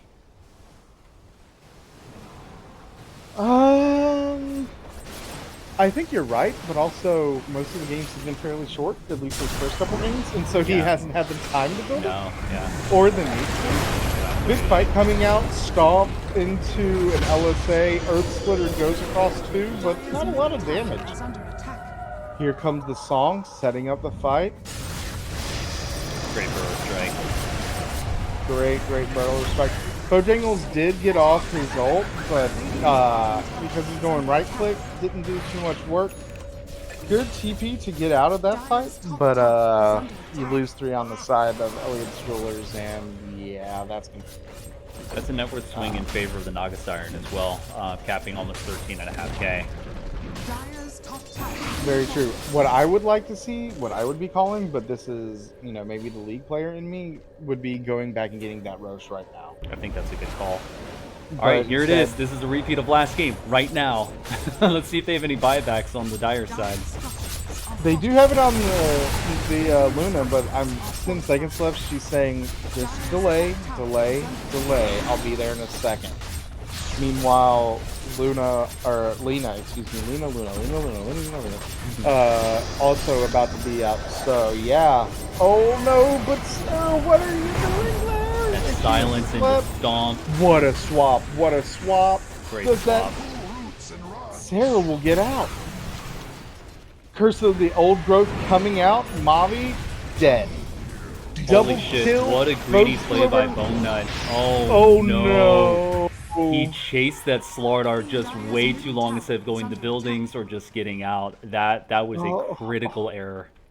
You know what? Critical You're error. right. It was the exact same mistake that Staff Infection had in the previous game. My Trying to go goodness. high ground too early. Brother.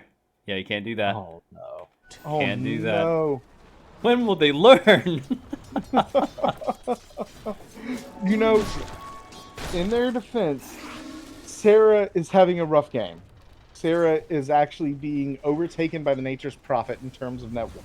Radiant's top tower yeah. is under attack.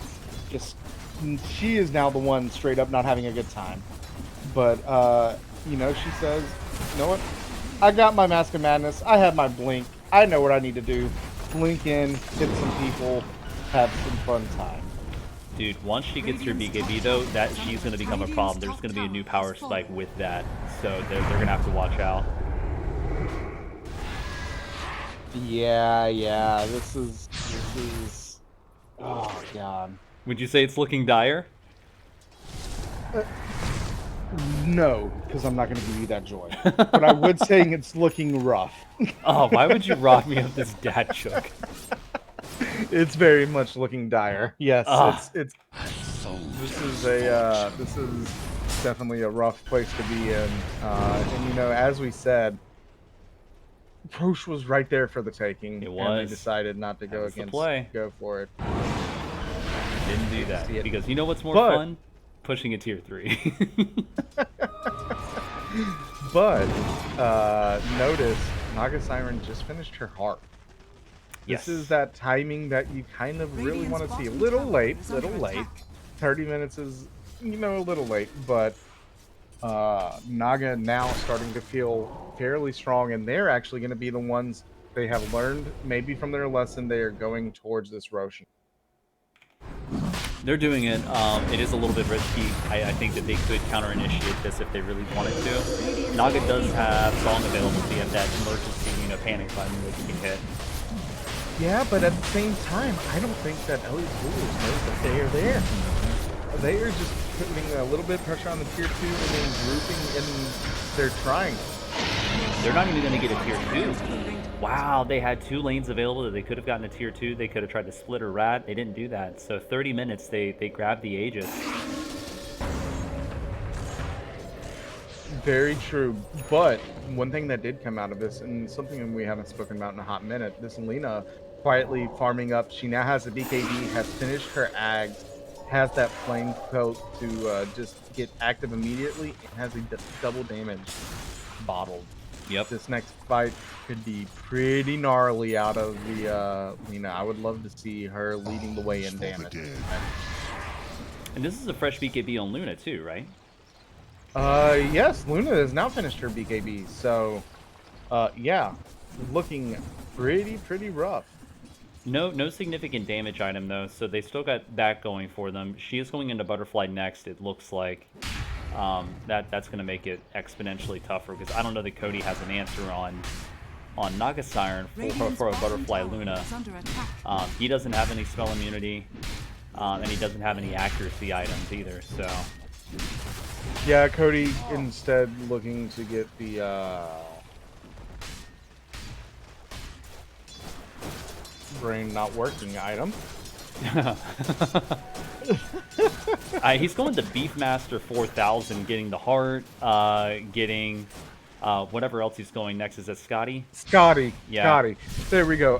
My brain just immediately died. Yeah, Paladin being picked up on the side of Dire. Sarah getting her her shard, getting that increased radius on the Slithering Crush. That is a nice shard to be picked up. Very nice. I don't know if you saw that Venge died while they were doing the Tormentor over there. I did not see that. You know what I did see? What's that? Sarah had her BKB on a courier, but instead Cody was able to get the kill with his illusions. Oh, that's a good play. Oh boy. Oh, but Scott just goes down. Sir. That was not the play. Oh, they're all separated. This is disastrous. Oh, this great sprout, great sprout. Mavi got deleted, dude. Oh my goodness, oh my goober. They still got Aegis, though. They do, but I don't know what you can do with it. Nope, not a There's darn no thing. way you can approach this fight as the Naga now. Oh, that was not great by Scott. Just being pinched up in the lane where they have so many good heroes that can initiate on him without the team being there. Yeah, but Scotty is finished up on the Naga now. Nice. Naga is officially beefy. Beef. And so, what item would you like to see her go next? Naga Siren, it's going to be tough. Like I said, I think you have to go an accuracy item. I don't think you go BKB like on a Naga Siren, but I do think you need to go some sort of accuracy. I know that it's popular. Is she going Silver Edge? I don't like that. Oh, there we go. MKB. No. She switches over to the MKB. I just saw her queue up the MKB from Silver Edge. I was like, oh, I don't like that. Yeah, MKB I think is the item. Or Bloodthorn, one of the two. You do get True Strike off Bloodthorn. But it is abbreviated though, so. Yeah. That is very true. Meanwhile, the Eagle Song already finished on this Luna, the most expensive part of that butterfly. It should be coming through fairly soon. So that MKB will be very important. But we have a fight in the top lane.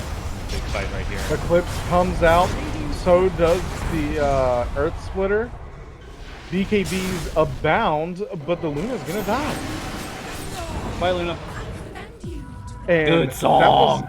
Oh, wow. The silence. They cut off the song perfectly. Nice and snare. Very nice and what snare. A beaut. Run, Mr. Nature's Prophet Malfurion. He pressed all his buttons. And he's gonna die. Press all his buttons. And then dies. This is what I meant to say earlier. I know that we are going for this butterfly, but I would have actually liked to see that Satanic come out first. Even though you have the Dragon Lance, you're still fairly short range, and there is a lot of disabled that you would like to get rid of on the enemy team. You do have a Mantis style, and you know what? Butterfly finished there, so we have the Mask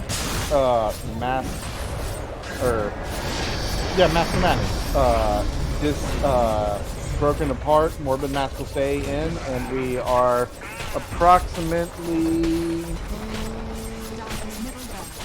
3,000 gold off of that Satanic. Meanwhile, you're losing your middle lane. Let's look at our buyback status here. Let me pull this up. Wow, their entire team doesn't have. Oh well, most of them don't have buyback. That is really unfortunate. If they did, they could have saved at least one Rax there. Yeah. And here's the thing, they're not even close. Obviously, as we mentioned, this game does feel very close. Earth Splitter misses out of the Elder Titan, but we are seeing just so much control coming from that Sand King. Thinking does finally go down because of good song. Yep. I think this is a disengage song. Just run. Hit that TP button. Mavi will die. That's well worth. That's fine. Yeah, very much so.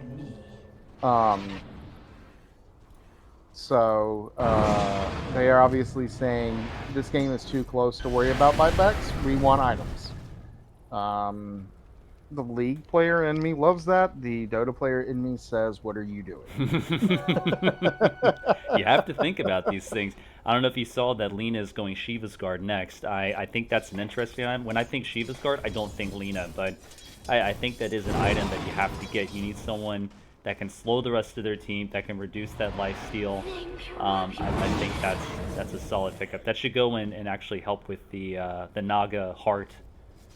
So that does address part of that. Very true, but as you said, I'm not sure if she's the one who wants to build it. She went this Aether Lens. She has, I believe, still the longest attack range in the game. Lina is the hero that is looking to stay on those back lines, and that active from the Shivas is just not going to be as effective. Radiant's bottom tower is under attack. Yeah, if it was me, I probably would have gone into Mjolnir, Gleipnir, something like that. You know, something that can proc lightning to go and take care of the illusions, give you some deep push. She is relying on her spells quite a bit. I saw that she did get Ags. So that is interesting. She chose to go that route. I might have even gone into something like a, you know, I already said Bloodthorn for Naga Siren. I wouldn't have minded that on Lina either. Yeah, no, this is an interesting point in the game. Meanwhile, level 20 already on this Nature's Prophet. We are getting to a point where Nature's Prophet is becoming less of a support and more of a core. Yep. Oh, that Aeon Disc just came in handy. I take back everything I said. But we're seeing so much work being put out by this Ags on this Sand King, and then the Epicenter on top of Sarah. Oh, and what a good Lotus Orb. Great Lotus Orb. Luna's fighting for her life right now. This is a 1v1. Position 1 versus position 1. Snare doesn't do anything with the spell immunity going. Oh, the song! The song! The song! Snare's on cooldown for another 5 seconds. Meanwhile, okay, Mavi does get out.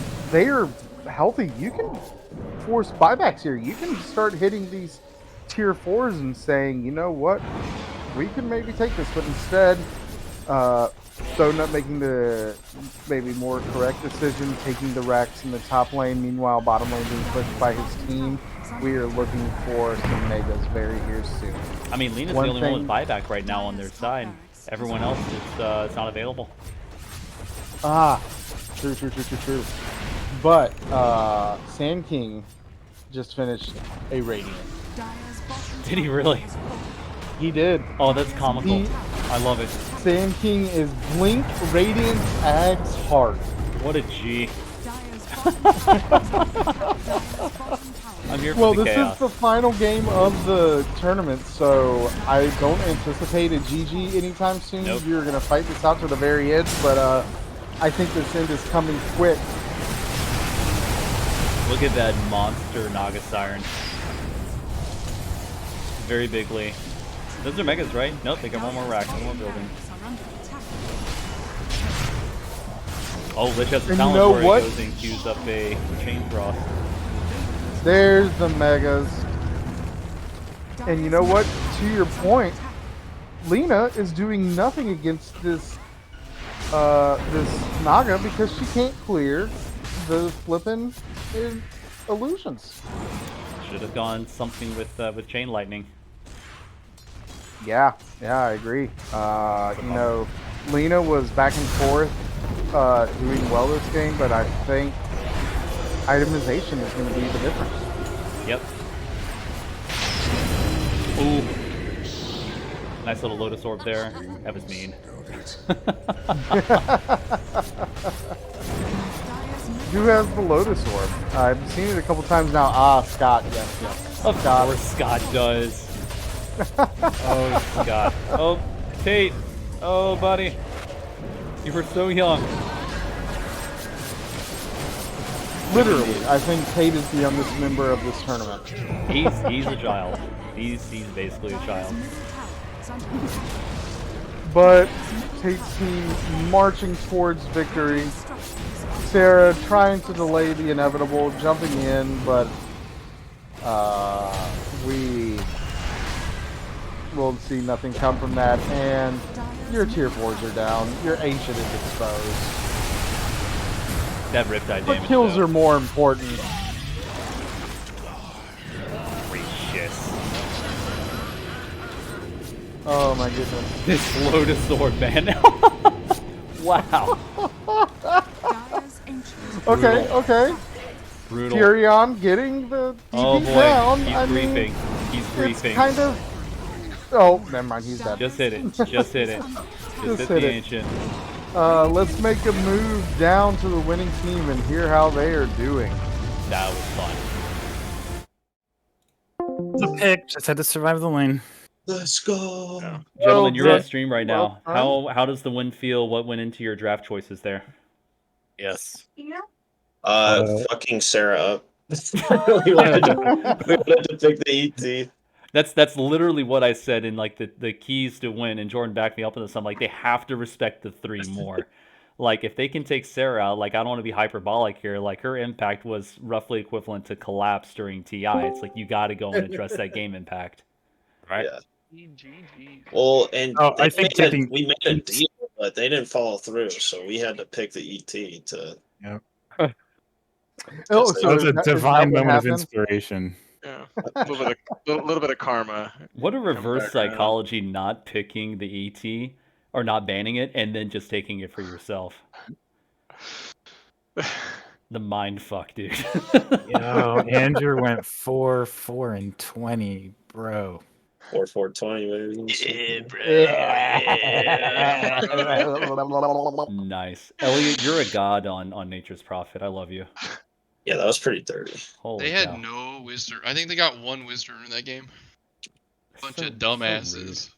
Yeah. I'm so wise. You can call my wisdom. I Oh fucked man. up. I fed Mavi like twice. Man, I was having fun on Yeah. that hero. Dude, you were It felt- spanking. I knew you could do it. The game Yeah. felt really sketchy for me for quite a while. Well, But I can felt tell good you. seeing kills popping off around the map. I was like, all right, I can Thanks just for chill and taking my farm. spot when I was drooling. Yeah, I how was that can nap, I Manny? can tell you, Cody, that for a long time I there, was so mad at myself. that game was on a knife's edge. I mean, for It about was. what would you say, Josh? About Look at this 15 minutes. It was you guys were swapping off 1K leads. Oh, yeah. Who was Lena?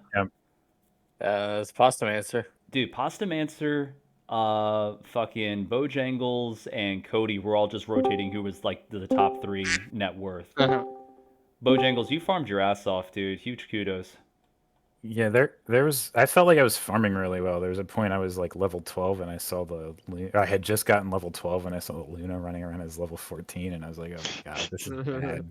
But, I mean, Naga tends to be a little under leveled, but I was like, oh shit, this isn't good. Yeah, well, listen, everybody, I want to thank you so much for taking part in this Kernel Cup. This has been an absolutely wonderful show that you guys have put it on, taking the fight to the very bitter end. Well done. I'm for glad both we got to teams. play all. Yeah, the this was games. awesome. Yeah, Thank that you, was fun. everyone. Yeah, GG Thank boys. you, Josh, That for was a fun last casting. one. That was awesome. Absolutely, man. Yeah, that was super cool.